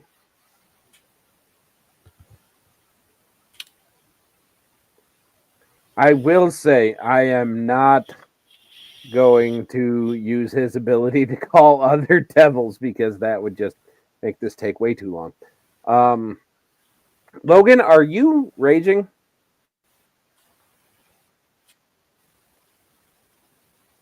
I can't hear you, sir. The way I'm assuming the retcon went was he started the rage right after like the short rest. Okay. So that's why he still has the temporary hit points and everybody else gets to add a d6 to their attacks. Cool. In that case, he's Dr. been raging this whole time because he doesn't have to ever stop. So yeah, that's fine. Dr. Whipplebottom, sir, I would like you to please make a wisdom saving throw.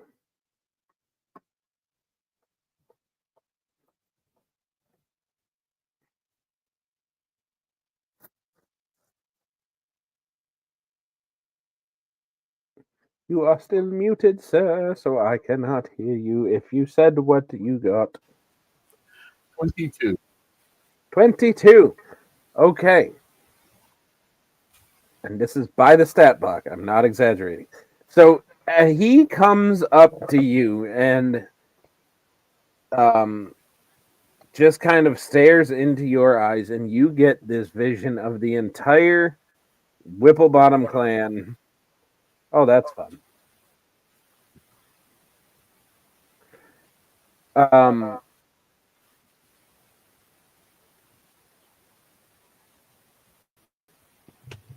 This is a bad position to be in because I'm just as unhinged as a DM. And now you are the DM, apparently.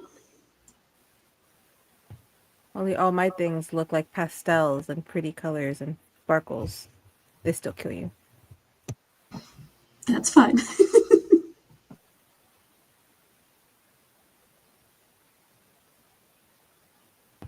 Does this mean he vanished and we win? No, this means that I killed the god and took his place. You are the Dungeon Master now. Were. Now I'm I back. gave up willingly. Sorry. My entire page just crashed and now I have to reopen things. I'm sorry. That's okay. We're fighting a god. Technical glitches are to be expected. To be expected. Like I said, I was ready for you guys to talk your way out of this, and I was fully not expecting you guys to fight with a god. All right. So anyway, Dr. Whipplebottom, he comes to you, and you get the vision basically of the entire Whipplebottom clan just burning in the nine hells. to keep going back to the Lord of the Rings reference, kind of the scouring of the Shire scene that Frodo sees, when he looks into Galadriel's mirror, right? You kind of get that. You are considered frightened for the next minute, but you do get a chance to save at the end of each of your turns. So that's what he is going to do with his action instead of attacking anybody at the moment.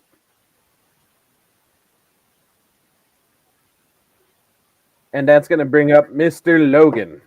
Real quick, if he started his turn, I know I did the thing before, but it specifically says when you start your turn, he needs to make another con save. Of what? DC a 19. Okay.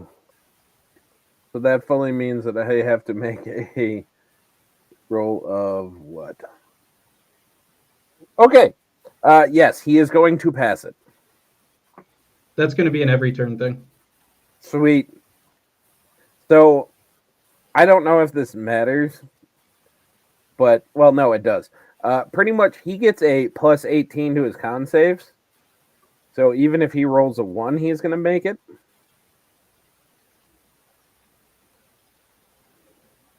So, and I just want to say that above table, because if you have something better to drop concentration on that, to put your concentration on something else, I don't want you holding on to something that's not going to work. I rather see you use that for something better. So I'm trying to be above table about it.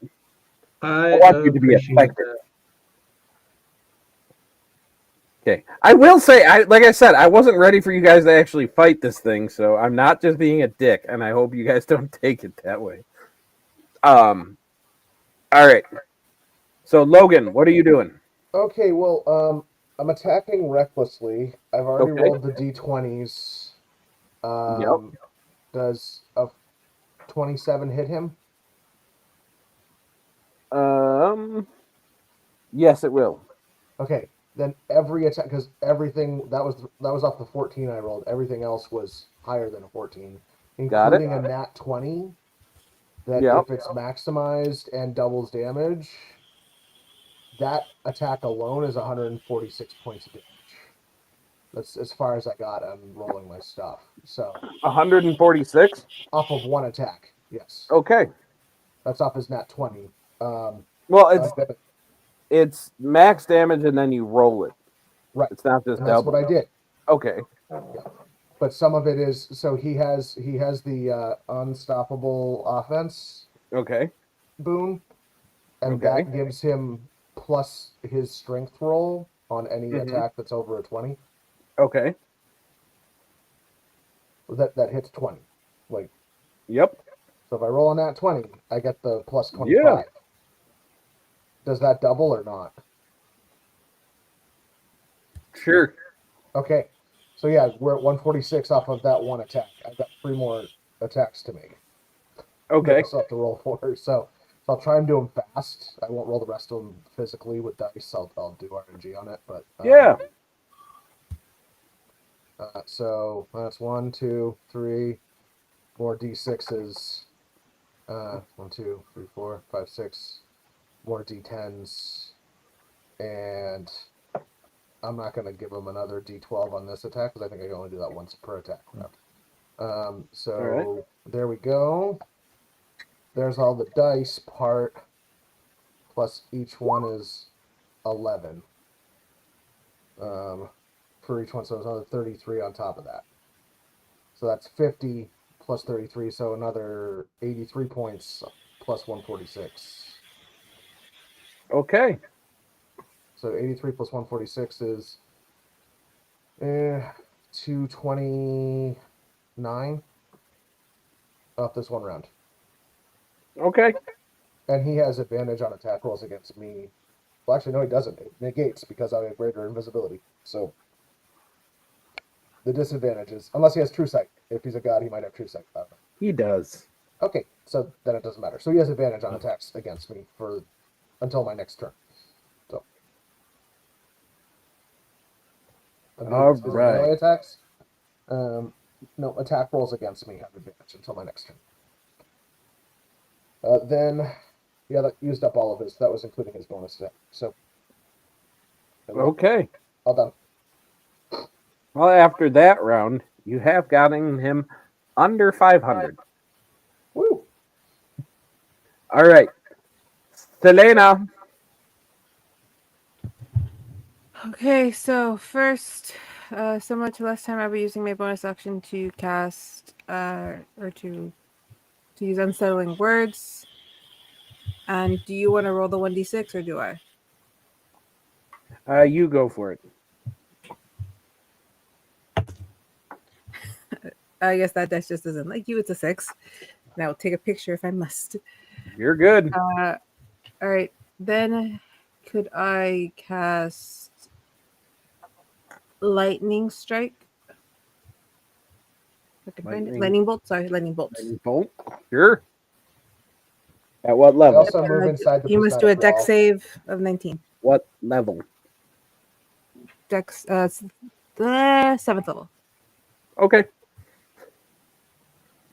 So a dex save. -6, whatever you roll. Okay, he is going to fail that one. All right. Please do something. 12d6. I see so many ones. 36 So, damage. okay. All right.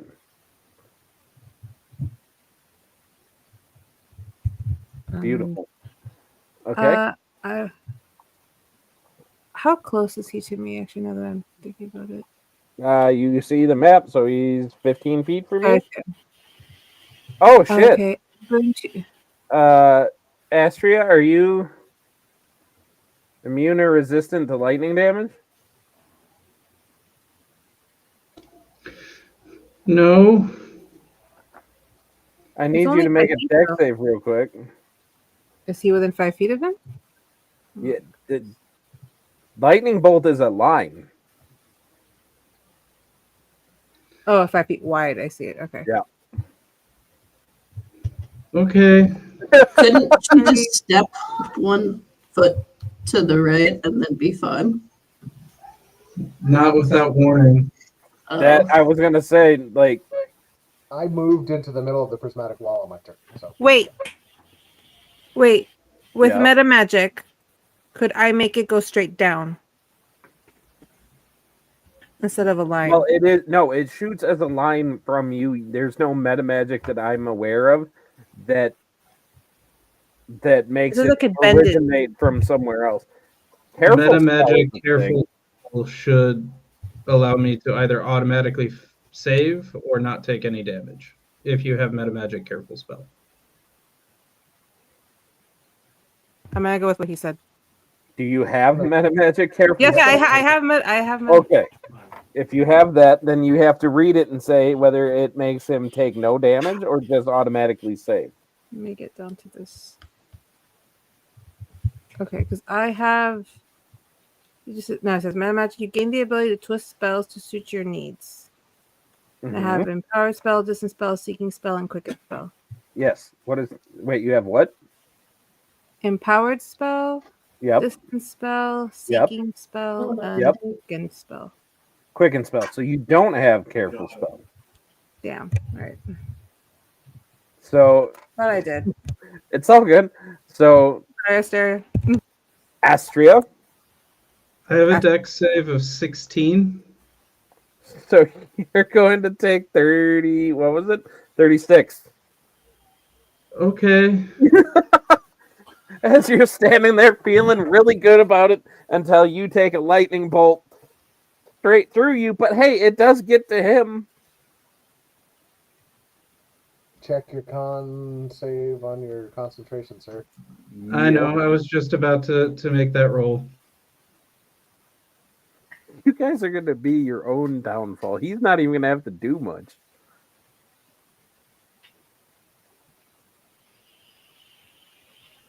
I do make my concentration save with a Okay, 27. cool.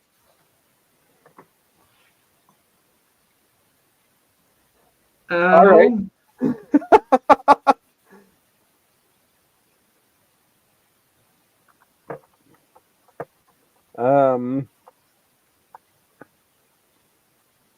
All right.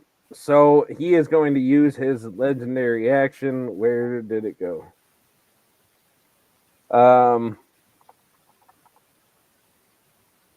Wasn't he out of those until his next turn? No, because he had a turn in there. So he is going to use one of his legendary actions to poof out of existence for a second. And that is actually going to bring up Astria.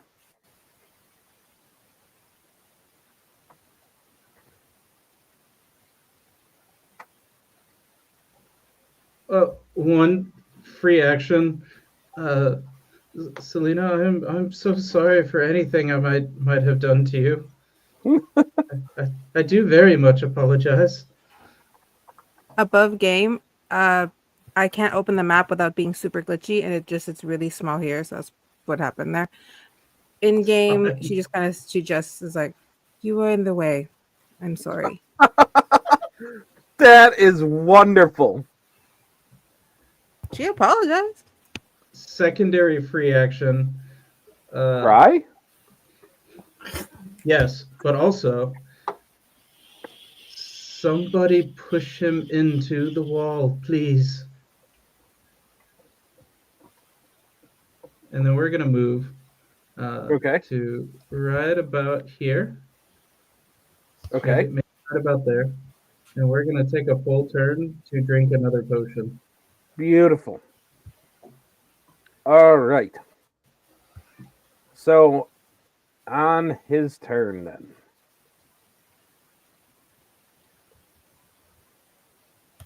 He is going to bamf right about here. Lucky, you see him just kind of, you feel the heat coming from behind you as he is there, and you turn around to see him, and he is going to be having just one gigantic finger pointed directly at your forehead. I need you to make a wisdom save, please. Con save. Rolling at one. A 12. A 12. It wasn't at 1. Thank you very much. So your mind goes blank. And everything just seems so very easy. So you feel so free in this moment. And you look around you, and the 4 people around you, well, who were your friends, who were your compatriots, they are suddenly demons. They are demons. They are coming after you. They want your blood. And everybody else, you see Lucky's eyes go pitch black.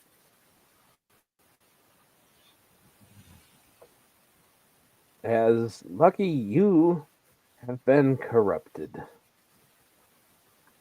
Which means you are now going to treat Amenos like he is a friend, and everybody else is, according to you, an enemy. Which is convenient because you are now up.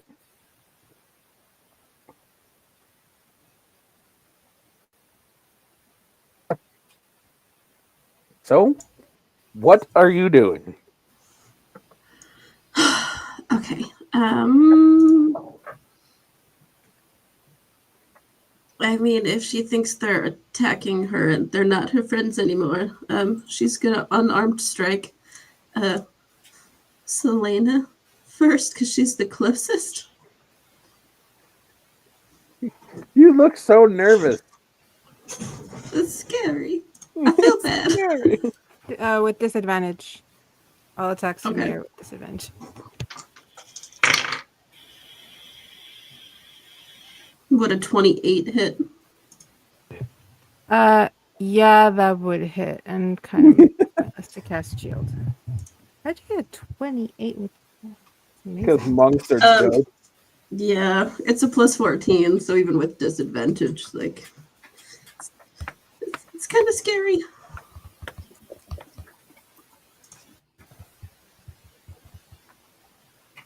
So that hits you for 19 damage. Got it. And then are you going to pump in a... Because keep in mind, right now, Selena seems like a demon to you. She is an enemy. You got another attack and you got key points. I do. I'm gonna flurry of blows, also at disadvantage. Okay. No, it's not a disadvantage. No, it's not. You hit her, she took damage, it goes away. Oh, okay. Good to know. That was a 24.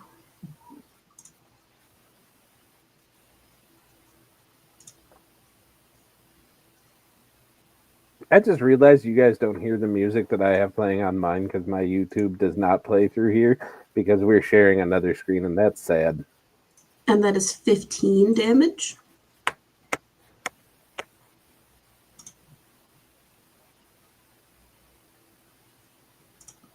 And then can I use my second action to shove her?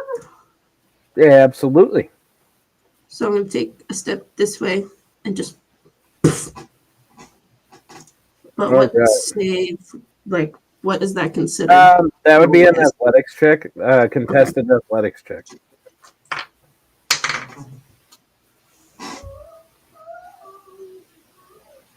This is a 16. 16. So, Selena, you would give a contested athletics check.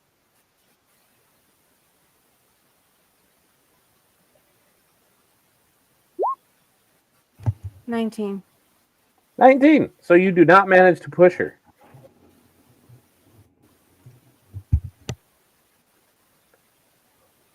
All right. That's going to bring up Dr. Whipplebottom. Because that is your turn, right, Lucky? Yes. There's lots going on. And you are frightened. Yes, and I'm thinking I want to change that to a degree. Because he is such a large, frightening individual. Do I know if devils are resistant to polymorph?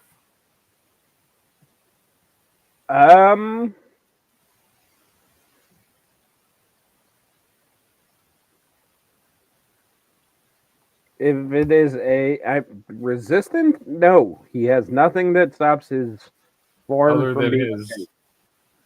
All right. He has, I mean, above it, he has resistances. Yeah. Like legendary resistances, but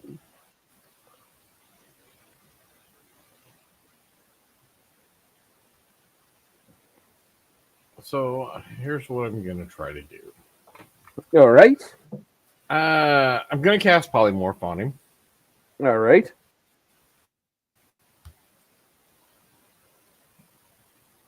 DC is 19. Wisdom. Wisdom. What does he get for wisdom saves? All right. And if he fails, he will be turned into shut a up. weasel. You know what? I am not even going to use a legendary resistance on this because a nat 1 is a nat 1, is what I say it to players all the time. You know what? He is a weasel. So how do we want to deal with this? Angrily squeaking at you. Free action, throw him into the wall.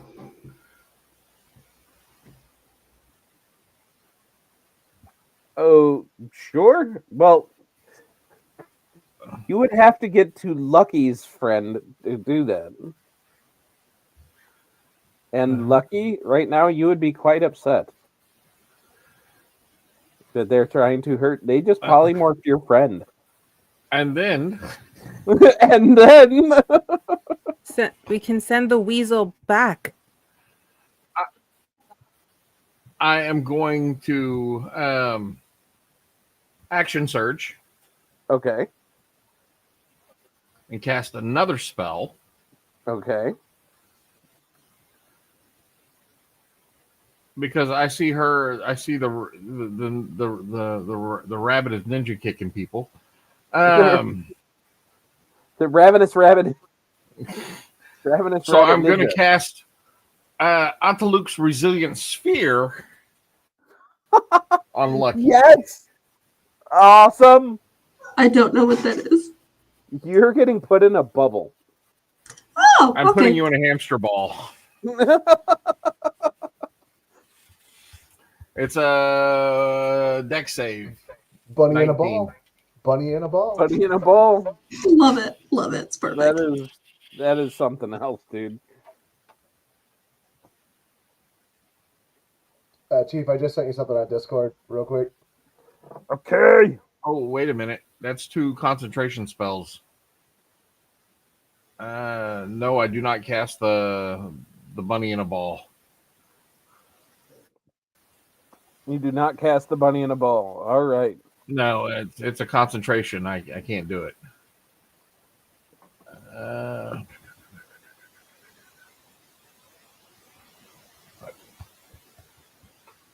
So I guess I'm gonna run over. I'm gonna take this next action. I'm gonna run over, grab the weasel, and Okay. That's 5, So that 10, would put you 15. Yeah. Yeah, so I'm going to grab the weasel and then use the rest of my action to take it into the wall. Okay.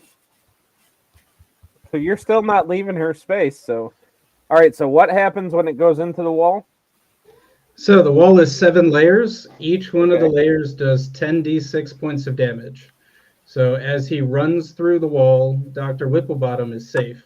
The weasel, Okay. however, is going to have multiple saves that they're going to have to make.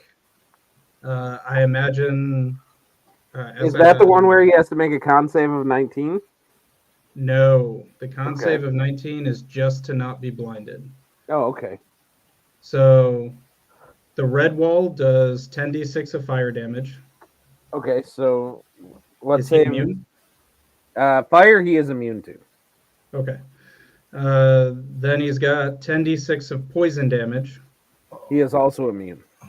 Hold on. 10d6 of lightning damage. He is not immune to that. Well, 10d6 when he gets transformed, he takes on the entire properties of the beast he's transformed into. Oh shit!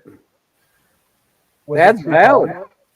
Was it that is valid? Was that true polymorph or was that No, this is just regular polymorph.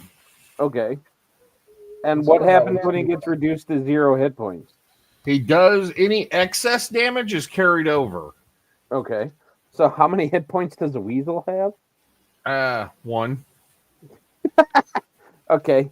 So roll your 10d6 for the fire damage because weasels do not have any immunity or resistance to.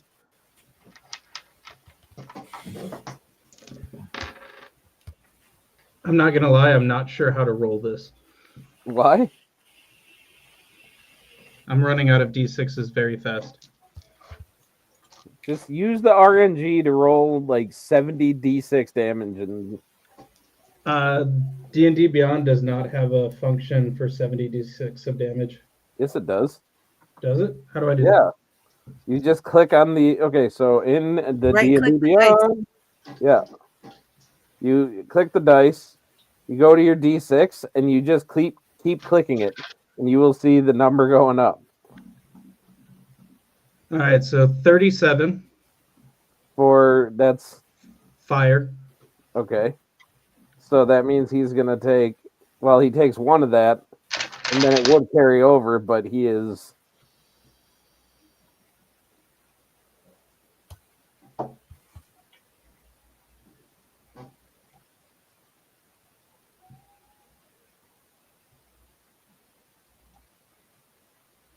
Yeah, if the damage, if the If it reverts as a result of dropping to 0 hit points, any excess damage carries over to its normal form. Right, which in that case would go to nothing because he's immune to fire damage. So he would take his one to go not a weasel anymore. But you are still already carrying him through the other one, so I'm going to do 50d6 of damage, essentially. There you go. Go for it. All right, so 34 for necrotic, 39 for lightning, 43 for ice. Okay, so 34, 39. 43. Okay.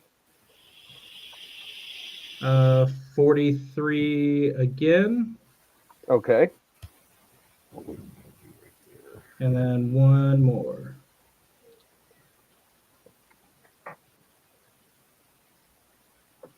$35. There we go. You're going to let him take it. All right. So then he is going to be up. And then and roll then? your con save and roll in that Well, one. the con save, even if he rolls in that one on a con save, he's still going to get it. I know, but it makes me happy. That was a 13 plus 17. On a save, though, isn't a nat one an auto failure? No. I don't think so. No. Well, skill checks, I suppose. Saves nat ones don't. Okay. I don't think I've ever played it that way, have I? I'm just trying to remember. Don't make me second guess myself. That's not cool. But I was second guessing myself. I mean, that's fair. Why is it not? Hold on. My D&D Beyond is being stupid. It's not used to being on this long. It is not.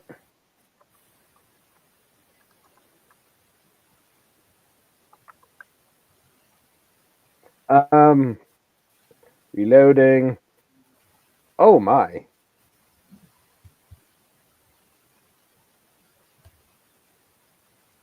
Yeah.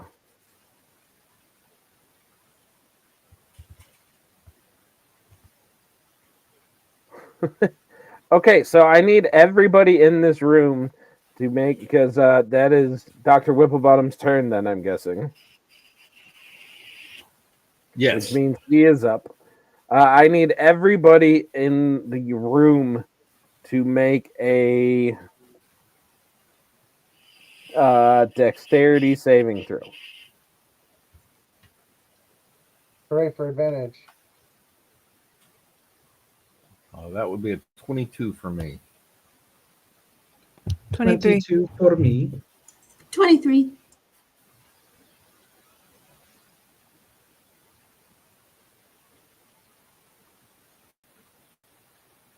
All right. So did anybody get under a 22? No, mine was 18 plus 11, so 29. 19 plus 4, 23. Okay. So what is happening? Even I have to use the random generator on this one. Okay, so all of you are going to take half damage on this. Okay. So the amount that all of you guys are going to take is 77. As fiery meteors just start raining down through the rock of the ceiling on this thing as he cast Meteor Storm on this room.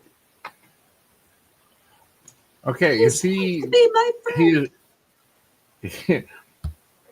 Is he still within range of me? Where is he? I mean, he's right there on the map. He's not showing up on my map. Hold on. Is he not? Oh, there he is. Okay. I Yeah. had to zoom. I had Big to zoom out boy. a little bit. Are you He's good. counterspelling his Heard meteor him. storm? Because that would make me very sad. Oh, you're right. You would take. Well, actually, no. That's. You would take. I rolled it all together.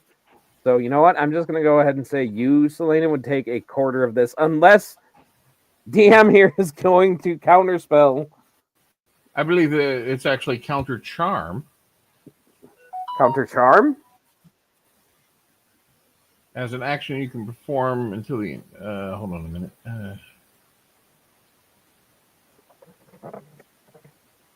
Oh no, that's I didn't take counterspell? What? You know So what? no. I'm feeling generous. You can roll it to see if you can counterspell it. So you're gonna roll your d20 and shoot for 19 or better. We're retconning in that you have counterspell. Survey says, are we adding anything to it? I don't think you do with the roll for counterspell, do you? I don't Yeah, know. no, I don't play check. mages too often. Ken or Talon? I think it's an Arcana check to see if you Is can it? guess what level it is. Yeah. Is it to guess what level it is, or is it just that you roll? Okay. Let's see. In Dungeons and Dragons 5th edition, when you use counterspell, you attempt to counterspell a 9th level spell. You need to make an ability check using your spell casting ability.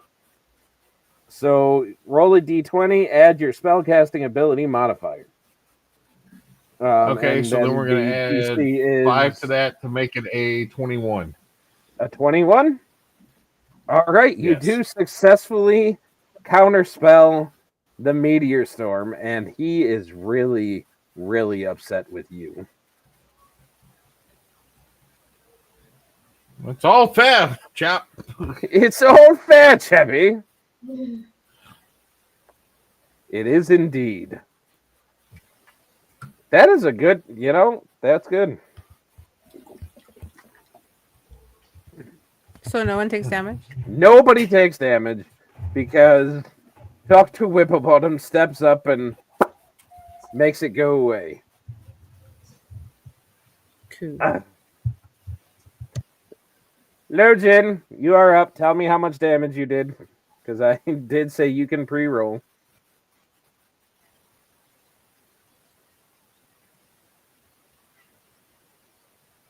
Oh, Logan, is that what you said? I'm Yeah. sorry. Oh, Did I say Lojin again? My bad. No. I Logan. think you said something about loading or low 10 or something. I'm sorry. I might have said Lojin because now I'm like, Lojin? Oh, it's getting a little late, and I Yeah. just keep on seeing gin, and it's like, I would really like some gin. Gin That'd be tonic. cool. That is exactly what I'm thinking.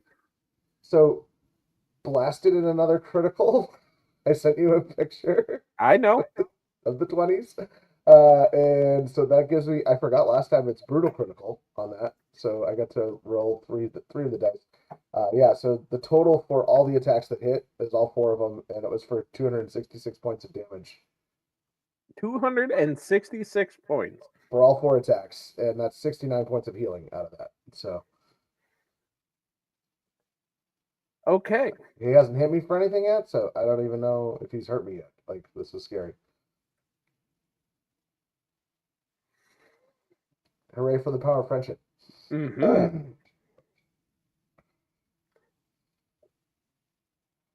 Okay. So, Selena, you are up with a chance to banish him to the hells if you can. Well, I will say he does get a legendary action. And you're sitting here talking shit about not having been hit by anything.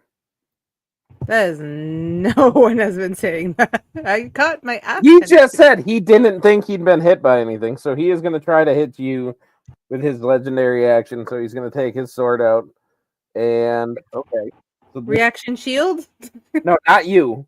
I'm talking about Logan. Logan. Logan. So when I attacked him, he's trying to legendary Oh, action Jin me and before I Tug. run away. Yes. Okay. Yes. All right. So for a Someone 37, him up here.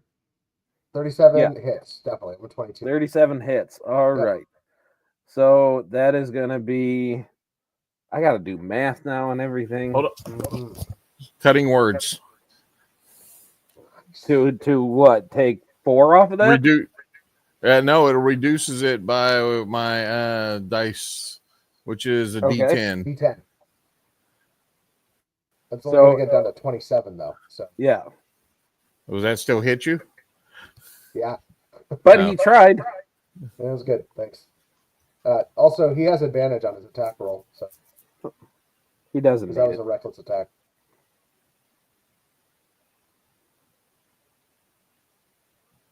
Try again for the crit. Don't need to.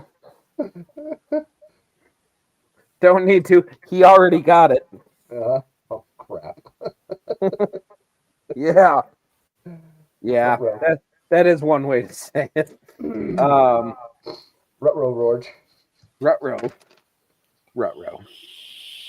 Okay, so that is 8, 10, 16, 12. See, you had to just go ahead and say something. That's what it is. Of course.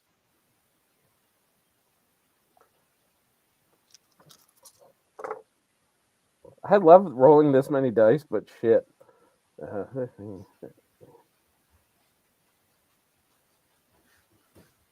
Okay, so all in all, from everything that he does in this one go, you are going to take halved 84 points of damage. And then, like, as in that is what you actually take.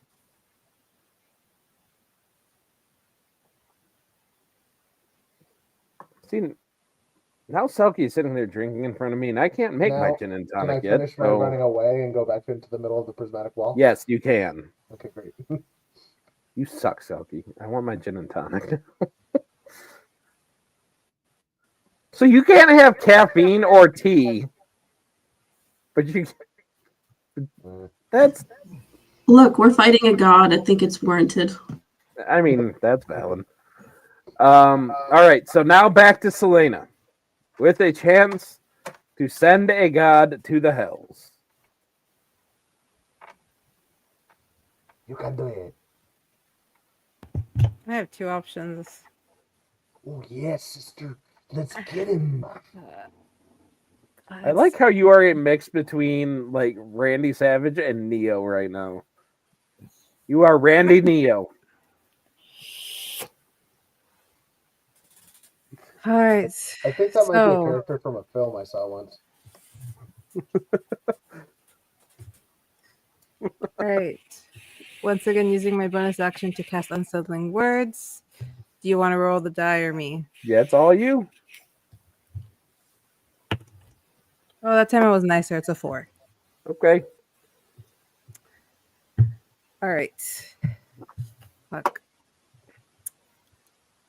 Because I want to do this, and it's such a stupid idea. Do it. Okay. Vicious Mockery. Okay. All right. First, I'm going to see if it hits before I decide what I'm going to say. Can I do that? I already know what I want to say, but like, can I roll it first? Sure. Well, you have to roll it. My bad. You have to roll it. What You have what to is he roll doing? the Wisdom save. Wisdom 19. save. Just because I don't remember, does that cutting words last for, or not cutting words, whatever you did, does that last for an entire turn? What The I did? reduction, no, the reduction in his roll In that his- DM did. Yeah. Does that get rid of all of his saves for an entire turn? Nope. All right. So that is going to be a grand total of a. Let's see. Wisdom. 34. Damn. That's Yeah, all or nothing, isn't it? Pretty well. That's it. Yeah, Like, it's a cantrip. It's all or nothing. Yep. It's not a cantrip. Vicious Mockery? No. Oh, wait, is it? Yeah. Oh, I was looking at my spells. I'm sorry. Yes. Vicious Mockery is 100% a Oh, cantrip. That was And I lower do on my love it thing. because Vicious Mockery is basically shit talking as a cantrip. Then just real quick, I'm gonna spend a sorcery point to get another bonus action, and just to help this person out. Once again, unsettling words, so all of their saves will be downed Okay. by 5. Okay. Then he is going to take his legendary action.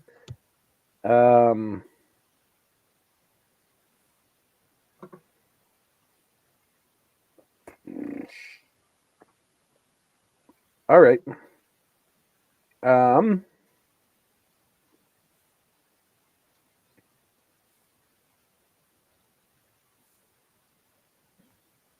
So, how many hit points do you have? Who? You, Selena. 150. Okay.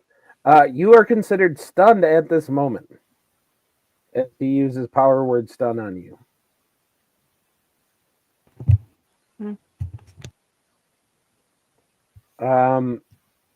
Astria, you are up. I know what I want to do, but it's not going to work. Okay. What I want to do is try and thunder wave him back into my wall now that I have a reduction in saves. But let's go with the sure thing. Okay. We're gonna run up,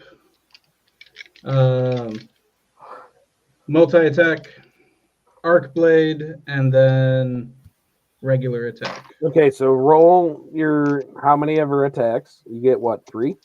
Everyone that hits, you can add an extra d6 too. I only get 2. I'm not currently Okay. hasted. Okay. I have a 25 Yep. and a 27 to hit. Okay, I'm not going to make you roll damage because you really can't not do enough to do this. How do you send a god to the hells? Walk us through it. So I am imagining very anime style because my blade singing gives me increased speed. Okay. I'm very Naruto running towards him. So I have the power of God and anime on my side. So I sprint, rapier thrust forward, aiming specifically for the devil's heart. I thought you were going to pull a Silmarillion and hit him in the foot. And all of it is lightning streaked with power crackling off of me. Beautiful. Selkie's asking me how many drinks I'm having, by the way, and they're all not alcoholic. I keep seeing all these different colors, and it's like throwing my brain off. Well, I'm dangerously addicted to soda, so I have a Coke, a Sprite, a Mountain Dew, and a Dr. Pepper. See, I got 3 out of 4. Brian, Yeah. all I can see is that moment from Final Fantasy Advent Children, where like each one like yeets cloud a little bit further. Yeah, into the one that defies physics in every single fashion. Here, let me jump up in the middle of nowhere and catapult you further into the sky. using Absolutely. my sword It's throw you, Omni or my spear to throw you even further. You're into the air. omni slashing him? Yeah. Beautiful. Yeah. So Yeah. Talon goes and omni slashes the shit out of this guy. And he Because I just don't kind of- want to miss the opportunity. I'm sending you back to the hell from whence you came. Should you choose to attempt this again, you will be met with a similar fate. As I omni slash him in the heart. Awesome. And right as you are coming down towards his chest, he just smiles up at you and says, I'll be seeing your school soon. And There you are drive 100 your more blade like into me him. where that came from. So as you drive your blade into his chest, banishing him back to the hells in this enormous eruption of flame, Honey coming back from her daze, her eyes returning to normal. Nice. You guys now have, for one, well, he's gone.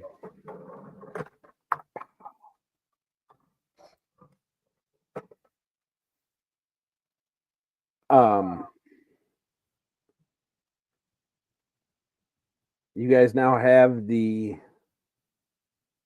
jewel and the amulet that are just sitting out on that altar, waiting for you to take it. You guys have equivalent of 43 billion gold around you in various jewels and platinum bars and everything like that. But you have Bring no. a portable hole. I was going to say, you guys, for one, need a way to take it all. For two, you guys need a way out. You're muted, Mr. DM. My unseen servant and its handy haversack has been filling that up. Don't burst it. It'll get to a point where it's full, and then it'll be done. He's just walking around hoovering up platinum pieces. Yeah, just, like putting it underneath a pile and just letting it fall in.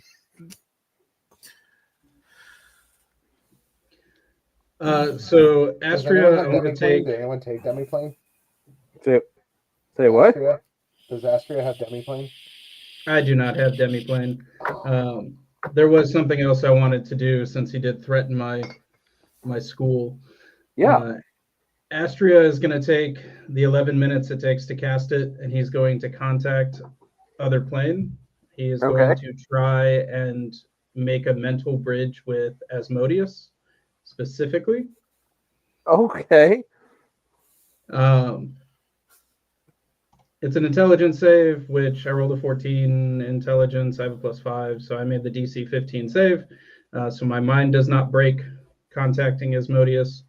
It says I can ask him up to 5 questions, but really all I want to do is let him know that I sent him a present, that he needs to defend his throne, and to mount a defense to perma-kill this devil god. I forget the name. Amenanos is what you were told. Amenanos. So I let Asmodeus know that we just banished Amenanos back into the Blood War, and he needs to now defend the throne that he usurped. Is that one-way communication? No, he can talk back to me. I can ask up to 5 questions the way that everything is written. Because we have been going for almost 6 hours, you just get a you feel the King of the Hells being afraid right now. He is terrified. I thought forewarned might be forearmed. You should mount your forces and kill him. If his allies go back to him, your plane will be no more. We will banish him again if we must. 5 of us stood strong against him. Hundreds more will answer the call. You do know when Devilkin returned to the Hells, they basically returned to full strength. As you and your allies are at full strength, I hope that you will take this opportunity to smite him out of existence.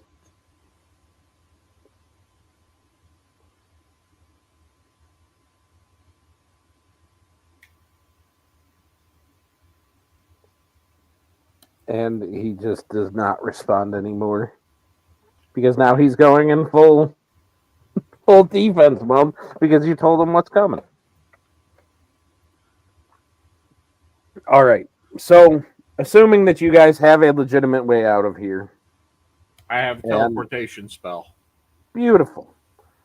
I will say that you guys take your time to gather up everything that you guys want to gather. I'm not gonna I'm not gonna bother handing out magical items to you guys because you guys already have way too much shit. But that's okay. You guys get out of here. You deliver the goods to your guys' patron. Do we get a boon from the Celestials for? I don't know. Ask me next time. Okay, good. You know, we did release a sealed devil. I was gonna say they might be mad at you. They might take some shit away. A boon might not be what we get. You let who go? All right, but that will bring us to the end at 5 hours and 45 minutes almost of the Cursed Sands. Thank you guys for playing and sticking with us. Thank you guys for fighting, like picking a fight with a god. That was fantastic. But here, before we do end, we do normally give a rundown of what we got going on. So what we got going on here in the Nexus, besides we got about 4 more of these one-shots. The wonderful one-shots coming every other Saturday. Hopefully we can get Mr. AMDM back for another one. I know that you have another game starting up every other Saturday, but we can talk about that. But I did say that I didn't see a way for you guys to make it out alive, but I didn't count on a barbarian doing stupid amounts of damage that messed me up. But anywho, so what we got going on here in the Nexus, in a couple days, on Monday, you can come back. We took a little bit of a break last Monday because a couple of us had some stuff going on. But Monday, you can come and see our kind of Final Fantasy VII-ish campaign where you can come and see Selkie being her crazy thruple kind of part lesbian tiefling dampier lady that's giving Lily some kind of mental breakdowns right now. You can come and see that. Our Monday campaign is called what is that one called? Shattered Awakenings. It's down there. Shattered Awakenings. Wednesdays, you can come and see more Drunken Blade DMing Lily and her friends in one that they actually stick in a room where they are doing the Shattered Obelisk. That's kind of fun. They're ramping up into that. Lily is starting to really push some chaos in there. So you can come and see Kinship's Destiny on Wednesdays. And I believe we're back next Friday, right? Yep. So I get a triple dose of Selkie this week. That makes me happy. Fridays, every other Friday, you can come and see our pirate campaign, Golden Ghosts, which is also just Unchained, and you can also catch Talon and Ken there. And Selkie. So that is what we got going on here in the Nexus. There's a lot of stuff going on here. Lily, do you got anything you want to tell the world about that you got going on? Aside from my 3 streams a week, I am starting planning the Winter Solstice Fantasy Ball one-shot. If anyone would like to join that, please let me know. Just know that you will not be in a party. It is all player against player. That's fun. PvP. And because you got a platform to do it, Mr. AMDM, do you wish to share anything with the Mimic Army? Because I'm sure a few of us are watching the stream anyway and watch it back on playback.